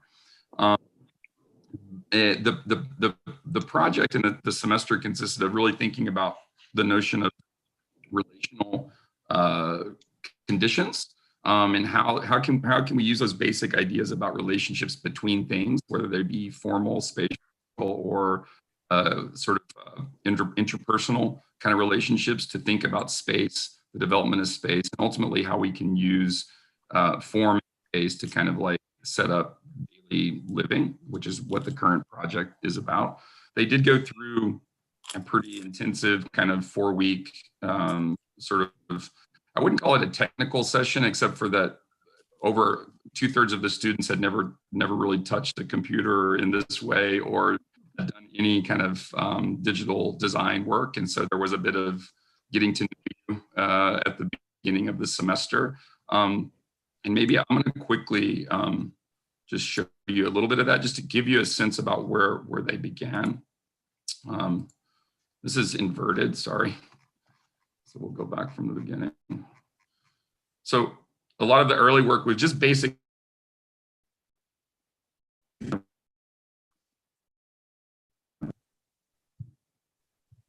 I think we lost you, Clay. You did. Maybe you can repeat.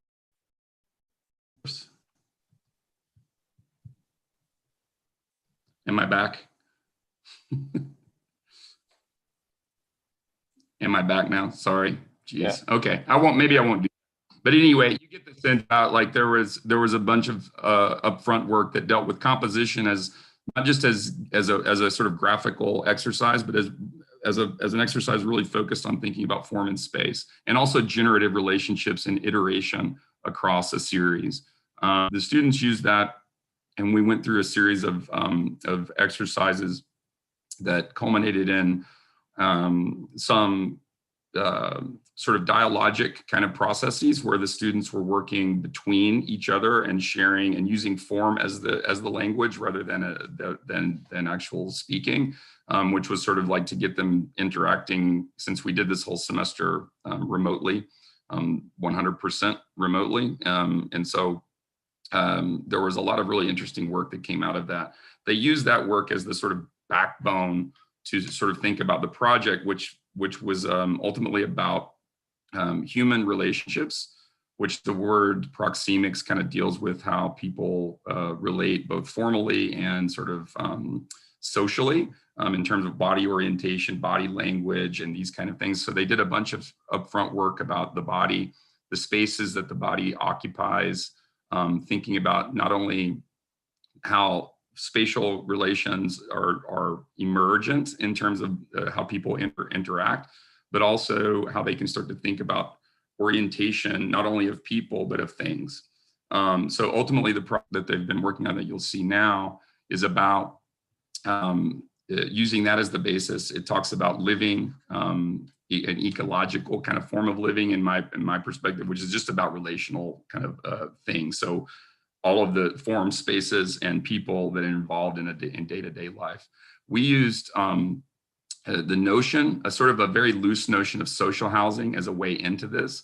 And for me, social housing in this context was more about how to live small and how to live with diverse populations of people, rather than about sort of a certain economic kind of focus of social housing.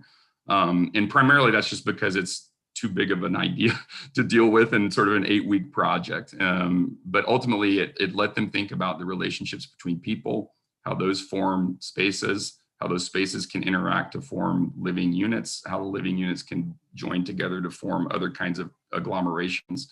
And then ultimately how people can live in a multi-story, semi-urban or urban context that precedes the city, right, as an interior condition. So, and the first student, Paulina, will go through that. And so then ultimately the project is a multi-story project in the Lever House in New York City, which I chose that primarily as a foil to sort of the highly articulate, heterogeneous kind of room scheme that the students were being asked to think about.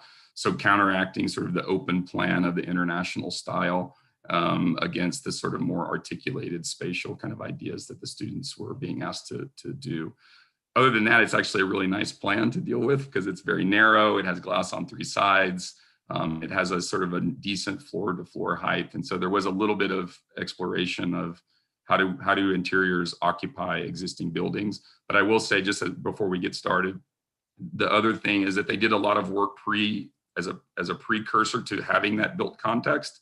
And that's, for me, just a polemical idea about interior design, that doesn't have to sort of rely on architecture as its beginning point. And so it's more playing an interaction between architecture and interior design, rather than saying architecture has to exist before any interior project occurs. And so it's trying to give agency to these emerging students in terms of their discipline. And so hopefully you'll be able to see that. I think you will in this session. Are there any preliminary questions I can answer? I'm sure that Pauline will be able to sort of go through this as well. Great. All right, Paulina, kick it off. Wait, before, I didn't introduce our lecture, our reviewers, my bad. So we're very, very thrilled to extend the sort of the day that we've had with a stellar group of reviewers and end it on a really high note with Elena Manfredini, who is the graduate coordinator at SciArc and runs her own design office called Atelier Manfredini. She's also a former she's lectured at the school very recently, which I got to kind of meet her in person for the first time and really enjoyed that. But a super influential and important person, both in design, the world of design in general, but also in academia. And so we're really, really thrilled and excited to have you here, Elena. Thank you for joining us. We also have Michael Bricker, who's a graduate of the school, but more importantly and more interestingly is a production designer and filmmaker who has also recently lectured at the school. This is just like a great day. I'm over the moon with all these reviewers, but Michael, who also has probably most notably in his work, although he's currently doing many things on existing TV shows for the USA Network, among other things, was the recipient of the Emmy Award for production design for Russian Doll. Which really touches on a lot of things that I hope you'll see today in terms of storytelling and space making relative to human kind of interaction. And so thank you, Michael, for joining us. We have Professor Nerea Feliz from the School of Architecture and the Interior Design Program. Thank you, Nerea, for joining us. And then Professor Corey Beeg is also going to join us for a few as well from the School of Architecture. So this is a great afternoon. I'm going to introduce you to Paulina, and she's going to take it away from here. Thanks. Hi, everyone. Good afternoon.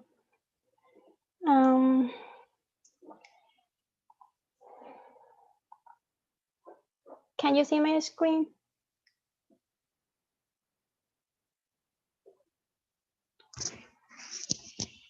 Can you see my screen? Yeah, we can see.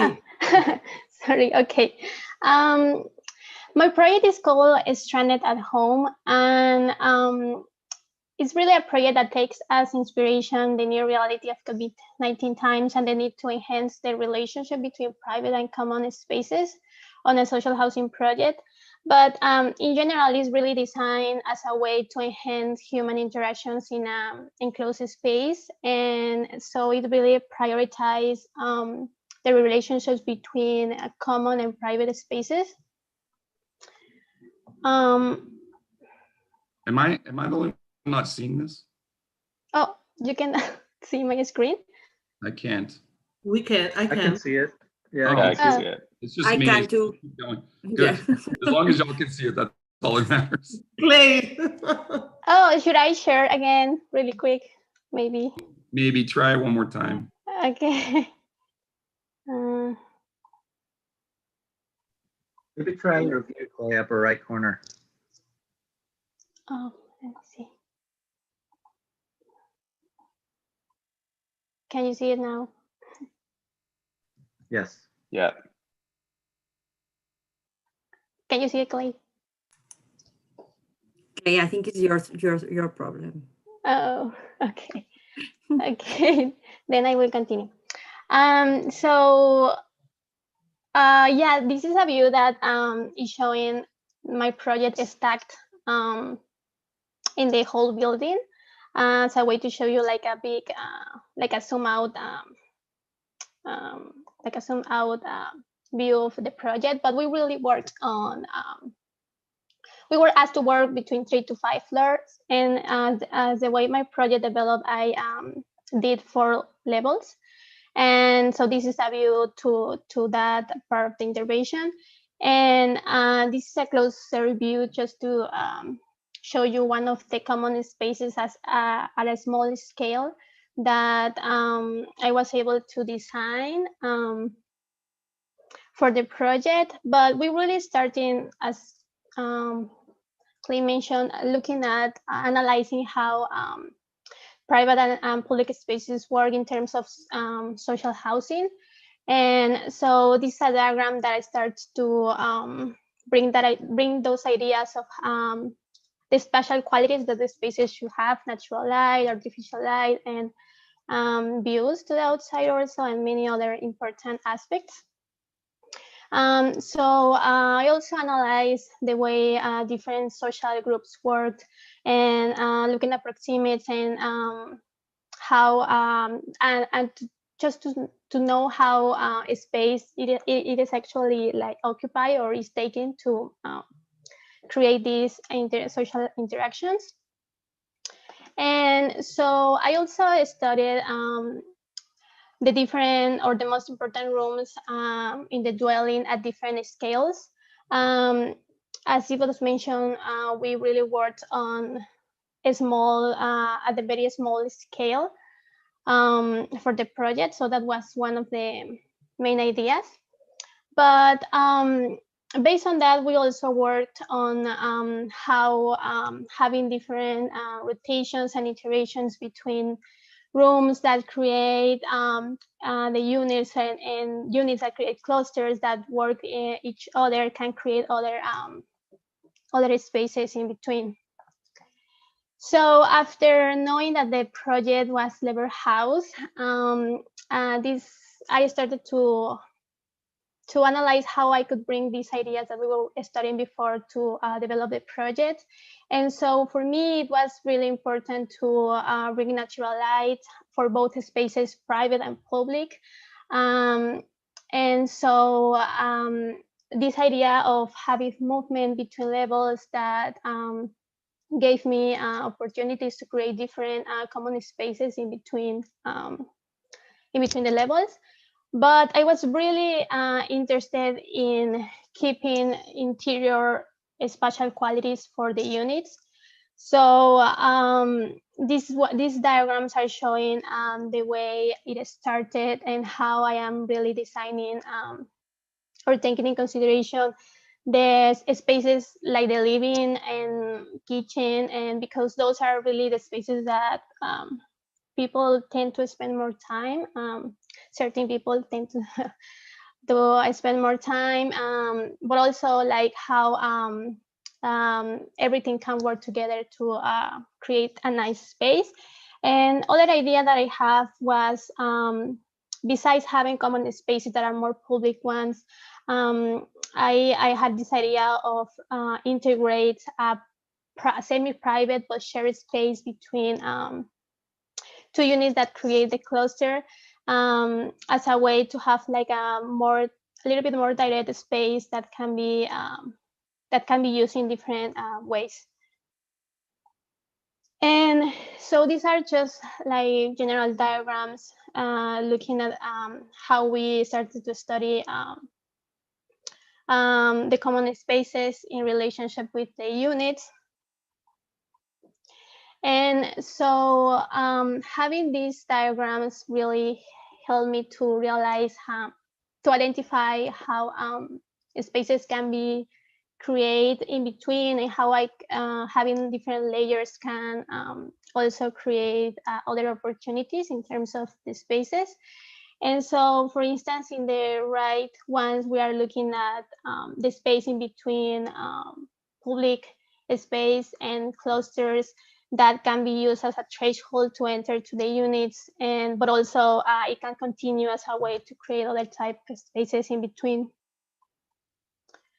This is again identifying the amount of space available to do that, and how the way I have it, I start to have more flexibility in terms of how I can interact from one unit to another and having a common space in between.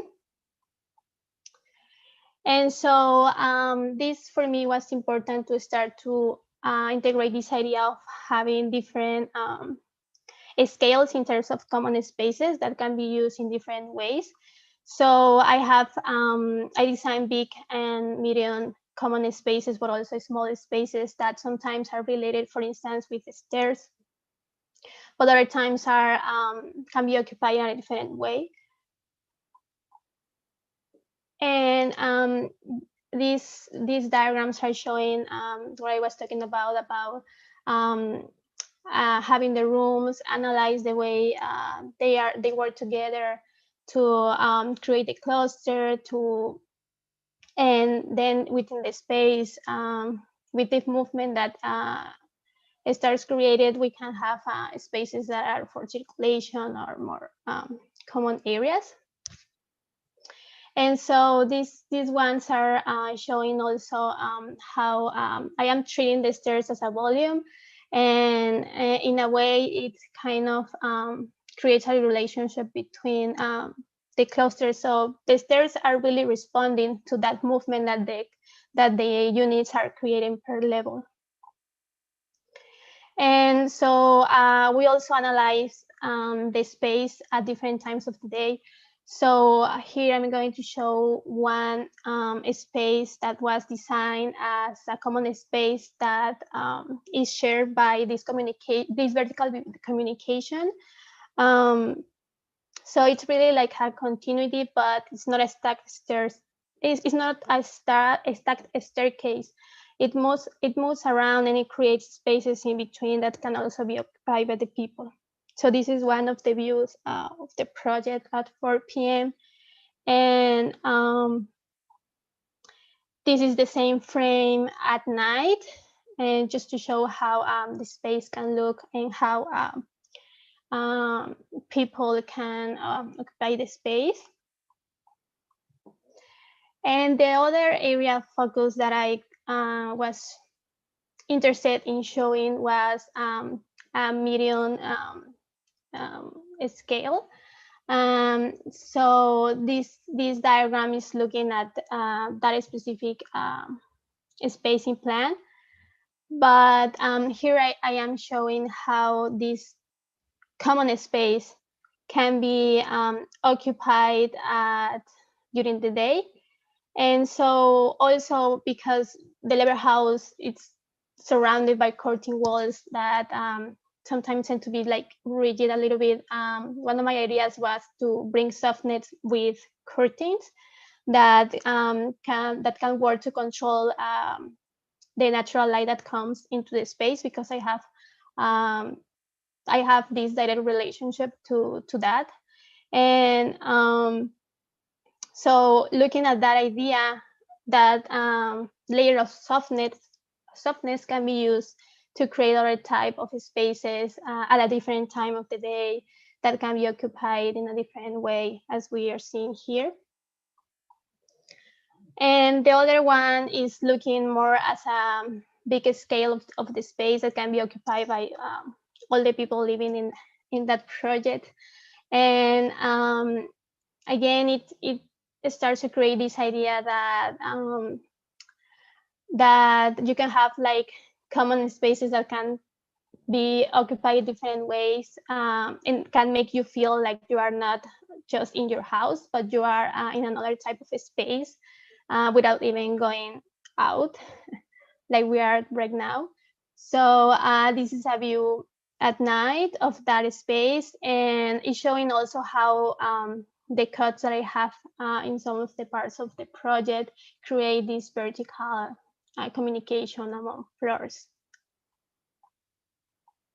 So that's that. We are looking at that. We are going to look at that same space, but during the day, with the use of the curtains that come around and create another space that, in this case, can be used to exercise or have a little bit more flexibility there. And these are the plans that are looking at more at that in detail in plan. The first one with the stairs are communicated that are communicated not in a stacked way vertically and that have a space in between, and the other ones that are directly connected to the two units among the levels. And so going from a big scale to a more granular set of ideas, I worked on develop one of the units of the clusters. And again, really interested in identifying how the Puget that exists between the primary rooms of the dwelling can create other spaces, and that can be also used as thresholds. This is one of the views that looks at the entrance of the unit.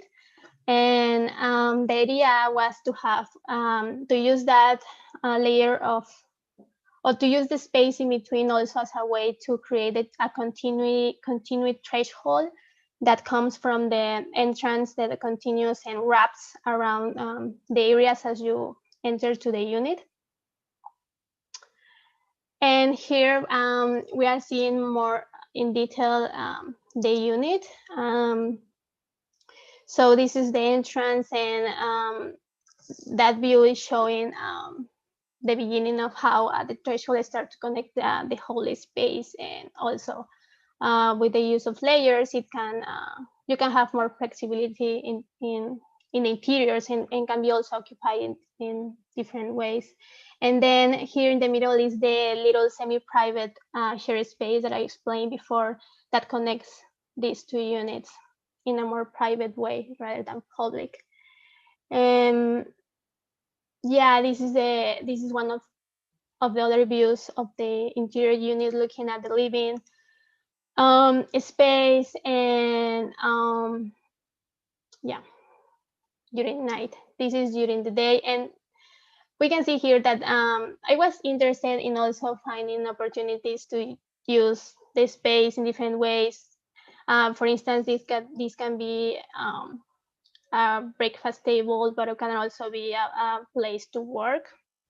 So it's really like about finding a little bit of flexibility. And this last one is showing the private shared space that I was talking about, that is a semi-private communication between two units of the clusters. And that's it. Thank you.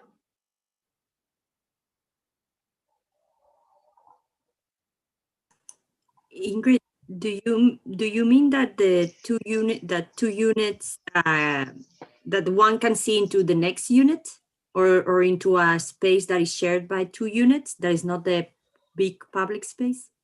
Yeah. There's a communication there. I mean, is this one? There's doors, and then the last slide shows like the door to the entrance of one unit, but they are communicated in a little semi-private space that is not public. Yeah, that's correct.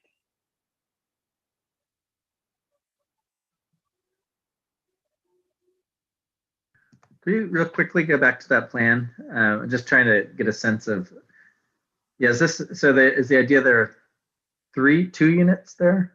Yeah, there are two units there. And I really worked on develop one that is the one that we are seeing there. So is the bedroom in white is part of the unit or not? Yeah. And then the black one are just to highlight the Puget in between those primary spaces.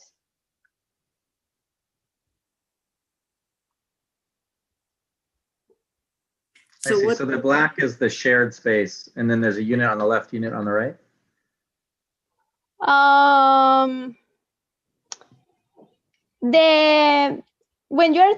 The part where you're seeing details, black and white in the right side, is the whole unit, but I just highlighted with Puget the space in between the primary spaces that we were like advised to have like bedrooms and kitchen just as the primary space, and then the other thing of the plan will be pushed to that can be used for storage or for the restroom or for other type of space.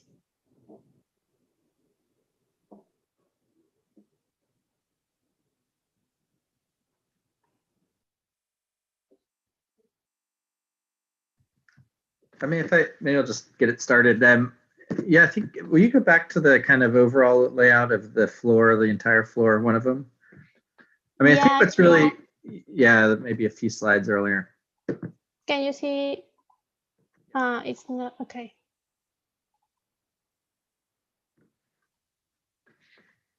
Yeah, that work. Any of these work. Yeah, I mean, I really like your project. I think the drawings are really beautiful. I think it is a little confusing, like what's happening in the overlap. So I do think some kind of clarification, maybe you shouldn't. I mean, I think you're mixing the fill. It's confusing if the fill is representing one unit versus another, or a kind of overlap. So I think a little clarity in the drawing there would be nice. But it's a really interesting project brief, because you're putting this, inserting this into such a regular vertical building in a very vertical city. And usually in these buildings, and as this building exists, you have a very vertical exterior where the building is identified as a very vertical form, and then on the interior it's very horizontal. And there's no real overlap between that verticality and the horizontal condition. And I think what I like about your project is you're starting to blur not only transitions between units, but also transitions between a vertical condition and a horizontal condition within the space itself, and especially in the staircases. I think the area that I'm most drawn to is the staircase. And I think why you do it and why it's so successful is that shift that's happening when you create that seam and transition. So instead of just a stair that's going from one floor to the next, I think that would just reinforce verticality versus horizontality. And by shifting it, you're starting to create a threshold between those two where there is a blurring happening. And I think the unit, and the way I understand the unit, is doing the same thing, where it's not just units that are adjacent to each other, but units where there is some kind of odd, I don't know what, like a fluidity between them, where there isn't a very distinct barrier separating one and the other. And I think that's really important, because in New York especially, but really everywhere, but in New York, real estate is very expensive. So if you're a developer and you come in here, you're going to divide this thing into a grid, and have like as much space occupied as possible for units. And so to get away from that kind of scheme, you have to overlap some of the functions, some of the conditions of that space to allow more open space to occur. And so I think that's where it's really, really successful. And I think the geometry is starting to allow you to do that. It's not, like some of the kind of more fluid geometries are allowing that transition to take place in a way that feels less distinct, like barriers separating two objects. So I appreciate that. Thank you. I also really like your drawings, Paulina. They're very, I think they're really, really nicely executed. But it's true that they're sometimes, it seems like the way the hierarchy of the elements that you're highlighting is a little unclear. So I think as in, like, at the end of the day, what we really need to identify is the unit, no? And where one ends and one unit starts and finishes, and then those public areas. So for example, here it seems like there are a lot more units. How many units do you have per floor, roughly? I have 6. And that create 3 clusters that are the ones like the ones here. When you highlight, like if you go back, when you highlight the black, no, so then it appears like there's a lot of units, no, in that drawing we were just looking at. Oh, yeah. Yeah, you're right. But I mean, that's very minor. I mean, the reason why I'm asking is because you're proposing these very generous and very nice public areas and very tiny apartments, no? And it's important. And if you think of this type of buildings and those common areas, there's usually not as many per floor, right? In that there's usually a couple of floors of apartments, and then every maybe, I don't know, maybe every 7 floors, there's one common area or something like that. Or at least, well, depends on the size of the floor plan, obviously. I think that you need a density of occupants to take over these spaces, and that the spaces that you have designed are very nice. I like how you have articulated the surfaces with the carvings, etc. So that is all very nice. My question is more where I don't know if the project works or not. I'm not saying it doesn't. I just think, but I'm suspicious of that ratio of public area to private area, where maybe I mean, because in a place like this, then if the units are so small, do they? I mean, in order to have the occupants really come out to these public areas, they need. I think they need like. I mean, more of a reason to use them, no? So if the units become so small, maybe you have like a shared kitchen outside or shared facilities of that sort, maybe it's more likely. I think right now you're in an in-between that is neither nor, where you could push the occupants out of their apartment more if you compress the units more and had more density, more units that are smaller, and more shared facilities, like obviously shared facilities, because these spaces that you present in a very neutral way and as very flexible spaces, I think in order, if they're going to have this very generic character that you envision, which at the same time is not so fully generic, because you're really having a lot of inbuilt furniture and adding detail to it, which I think is what is enriching the quality of the spaces, but at the same time that limits the use, no? So what is it? Is it, you know, like how do you see these spaces being occupied?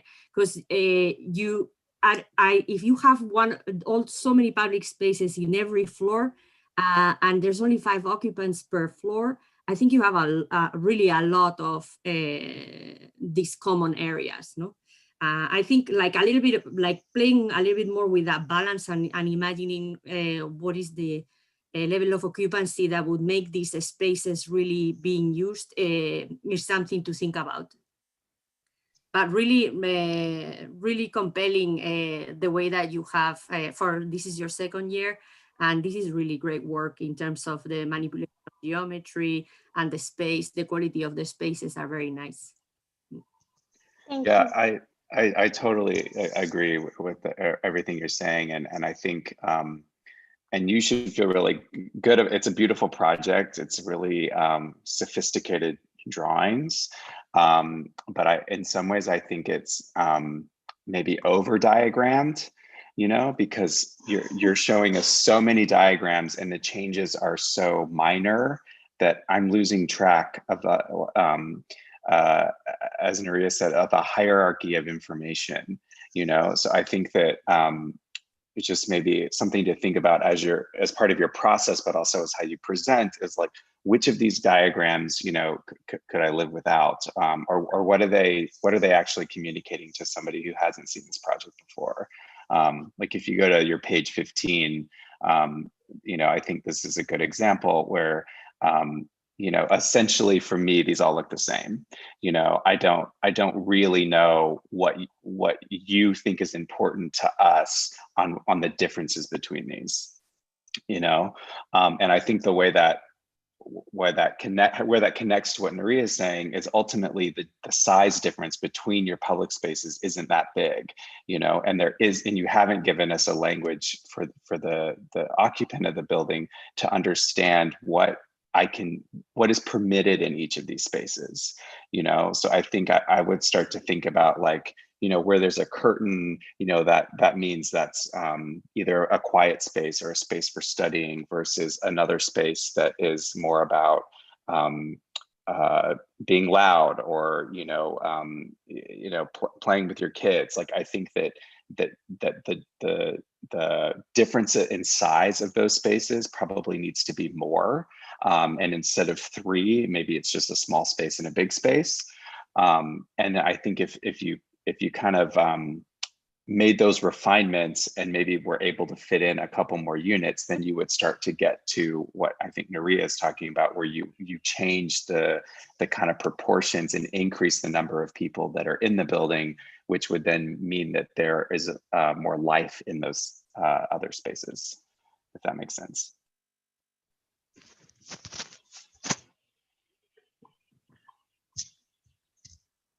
What I like, sorry. What I like about the project is that somehow you don't recognize the Livra building anymore, that it's so different. You could imagine this being between Ali Rahim and Nil Denari interior.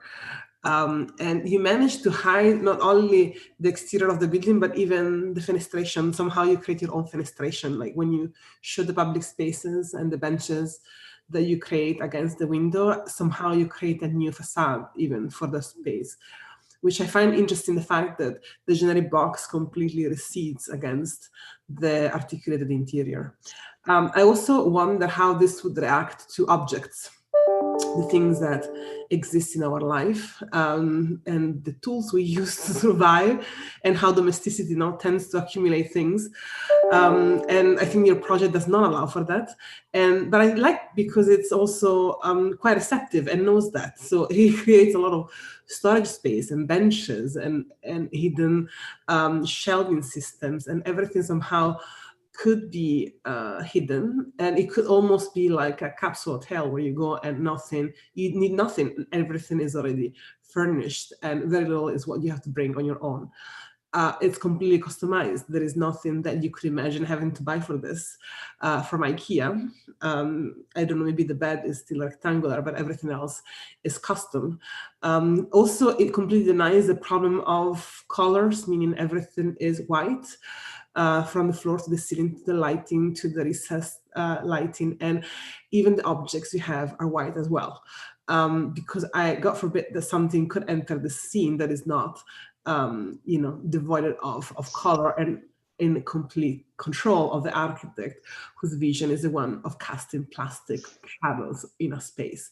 I know where you come from. I appreciate it, and I think many architects come from the same spot. You truly, somehow this reminds me of Ali Rahim. He had like this issue on AD that was about elegance. No, so it was, everything was white, everything had the same occlusion rendering. There was like this very specific surface finish that everything had to have, and the only possible material was white and glass. And the glass is so transparent to be white. So I think in life, some accident happened to that vision. But I do think that the second year is actually a great example of ambition, of architectural ambition and manipulation of form, control of geometry. And quite frankly, I think that this talks more about transient life, more than housing. Like, I don't see this being maybe the housing where you would be for years and years, but maybe this is a way in which one would live nowadays, not in COVID time, okay? So more, in times where there is no pandemic and people actually would use different locations, and the we work, we live, this kind of operations where one would find highly designed, self-similar spaces that have a high level of design appeal, and also have everything in them so that you could survive in them. And everything is encased, hidden, and still quite beautifully performing. Yeah, it almost seems like an exclusive COVID pod, like that you could lock down concentric kind of bubbles. It's literally your bubble. Yeah, like one unit, 2 units that have a shared space, a whole floor, multiple floors, and everything's white, and a septic and can all be wiped down and cleaned, So I think I say that I think as both a compliment and maybe not, So I think it's just something to think about. But yeah, Elena, I like that thought a lot. Yeah. Yeah, I would add to that. Sorry, real quick. I think like we didn't really talk about your flexible elements, but I think speaking about life and how this can engage life, but also vary over time, I think it'd be really interesting to treat those flexible elements in the same way you're treating the pods, where they do start to intersect. You know, they're not just separate little curtains that go around, but actually start to contain sometimes 3 pods, sometimes 2 pods, so that there is more variability, like, you know, depending on who's there at the time. I mean, you always engage with your neighbors in the city, and sometimes you engage with ones you like, sometimes you engage with ones you don't like, and you have different ways of fortifying those relationships. Like, I'm going to build a shrub because I really don't like this guy, or, you know, so there's ways you could start allowing that flexibility to change the space dynamically based on that. Yeah, for sure. I would love to continue this, but unfortunately, not unfortunately, but we have to move on to the next student. Paulina, really fantastic project.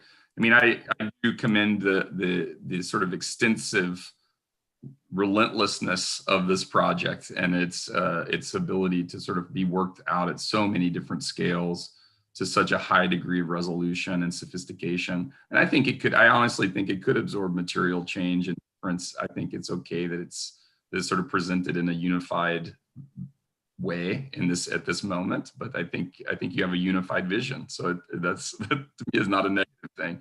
But fantastic work, and thank you for your semester. Really good. Thank you. To Hannah. Great. This is a great, this is the kind of conversation I was hoping we would be able to have today. It's great.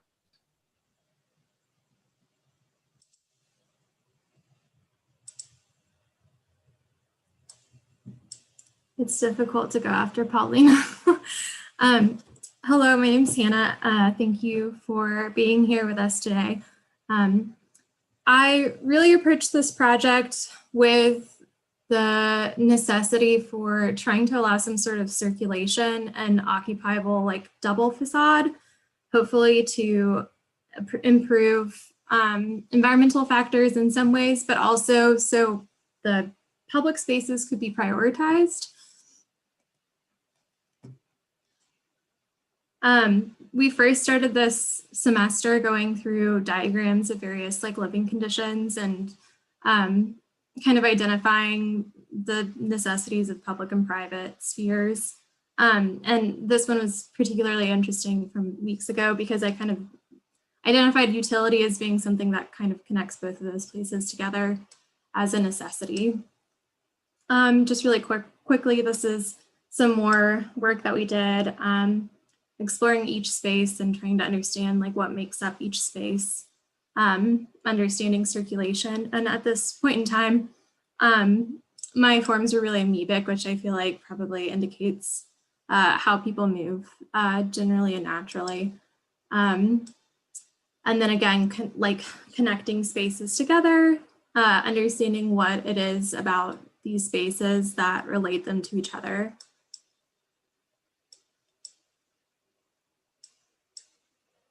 And then kind of identifying, like, different kinds of family units and what that might be and how that looks, and identifying the diversity within the family sphere. And then kind of, like, working in diagrams again to, like, group things together by color and line weight. So first we started, like, developing plans without any kind of building in place.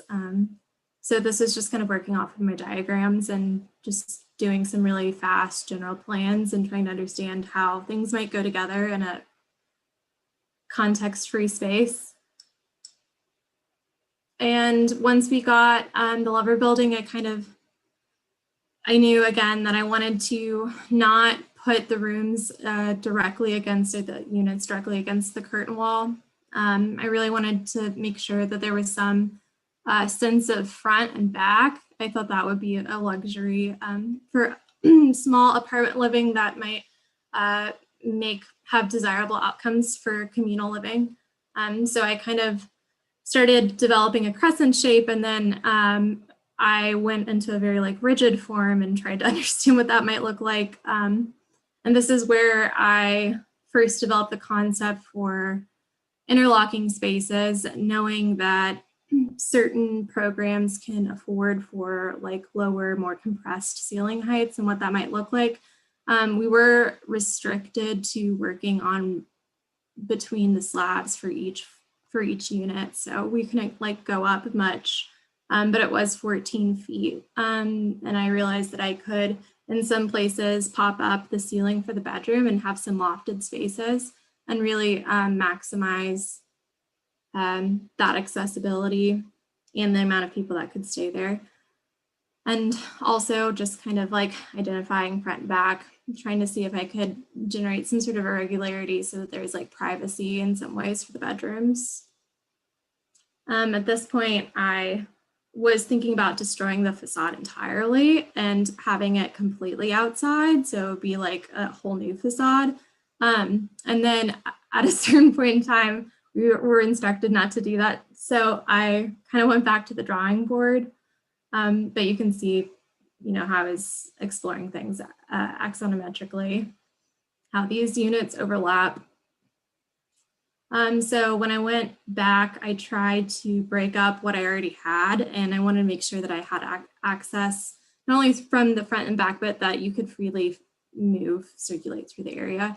And then I kind of identified some like key, like aesthetic elements that might be useful. And this is just like a basic massing of what things started to look like when I was stacking and shifting units. Here you can see like very lightly what it's starting to look like when I'm creating this like, I guess I would call it contrast between what's a very regular gridded building and then kind of exploring more random geometries inside of it.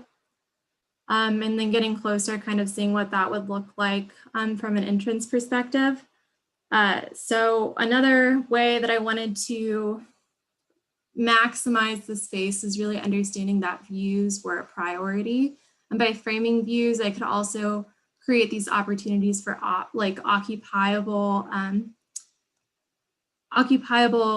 windows. So you can actually like go through them. And then it kind of generated into these two floor plans where the first one is working a little bit more orthogonally, and then the second one we have rotated to create more of I guess disjointed circulation path here. And you can see the beginning of these like bedrooms popping up through the floor and creating ramp spaces. Again, just showing the initial iterations and then what that would look like, front and back circulation, and then also prioritizing the views and how that would work with circulation. And again, this is another view of what it might be like to circulate between the units, and gives you a sense of what my threshold condition is, and then also compressing the ceiling heights of different program. You can see my stair here where I'm trying to keep the space open so that people can really access the views in a public way. I used color to indicate circulation and where people might go, and try to add texture with like a slate flooring and more permanent feeling materials that might add softness to the space and make it feel a little bit more residential, but also it is social housing, so it's a little unusual, and I wanted to keep in that. This is just like an elevation of a particular area of unit clusters, or you can see how they might be working together, and just an elevation of my stair detail. And here you can see that from the second floor and what that looks like to the platform below. And now I can show you what the unit looks like itself, and kind of how I generated that plan and worked within the poche and created a front and back threshold that could be used for dining or a desk. And here you can see the top bedroom of the mezzanine level of a 2-bedroom unit. and what that might look like creating occupiable space beneath it. And here you can kind of see an elevation. I removed some of the planes so you could see what was happening inside. And then a section of what that might look like. And then this is the interior of the bedroom unit at 7 feet height. And this is another view of what it might look like when those mezzanine units are stacked and rotated. And that is the end of my presentation.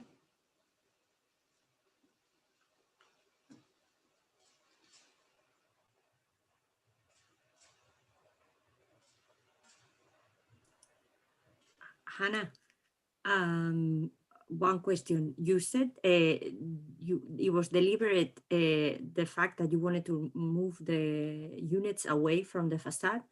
Yeah. Why is that?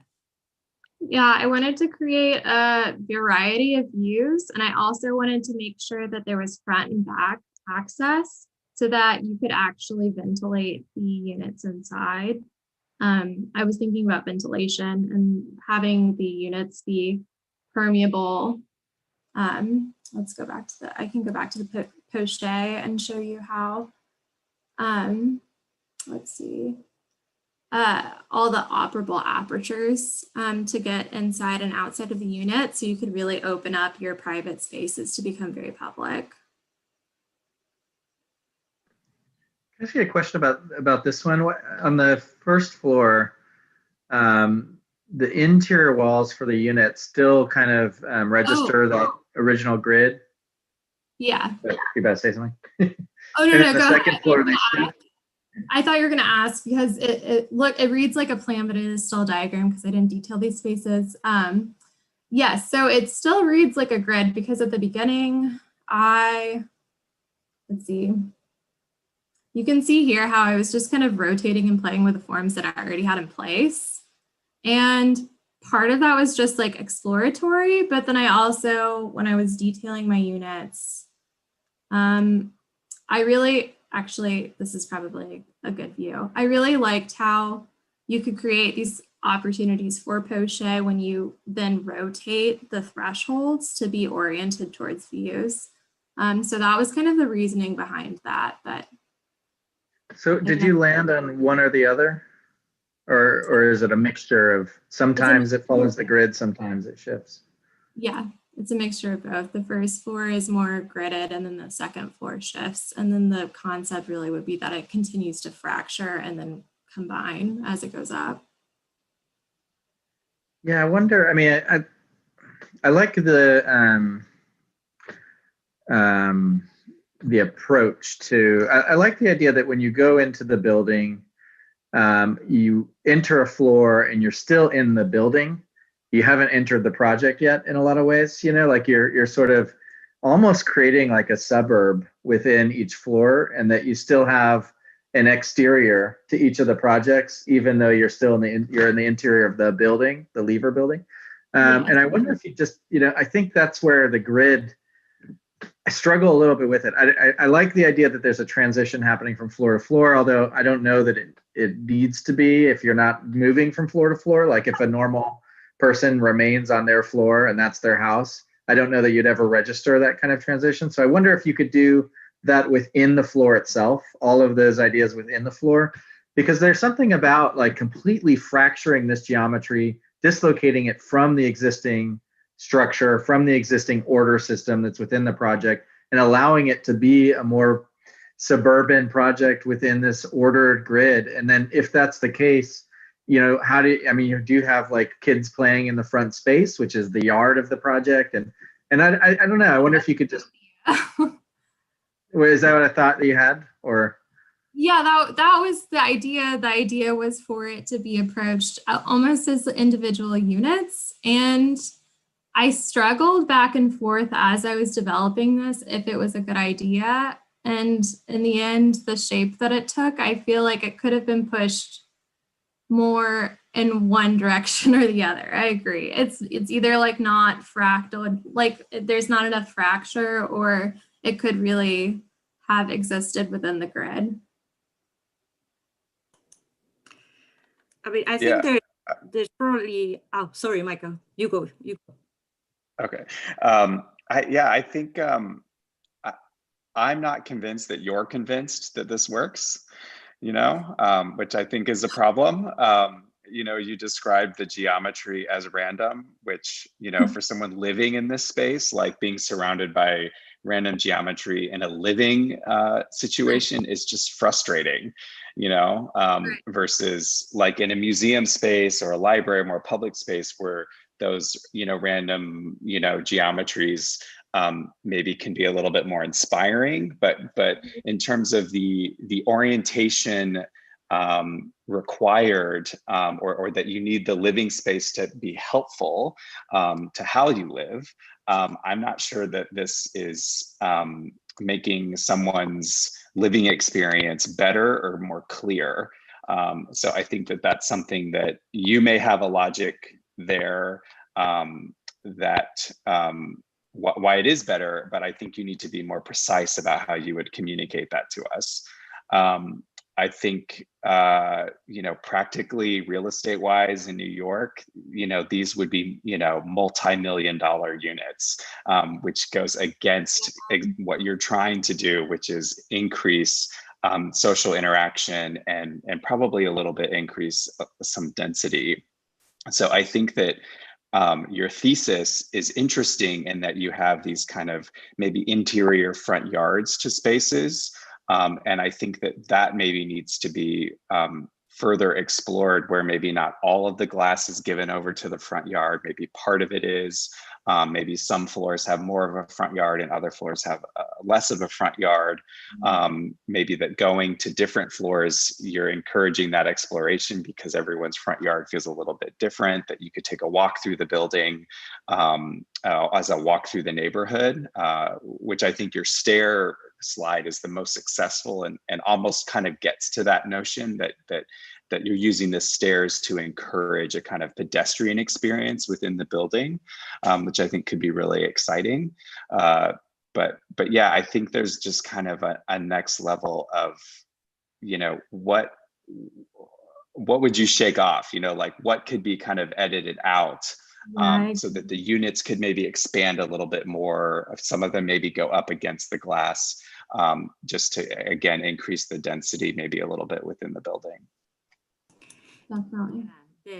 I think the density and the daylight in the units, if something we've learned from this pandemic, is that that is super important, being indoors. And I think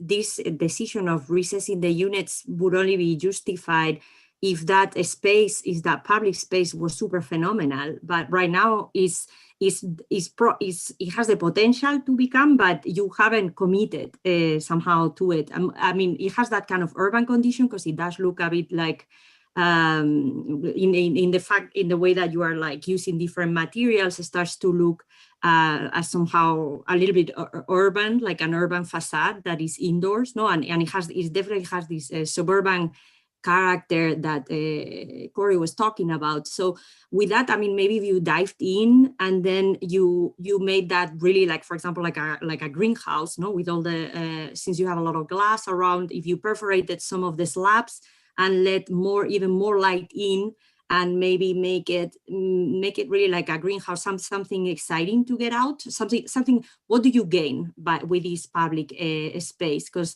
Paulina had like a proposal, more defined proposal for what was happening in those spaces, but here is a little bit like unclear, what happens there. So then like Michael was saying, with the price of this real estate, so what would you think?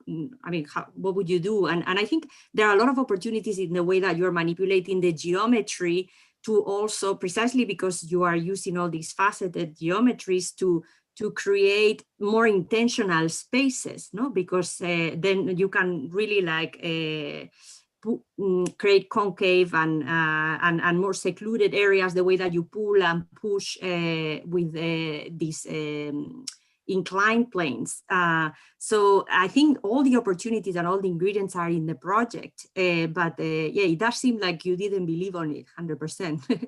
So I think it's promising, but I think it's like half cooked in like some of those areas are undefined. Like 3 more weeks, but I'm sure everyone feels that way in some way. I just wanted a little bit more time. Yeah, I know, and that happens to all of us, you know. I know, I know. It's not unique. I think something helpful to think about maybe is like, I think this project is also over diagrammed. And what happens when you have that many diagrams, you get to a point where you're like, well, the project must be in here somewhere, you know, and then you kind of end up presenting all of them and saying like, well, look at all these diagrams, the project is here. And I think in your process, you have to get to a point where you put all those diagrams out and you kind of say, well, it's actually only these 3, or it's only this one, you know, and all the other ones I've passed that because I really like this one thing in this diagram. And then you take that to move to the next phase. And I think that that's something we all struggle with, work with, you know, think about. But I think that for this one, and I would say the last one, the kind of over diagramming is actually hindering your process. And so I think you have to get to a point where you chuck a lot of them, unfortunately, and say, I learned what I needed to learn, and maybe, you know, most of these things don't work, but I learned this piece and I applied that to the new one, and this is the one that feels like it has a stronger thesis. And I think you have that in there. You just haven't made that decision yet, I think. Yeah, it's definitely like at the precipice of being more fully developed. Thank you so much for your feedback.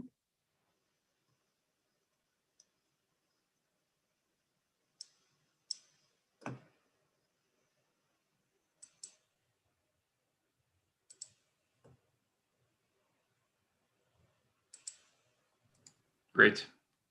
Thank you, Hannah. It's a fantastic project. And I will say in the students' defense that I really did ask them to show everything, because I think it's such a deep dive into sort of work process, and it's a short project. I mean, this is 8 weeks of work, and so it's a pretty brief project. And so in order to my goal with them showing everything is so that they can start to see where it works and where it doesn't, and so that the story, you can go back and each student can really start to tease out where things were, where was that inflection point where it became this versus that. And so yeah, that's a lot on me in terms of like being relentlessly like asking them to make more of those things. So great. Let's see, where are we? Elvira. Hi. Okay, my name is Elvira Lathrop. I'm a second year in the MID program. Okay. And this is my social housing project, which I have titled Imagine, Lever, Living. It's really, the name comes out of an homage to John Lennon's song and what it epitomized, basically utopian living where different people live together in harmony. And I thought it was just a good tie-in with the whole social housing aspect of this New York City project. And the aim behind the design was to create a space that was really a foil to the city of New York, because I wanted to create a space that was more tranquil and serene and an escape from all the noise of the city. I mean, we all love New York City, but at the end of the day, after hearing all those horns honking, you just want to kind of escape and recharge. So that's the premise for the project. And warning, there are diagrams coming. So there was preliminary studies at the beginning, just to understand basically the kind of space that was going to be needed for humans to interact. So we looked at intimate space, personal, social, and public space, and different kinds of interactions and the amount of space needed for those interactions, looking at time-lapse interactions as well, and circulation. We also looked at domestic ecology, focusing on different kinds of households. And so these are just some diagrams regarding, a family of 4, single parents with kids and roommates, and just amount of space that would be needed for living as determined by private spaces, public spaces, and support spaces, and the programming associated with each of those as well. Then we looked at basically relational interiorities in individual living spaces, so focusing particularly on kitchen/dining, living areas and bedrooms, and identifying basically the minimal dimensions that would be required for those programs to take place by these different kinds of households. Then building upon that, we kind of grouped these different spaces together to create units. And so these are just very preliminary iterations of that, focusing on the 3 different types of households. Again, with the idea of creating the minimal amount of space required to meet the needs of these different families. And then unit-to-unit aggregate explorations, placing these units together and the kind of common spaces that would be created with the interactions between the units. At that point, we had not been told that we were going to be doing a project in the Lieber House. So that was just kind of working out of context. Finally, we got the context of the Lieber House, which is located in Midtown Manhattan in New York.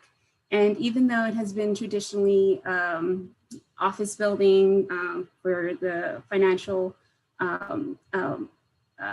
sector in New York, it actually could be a prime location for residential living because of the amenities that are within the proximity of the building. You have transportation, educational institutions, supermarkets, and parks as well.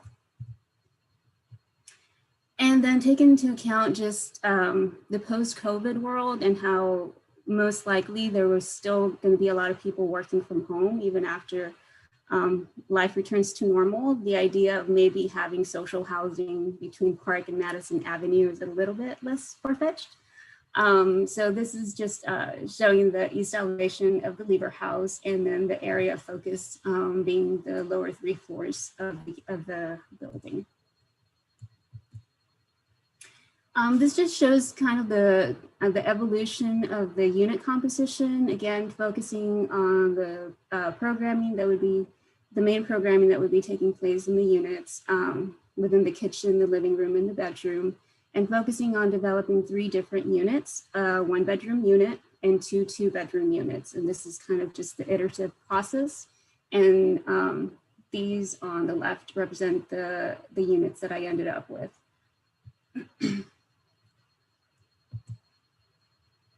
So this slide just shows the breakdown of the units, and with the smallest component at the top being the living spaces for each of the floors, the living, kitchen, bedroom spaces falling into the unit spaces, and then the areas in between the units creating the common spaces, and then the circulation within the floors. And this is just the 3 floors stacked together. I do have between 8 and 7 units per floor, with the number of occupants in each of the floors, sorry, ranging between 22 to 24 occupants maximum capacity. And taking into account the social housing aspect, I did include on the first floor a community clubhouse, which is kind of a space that could be used by the residents to hold like dinner parties or other kinds of events that they obviously can't have within their own units because they are too small. And I also included a vacation rental unit on the northeast corner of the 3rd floor that could be rented out, kind of like an Airbnb, which would be a revenue resource for the residents that could be used towards residential fees as well. So now I'm going to go through each one of the floors and just showing you the plan diagrams, focusing on, again, the different building units and the living spaces identified in the first one and how those make up the units. The reverse figure ground showing the common spaces between the units, and then the different clusters formed by the units and the entrances to each of those units. So these are renderings of the first floor that we're looking at, and this shows you where in the plan we are focusing on, and it is the staircase leading up to the second floor. There is another staircase leading from the lower ground floor into this area as well, and I wanted to show just the two different time periods within the day.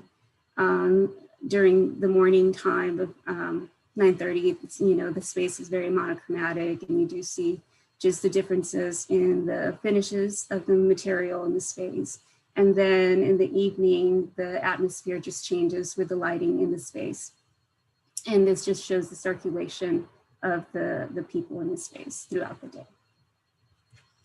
So we're going from the first floor to the second floor. Again, just the diagrams of the plans. And this is that staircase that we were just looking at, and this is where you end up. This is just showing you where we are in the floor plan. This is the area that we're seeing here. Lots of natural light. The staircase does have a glass enclosure, and there is grading up above, which connects it to the third floor above. Lots of natural light, like I said, but there is artificial lighting and lighting strips across the ceiling and then around the thresholds of each of the units. So from there, we're now moving towards this area in the back, which is this area. Again, just showing the thresholds to each of the units and another opening up to the third floor, which has a grading in there, and that's why you see that shading there. And the different materiality in the flooring kind of outlines the path towards the more common space area that's heading in this direction, which we're going to look at next, but also delineating the more public area and the more private areas before each of the units. So this is that area beyond the space where we were just at, and it is the staircase from the second to the third floor, and just showing two different views of the same space. And this is like 7:30 in the morning. Because it is in the southeast area of the building, you do get all the morning light. So it's a good place to have coffee, do your yoga, and just like interact with neighbors. This is that same space just later in the evening. Again, the addition of color just coming across through the different use of colored lights, which can be adjusted as needed. And this space can now change and be used for other types of programming, you know, small musical performances, poetry readings, or any other kind of social gathering. And this diagram is just showing again the circulation in this space. And then on to the third floor, which is this space. This is the grading that connects to that staircase leading from the first floor to the second that we saw the glass enclosure. And again, just near each of the units, you have these seating areas and small little alcoves that you can, you know, have a little bit of privacy, but still be out in the common spaces. And again, another connection to the floor up above. So from there, we're going to look at one of the units. And so we were on the third floor, which is here. And this is the area that we were looking at. And so now I'm going to focus on this one unit here. It is a 2-bedroom unit, again, built with the kitchen, living, and 2 bedrooms. And this is a diagram of the floor plan with the entrance being here, the kitchen, living, and then the 2-bedroom spaces. There is a lot of built-in storage in the unit, just because, you know, it is a small unit, so people are not going to be bringing a lot of furniture in with them because there's just not that much space. So there's a lot of built-ins in the unit. And this is the entrance to the unit, which is a stark contrast to kind of the white kind of common area that we've been seeing in the common area. And that was done purposefully. I just wanted each person's unit to kind of feel a lot cozier. So that was a choice to make it be really in direct contrast with the common space outside. So we're looking at the living space here, the kitchen to the right. This is a built-in unit that has storage and a sliding door, which you'll see on the next slide, and then a glass opening into the bedroom on the other side as well. So this is the view from the kitchen. So from the kitchen, looking into the living room, again, that opening into that first bedroom, and then the second bedroom is beyond over here. And then this is the living room from the opposite side, and looking into the kitchen. Again, built-ins, bookshelves, and built-in unit here as well. And this is the sliding door as well. And then here's just rendering of one of the bedrooms. I did implement a Murphy bed, just because the space is so limited. So I wanted there to be space, obviously for the bed, but then during the day to be another living area and to be able to just put the bed away. There is also built-in closet space and additional storage underneath. And then this is a desk that can be pulled out and then stowed away back into the wall as well. And so again, this is just a recap of the space that I've designed, again, with the idea of people being able to live together in harmony.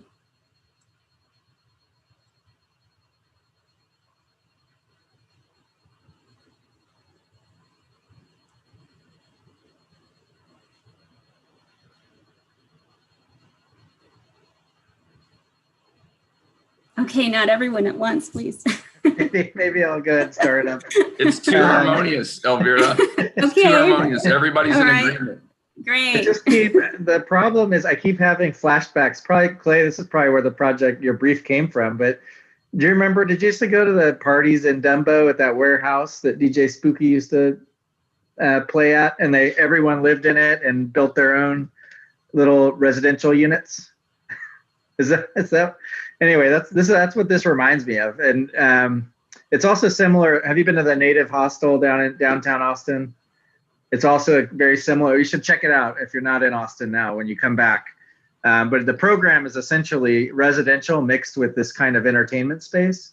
And the one in Austin is much smaller. It's only like maybe 10 units, but they're all within the dining space, and it's rented out. It's an event center, a gallery. But you have to really invest in it, in that lifestyle.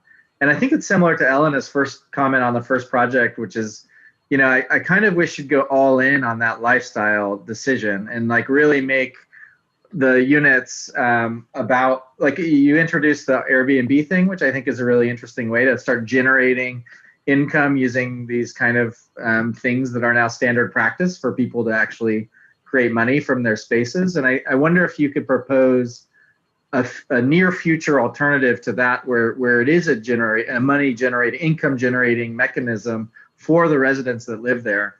So it's not simply just activity space, you know, but actually something that is more connected outwardly to the public and to New York City. I mean, New York City has an advantage in that you have huge population and can start to activate these spaces very easily in post-COVID times. But yeah, like, it'd be nice to see some of that. You know, what the kind of scene that you're producing with the event conditions start to spill into those units, and like what does that mean for the units? Are they spaces where people come into them and they're more open and less private, or what does that mean? But it sets up an interesting premise, I think. I think the project reminds me of two projects. One is a very famous one, Italy, the New Domestic Landscape, which was an exhibition in 1972 at MoMA that was exhibiting work on domesticity and how the new domesticity looks like in terms of how the object of design creates a landscape for living. And it was all about, in many ways, optimization of furniture that becomes a unit, and how the minimum unit could and should look like, and how those minimum units can then create a landscape. And I think also the very famous first hotel in New York, Philip Stark, where you have extremely small unit and then you have much larger public spaces, much larger lobbies. The idea that you actually use a space of your private room just for sleeping, and the rest of the hotel has much more luxurious space for activities. What is interesting about your project, I think, is that there is a clear cut between the outside and the inside. The outside is all white, it was all generic. Then when you go into the inside, you start designing and allowing for objects, for retractable beds and desks and things. And so it starts, you know, collecting the personal experience into a public space almost, into the cocoon, let's say, that you are creating.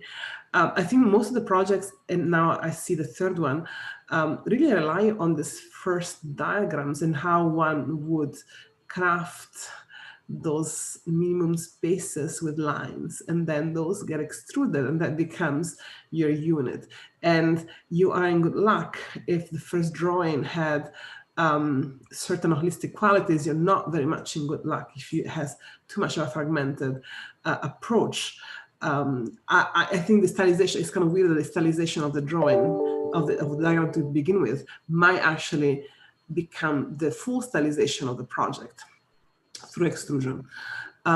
So I think this third exercise made me completely focus on, okay, what is that is working in the transition between the 2D and the 3D, and what is that one should maybe rethink. And what one should maybe rethink is assembly. Because for the students that looked at the units as an assembly in the drawing to begin with, had, I think, better time in creating a cohesive aesthetic for the project and somehow a certain level of fluidity and views through the project, whereas the ones that are more fragmented end up occupying the project not as a landscape. That's why I wanted to use the new Italian landscape, because I think that show, it was, as Corey said before, you're in a private space, but truly you're still in a public space, and then you see the units. And it's the way in which you saw the units in the show, in the public space of MoMA, was that you would see those shells inside of which there is a minimum living, but you will still see them from the inside of a museum that is not public. And for the projects that understood this composition to begin with, instead of with a diagram, they got actually a pleasant level of organization, the extrusion, for the one that were the least homogeneous in the way in which they looked at the plan and these objects in the plan. I think they had worse luck in the extrusion. And it became hard to then see them all together within a public space, within two slabs, within the glass of an important building, etc. So to me, it's clear that maybe this is the attention. Then I think there is a struggle of the project to become three-dimensional, and I think this project, and also the first project, tried to do that in the element of the stairs, in some of the elements that has some level of continuity, in double height when it comes to lighting from above to below. I mean, there are certain moments where I think all the students try to break the problem of the extrusion and add something to the double, you know, to the floor above or to the stairs element, etc. And I think the element of lighting has been, especially in this project, used, at least I see a beginning of a sophistication in the use of the lighting that creates an atmosphere and a mood from the day to the night. So it goes from being generic to be specific during the night.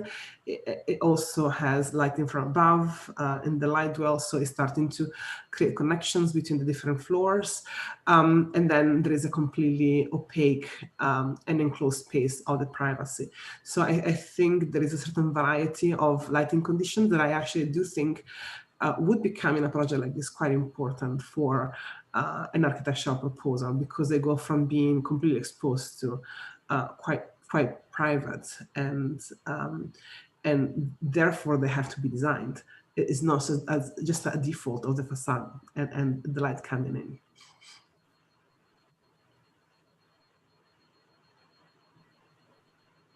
Could you go to maybe the floor plan? Of the unit, or Yeah, or maybe the floor.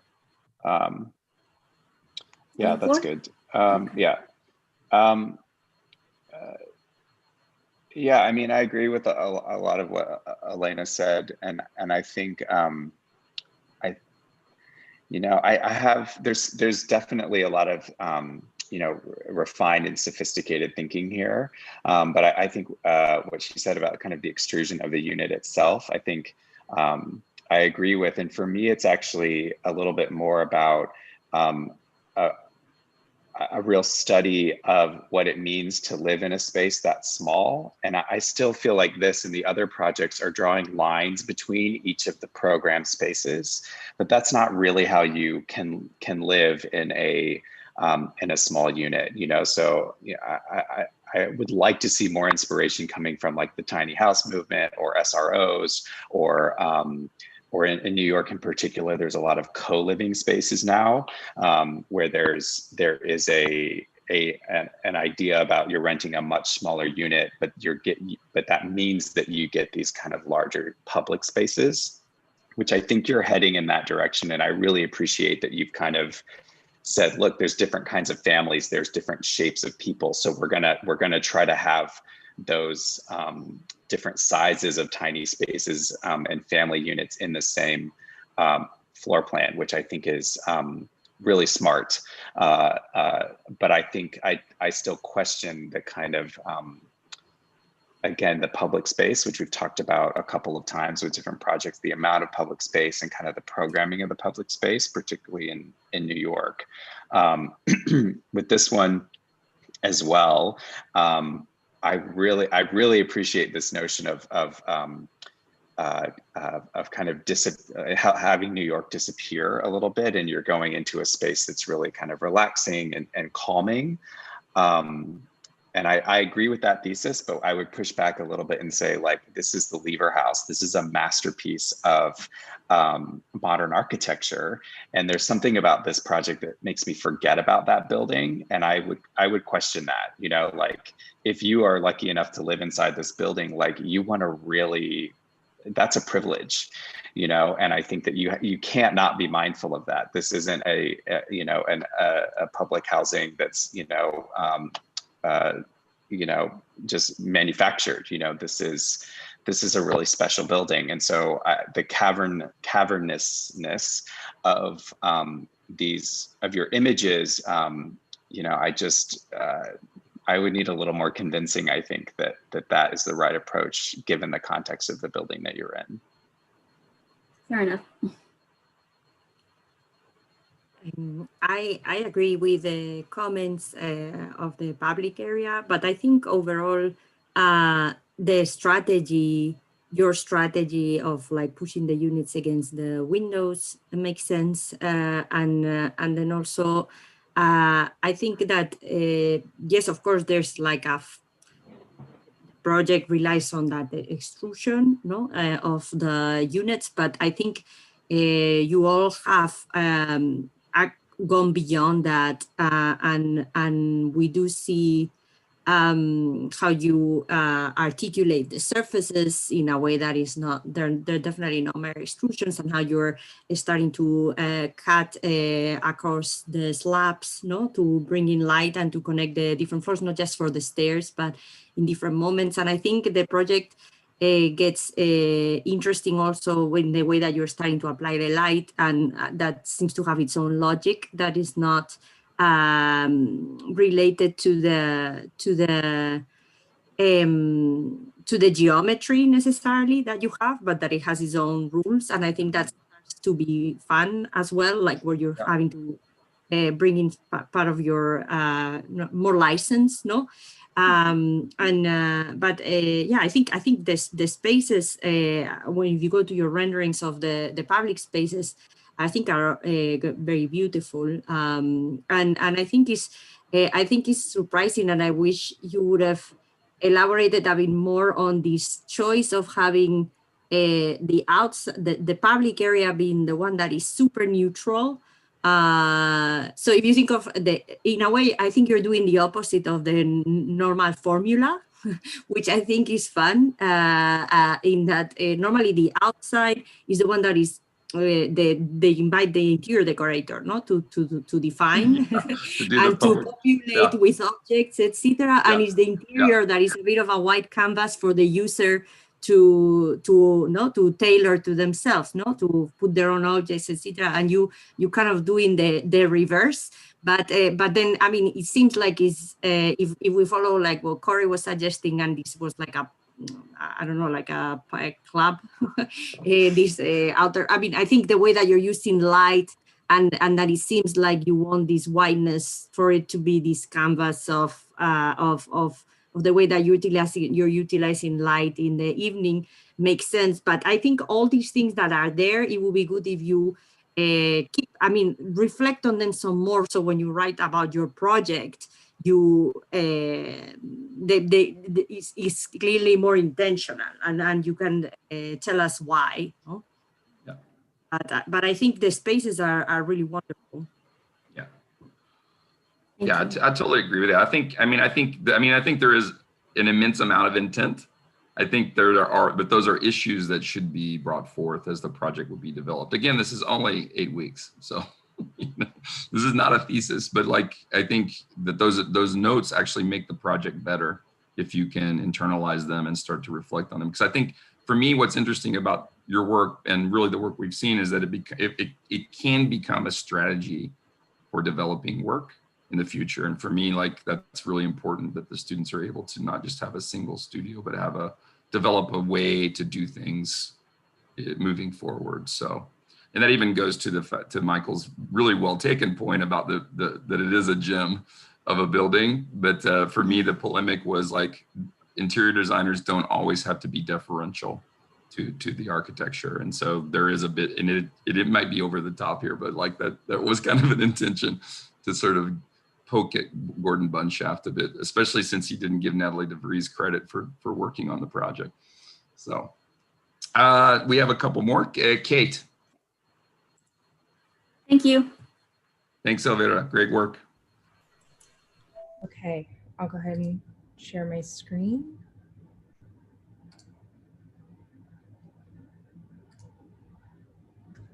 Can you guys see that? Am I on mute? Yes, no, you're good. We see. Oh, okay. Sometimes full screen though. It's not full screen yet. What about now? Yes. Okay. Okay. Hi y'all. It's a pleasure to meet you, and thank you for taking the time to review our projects. I certainly appreciate it. My name is Kate Reynolds, and I'm a first year in the Interiors program. There we go. Yeah, I'll go ahead and jump in. My goal was to design something that extends an invitation to explore, but more importantly, the discovery would be encouraged by people and their relationships. So for every piece of the project, I wanted to know how I could introduce spaces that vary amongst intimate and public into one volume. Our brief from Professor Odom was to think about relationships. In his words, how can we use compositional concepts to design forms? So by working through the project, my understanding changed to building out from intimate space and letting it inform shared or common areas. So I know that you guys have been exposed to what I'm about to discuss, but I just wanted to share it through my lens. For a little background, we were tasked with reimagining the Lever House in New York. The building is one of the first curtain walls of the time and has this unrelenting grid that just really stuck out to me in every photo. And I know that's probably an unpopular opinion after hearing some of the comments, but yeah, the Lever House was built for the Lever Soap Company headquarters. So they were adamant that the building's glass looked exceptionally clean. So I associate this building with having an unyielding grid and just being immaculate. And immediately I imagined creating something in direct opposition of that. The next layer of the project was the idea of social housing in regards to creating well-designed, small, and shared communities. I drew inspirations from these two projects. On the left is the Haddert housing in the Netherlands. I appreciate their freeform balconies, which create public space for the residents underneath those projections. And on the right is Harold housing in Paris. the architects were taking over an existing hospital and were constrained by roots from the large historic trees. So they focused on creating organic spaces to maximize the area within the small building envelope. Moving forward, we began with this idea that the term dialogue can be extended beyond people and applied to objects and spaces. So this is a very simple diagram. It's only made up of 3 rectangles with a bounding box, but the color and form are reacting to each movement, and even small changes like color introduce complexity into an otherwise simple concept. And furthering that idea of relationships, we looked at the concept of proxemics, where an individual typically has 4 personal bubbles and the radius of each designates their personal space. For example, all are within ranges, so the space closest around you or the intimate space is a range from 0 to about 1.5 feet. However, that bubble has a relationship with the person and drives their actions. So for me personally, I am quite introverted and my intimate space would be larger compared to someone who is extroverted. Yet what I connected with the most was this idea of interactions. I think mainly because I thought I intuitively knew how these interactions worked, but they look very different when analyzed and mapped out on a graphic. So 2-person, 3-person, and 5-person interactions begin to start growing and again get quite complex. And eventually this one single unit that was a person in their bubble becomes integral to how public space operates. So that person might not know their impact, but small and intimate moments add up to having large effects. And that person might not even realize they're influencing other people's actions. Our next layer was analyzing the smallest amount of space needed per user group for programs within a household. So for my own sake, I categorized all programs I could associate with each typical typology within a home. And I felt that the most common and the most used typologies are the living room, kitchen, bedroom, and bathroom. And then keeping small in mind, I created diagrams based on those personal bubbles to understand the minimal amount of space needed for each program. I made user groups, again, like a couple, a 3-person family, and a 5-person family, and walked through things like cooking, getting dressed, and hosting friends. What I found was that 1, we needed less space than I thought, and 2, there are overlaps in how we use space, which helped me shrink the area needed for what is considered to be a home. And then I took the concepts from the proxemics person and applied it to these programmatic minimal envelopes to begin generating living areas. The minimal envelope circles are overlaid on the left to maintain that minimal space needed. And initially my shapes in the first couple of iterations were based on just the square footage, so they look boxier at the beginning. But then I began to introduce fillets and curves to mirror the organic shapes associated with those envelopes. I moved small pieces around to start, like the previous page, and began looking at areas as clusters. So there are so many iterations because I considered tiny changes, even just like smoothing out a corner, a new version.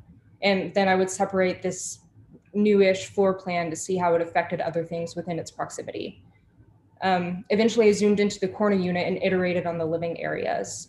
So I created overlaps based on the largest space, like a living room or kitchen, and spaces that people are accustomed to sharing, like a bathroom or those living rooms and kitchens.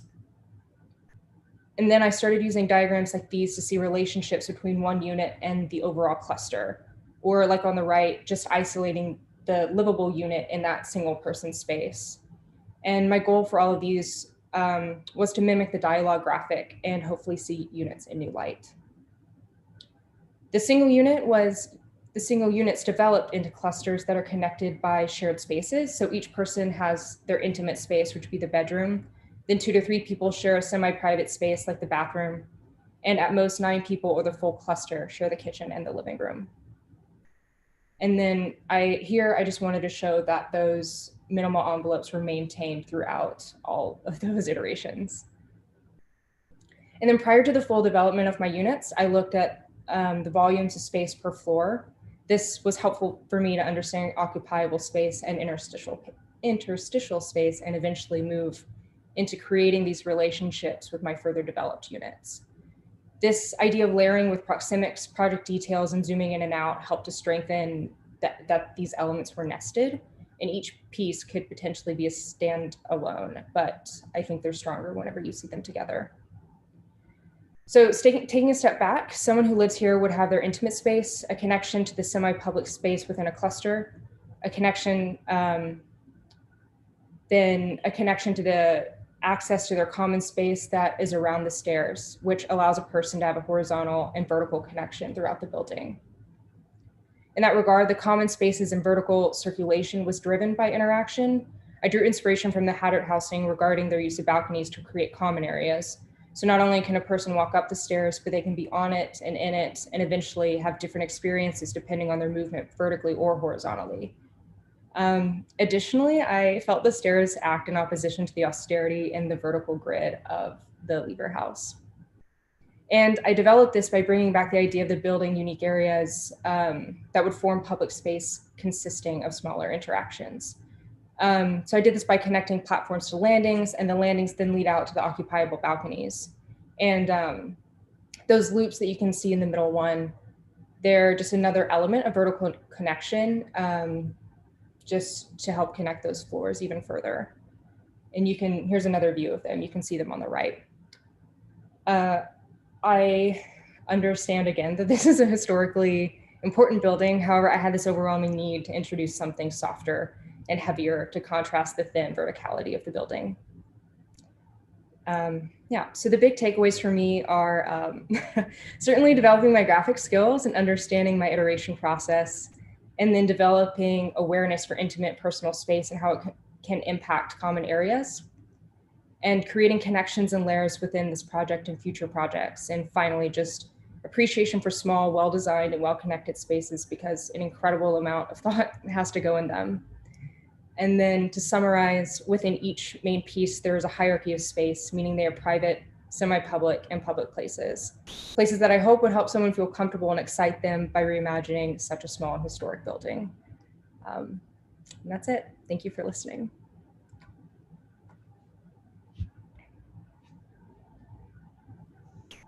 Well, Kate, I think it was a lovely presentation. I have to say, you have given us. I actually think you're an architect. I think that the way in which you talk about the building and change the building actually shows me that you don't need to be respectful in this case. I think that that was beside the exercise. I think the exercise was actually the one to confront the generic box with something that is more specific. I think it's part of the brief, and I think there is no apology for changing the interior to the level you have changed the interior, which I think actually makes your intervention almost the building, because what remains of the building is just the skeleton of the cladding outside. The rest, I think, is completely part of your schema, from the slabs to the circulation to the pods. It seems like you have had the understanding that actually interiority has a big role in architecture, and you took that as your own role. I think actually a scope of work. The scope of work became all of it, but the thin shell that, and the grid of the shell that remains in the project. I think that it is an exquisite proposal. It's exactly for this reason that you are cutting away the slabs and you're creating this element of continuity all through the floors, which I think completely changes the relationship between the skin and the slab, and changes also the rhythm of the building itself, which before probably was much more about the relationship between the glass of the window and the floor to ceiling height, and the rhythm of that, and the construction methodology that was the most predominant one. Whereas in the way in which you're approaching the project, you're dividing completely the skin from the building, and the circulation becomes probably the most important and strongest spine in the entire project. So the center of gravity of the project somehow goes from the relationship between facade and floor to slab. It goes actually from that tension to the tension of the stairs in this case. I think it was an interesting move, the one of showing the page 22, the project without the skin. Yes, I think that is when I thought, well, she's ready for architecture. Because it seems to me that you took the entire thing on and you changed the gravity of the project into your project. So I really appreciate that. Thank you. That's incredible feedback. Yeah, I totally agree with Elena that I think this slide is really fantastic, because it's almost like a tower inside the tower, no? But a completely different type of tower where this, with a radically different geometry. And I think that contrast and that this is hosted, this kind of interior tower, but that is occupiable, is hosted inside this outer very minimal layer. It's really that tension between the two, or the contrast between the two, is at the heart of this project, is what makes it very exciting, and I think it's particularly impressive the way that you have manipulated the geometry and dived in the design of this feature for your first semester. This is your first semester, right? It is, yes. Yeah. So also, and the sensibility that you show across the graphics since the beginning, in the everything, the use of line weights and color, etc. throughout, it's really impressive for first semester. I mean, meaning like I wouldn't know this was first semester if you didn't say so. It's really great work, regardless of at what point in your life you did it. But if you on top know that it's first year, it's even more. So yeah, congratulations. Really great work. Thank you. Yeah, I agree. This slide in particular, like, you should just print this out and frame it. It's such a beautiful, it's so beautiful, so I think that I really agree with the others in terms of that this is almost an architectural intervention, and that this kind of circulation and stair strategy is a really powerful contrast with the Lever building that actually probably would potentially accentuate the Lever building as well. So you're getting contrast, but you're also, that contrast actually amplifies both, which I think is could be a real pleasure to experience. Where it's less successful for me is probably like in the plan, like on page 16, I think. I think you're thinking about these clusters is like a really clear strategy. So that to me is so far has been the most successful, where you're like, look, everyone has their own personal space that they can lock. They then share a couple bathrooms. They then scale up to share a living room. And then I think there's probably another space beyond that, the kind of landing or space around the stairs. So that to me feels like a really, really clear way in which people actually already live in New York, so and kind of just embracing that type of living, I think is really great.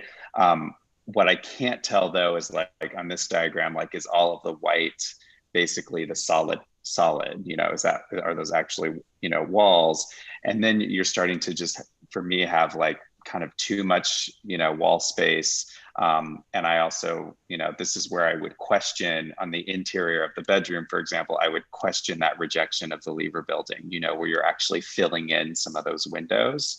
And ultimately, like, you're going to want, in that tiny bedroom, you're going to want all of the windows. So I think that, that I think that's an opportunity to make your thesis, a little bit more complex, where you say, look, overall, the stairs and the strategy is about a contrast to the Lever building. But once you're inside the unit, once you're inside your bedroom, that's when New York reveals itself, and we just embrace the harshness of that glass just slicing off the end of the bedroom, and I think that for me, if those units didn't curve in there, but they just went straight, that to me is one example of where I think you're making that contrast a little bit more sophisticated.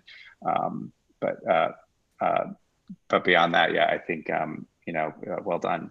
Yeah, thank you. And I think that this might not be a particularly successful diagram, but, oh, you can't see it there either. Oh, you can see it here. But on those units, all of them have that full opening to the windows, just because they are so small. So it's like, you need something, right? Yeah, exactly. Good job. Thank you so much for your feedback.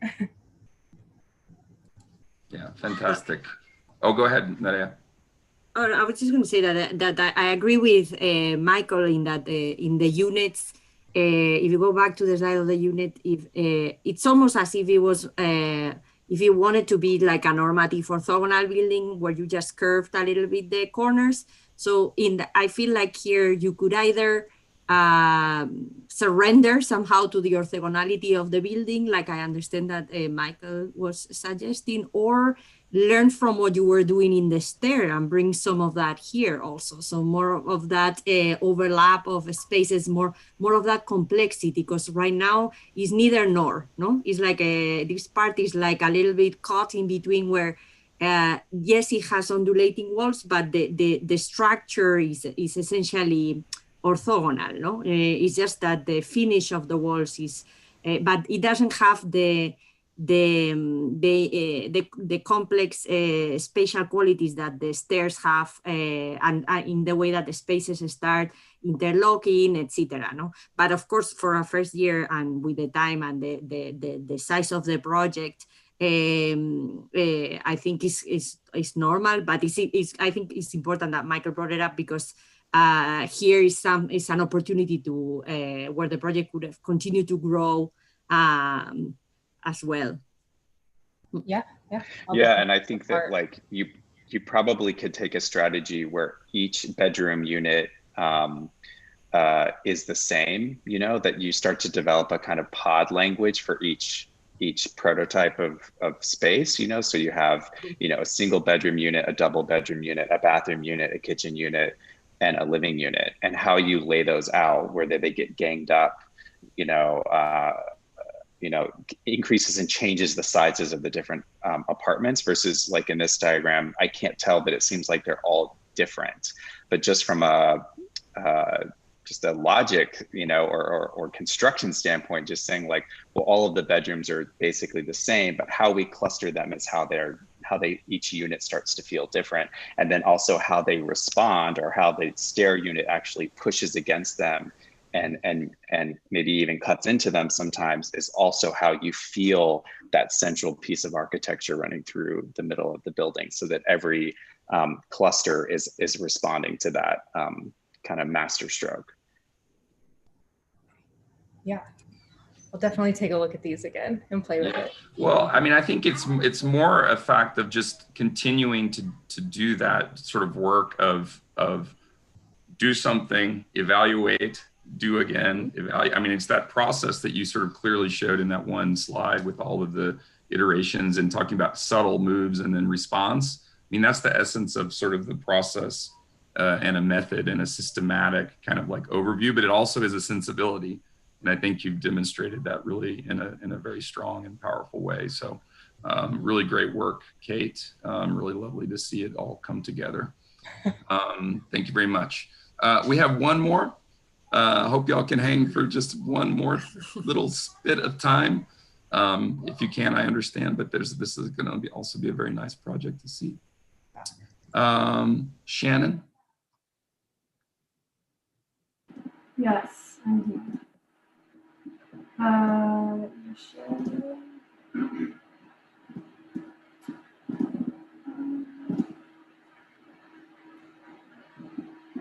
Can you guys see trees?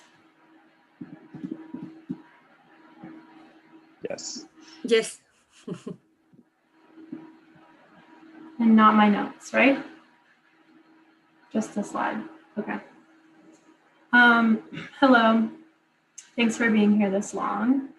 My name is Shannon. I'm a second year first professional master's student. As you know, we're doing social housing, and we didn't discuss that much in detail about what that particularly meant, but overall, I just wanted to create an environment that would be welcoming to people of different abilities, ages, etc. Just in a larger sense of space that cultivated community and a dignified living experience. So I started And it looks like there's a out- box overlapping. on the top of your image. Okay, sorry, hold on.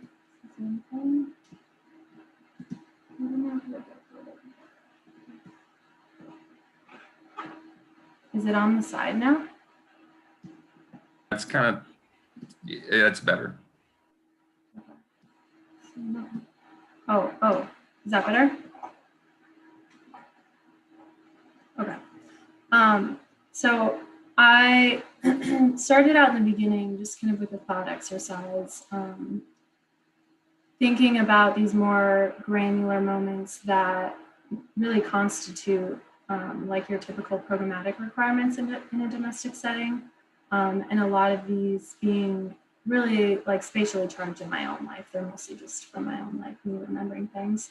And thinking about like, what if we did design for these really strange moments and like what that might yield. I don't think that's necessarily possible because we can't often even design for typical programming. People are so weird and do weird things anyways, but I was just kind of trying to think about it in a different way. And then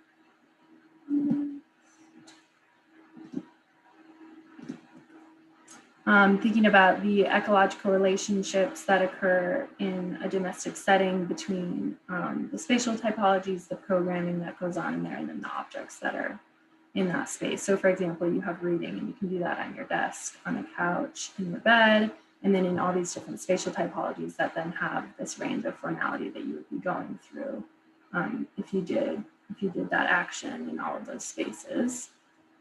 This one is talking about how, you know, sometimes you have a surface that is containing multiple programs or performing multiple typology duties, or yeah, having a couch be your closet and also a space to put your body. I do that all the time. And then just taking again these really kind of specific granular moments to investigate space planning and orientation in what might be a very abstract unit with like just a kitchen, a living, a flex space, and a bedroom. And then again, this is kind of an example of that gradient effect. Like if you were to eat on all these different surfaces, how might you move around your space doing that? So here we are again in the Lever House on Park Avenue. This is the division of, so I built out 3 floors really. This is the division on all of the floors between, I was thinking I would have, so the black is the residential area, and then you have that threshold signified by the white. And then all the circulation is out in the gray space, and that would actually be accessible to the larger public. I was reading some stuff, and some people are of the opinion that this kind of, it happens a lot in city planning and affordable housing, that they think people want this kind of like interior courtyard plan and you want to escape from the evil city and whatnot. But a lot of people would actually say they want to be plugged into the energy of the city, and that's kind of what makes them feel integrated and familiar with their neighbors and stuff like that. And I think that's especially important in New York. So I decided to contain all the circulation in the public area, and then you would have this sort of flex space that could be like a community-owned coffee shop, affordable office space or studio space. And so you would get that kind of intermingling between at least some of the public and then the residents as they travel to and from each floor. This is a section of my stair, and I wanted to, because I was planning to accommodate people of different mobility levels, having spaces around the stairs as well as on the stairs that people could activate and take advantage of. If, you know, even if they're not circulating on the stairs. So this is on the stair, level 3 to level 2. This is level 2 to level 1, kind of going down in that, it's kind of cavernous. And then this would be one of those areas sort of around the stair that becomes a space to linger for people.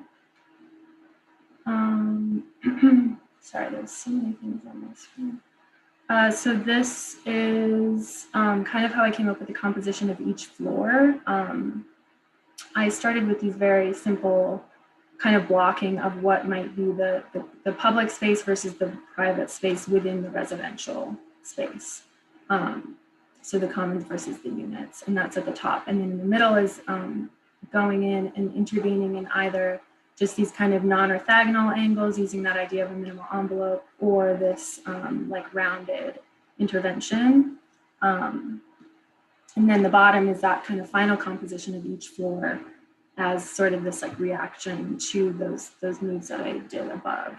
And I really, how I figured out, you can kind of tell that the second and the third floor are pretty different from the bottom floor. And that's because each floor has a unique sort of program of the common space. The first floor is a communal kitchen and living area. The second floor is a covered terrace, and the third floor is a working collaborative space.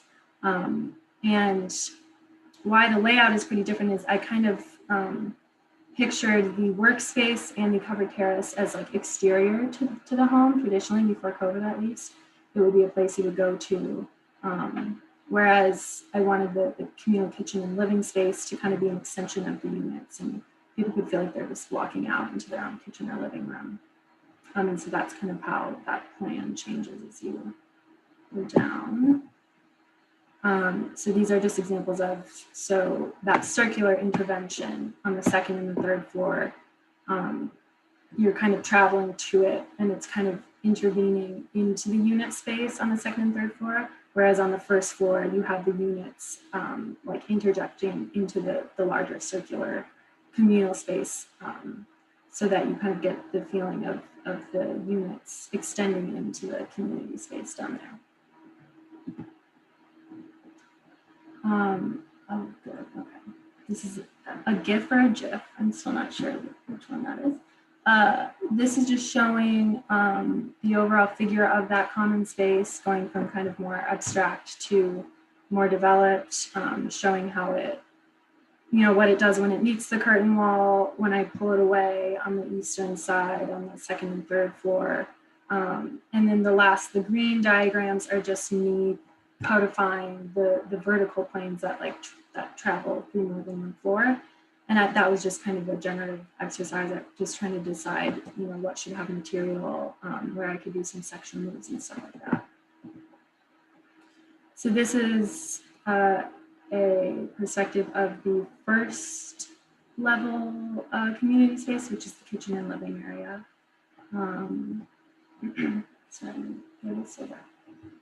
This is the second level covered terrace area. And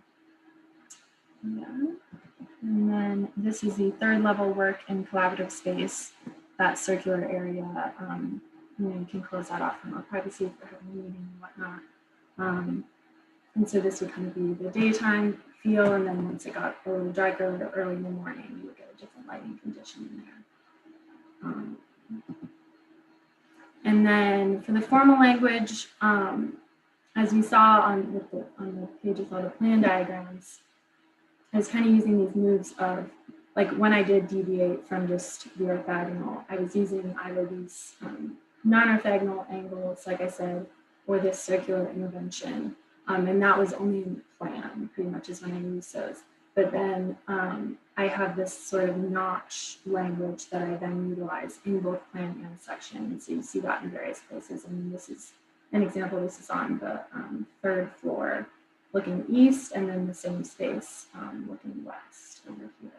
And kind of playing with the idea of, if this is lower, people are going to want to sit there, and if this is higher, maybe that's the threshold into the unit. So then talking about how the relationships of the units and the community space are defined by this crochet. This is that fleshed out on the third floor. And then this is kind of how the units are broken up on each floor. Sorry, I'm taking a while on this. This is a plan view of the unit. I decided to detail. This is a 2-bed. You have like a queen bed over here. This is a room with bunks. So I'm thinking like a family would live here. I did make the units a little more generous and just did some various design decisions to allow for greater accessibility if you were in a wheelchair. And so I'm kind of thinking like, this is a studio apartment over here, so maybe grandpa lives over here and wants to come over and cook with you guys, and everything in this unit is still accessible to him. So that's great, everybody can hang out. And then these are just some examples of some funny things that might happen in there. So this is the mom trying to sleep in late at 10:27. So this is that bedroom on the right-hand side of that plan we just saw.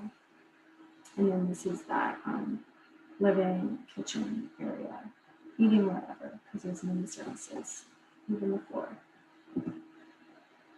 And yeah, that's it. This is also level 3. That's all I've got.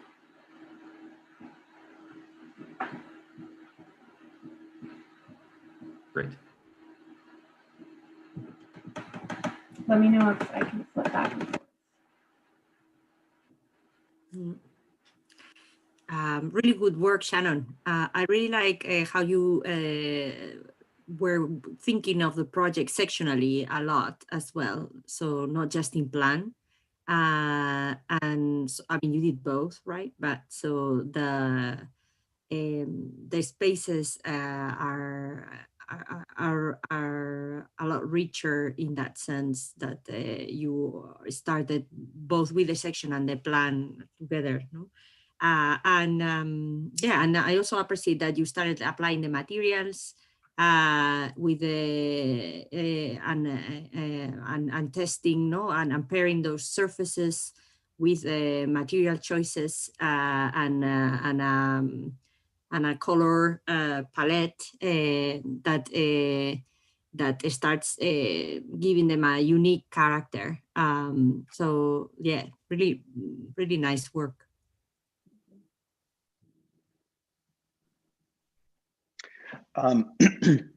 I think if you could go to the kind of early slide that just has the kind of clear separation between the kind of public and the private or residential. Yeah, yeah, this one's good. So I really appreciate. For me, I think that's the clearest part of the thesis here. That and I like that you're the only one that's actually acknowledged like the elevators and that part of the building. So I think that I like that you've said, look, kind of that half of the building is for everyone. That's also for, it sounds like for the city of New York, you know, if people want to come up in there and hang out and experience the Lever building, they can. And then there's this kind of line that marks the kind of private part of the building. So I think that that to me feels really strong. I question what happens once we pass through into the residential, because that strategy, that thesis seems to break down a little bit. And it seems like you have a whole bunch of units that all have different angles that all would require really complex construction. And I'm not clear, and you might be, which would be good, but I'm not clear on how you're making decisions, you know, so that you have this kind of one primary thesis that's really strong, but then after that, I don't know how that is impacting how you're making decisions as it relates to the units themselves.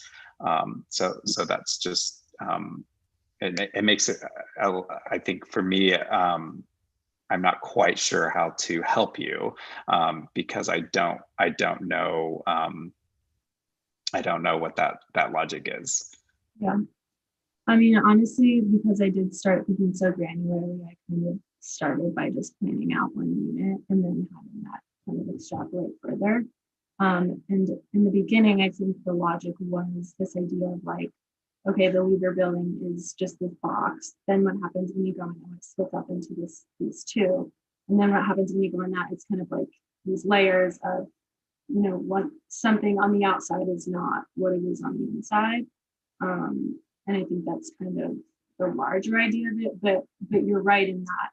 And I did have trouble, you know, applying things to all the units because there wasn't like a super strong logic there. It was really just me going along and doing it that way. So for sure. Yeah.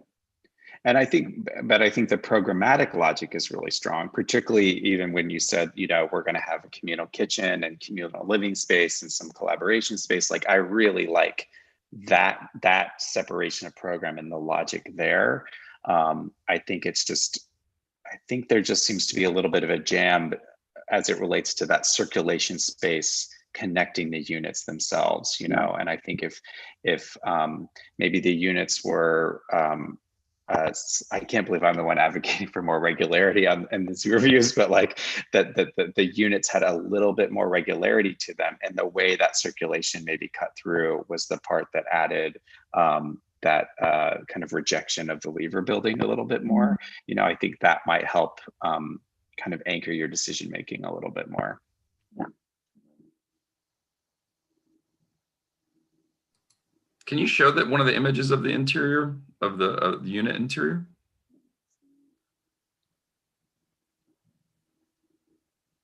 Yeah, like that, or maybe the one with the kitchen to me was maybe the strongest one.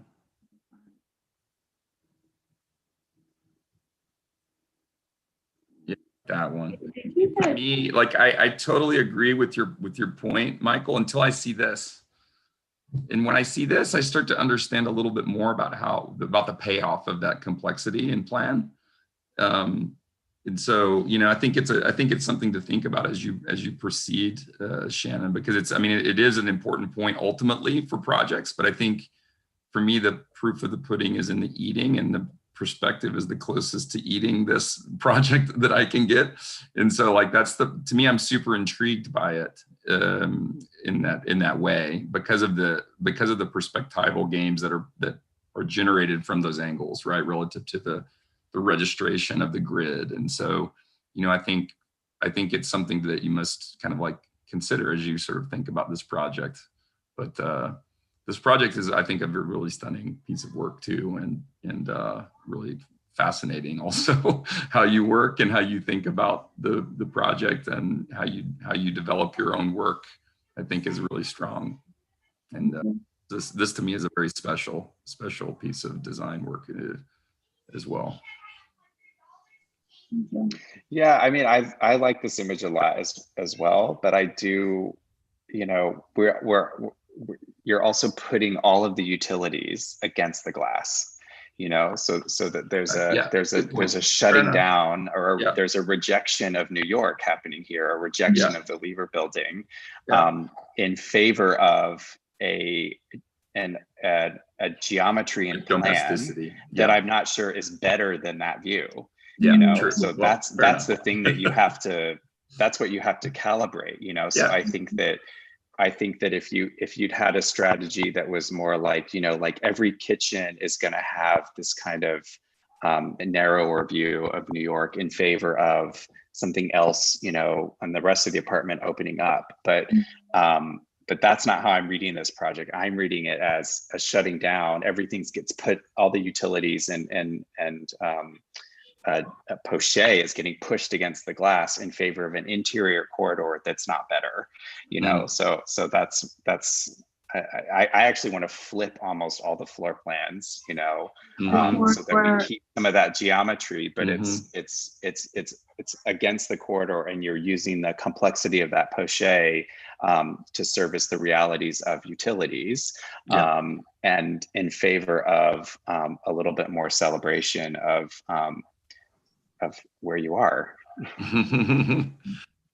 Wait, sorry, do you mean flip the plan within the unit, or put the units where the circulation is? No, within the unit. Well, I'm not sure it's that easy of a solution. I'm just saying I question having all of the density of reality up against the glass. Yeah. You know, like having a kitchen sink against the glass in a suburban house is great. Having it, you know, in this building would probably also be great, but I'm just, you know, I have more, I question it a little bit more. Yeah, for sure. Great.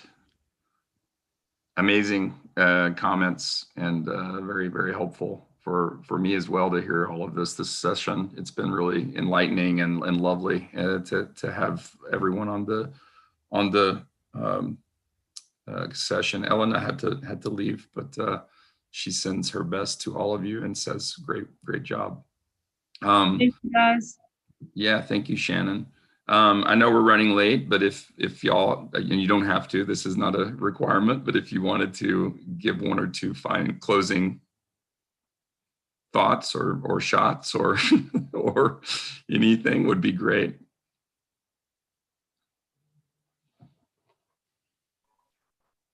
Yeah, I mean, I think I would just maybe, I don't mean to repeat, but I think the work was really fun to look at. Like, it's all really dynamic ways of presenting the work, and I think most everyone has really strong diagramming skills, which was really great to see.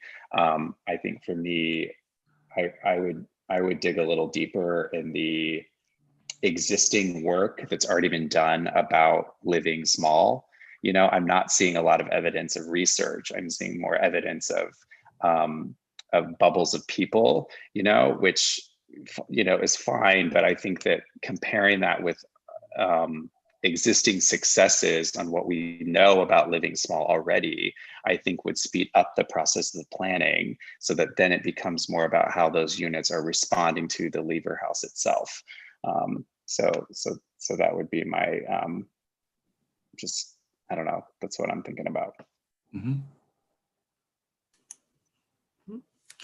Yeah, I agree with Michael, but throughout I really enjoyed the presentations. I think the work is very strong in representation, but then also in spatial manipulation and articulation, and also it's most impressive, I think, the resolution in that all the units, when you guys got into the units, you really spent some time designing every room, cabinets, location, and all parts of the surfaces of that interior. And so in that sense, the project was it has a great level of resolution and rigor from the in terms of design, from those public spaces to the units, and in a lot of detail. So I think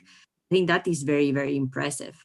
I think questions of like the ratio of like what those public spaces, how would they be utilized, etc., could use some more thinking in terms of like the actual occupation of the spaces, but in terms of the quality of the spaces, and the work, it was really, really high.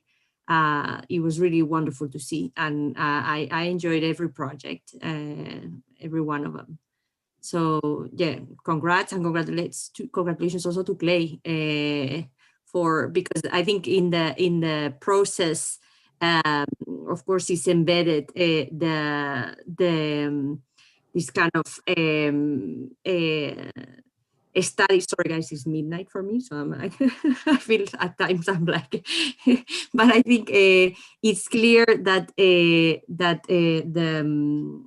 I mean, you guys, it made you think about the issue of housing, which is very complex. And there's no other way of addressing housing, I think, than doing a million diagrams in terms of actually doing this kind of Tetris job, or of figuring out juxtaposition of units, relationship of public to private, and all of these issues that you guys have addressed here today are fundamental to the problem of housing, and then to the problem of, in general, buildings, but mostly housing. So great job, everybody. Yeah. Thank you so much, Nerea, and thank you so much, Michael. I mean, I can't believe, actually, I'm just thinking about this. We have Australia, we have Spain, meeting in the middle in Austin via the interwebs. And so it's a weird and wonderful world. So what better way to close out the semester than this sort of transnational conclave, right?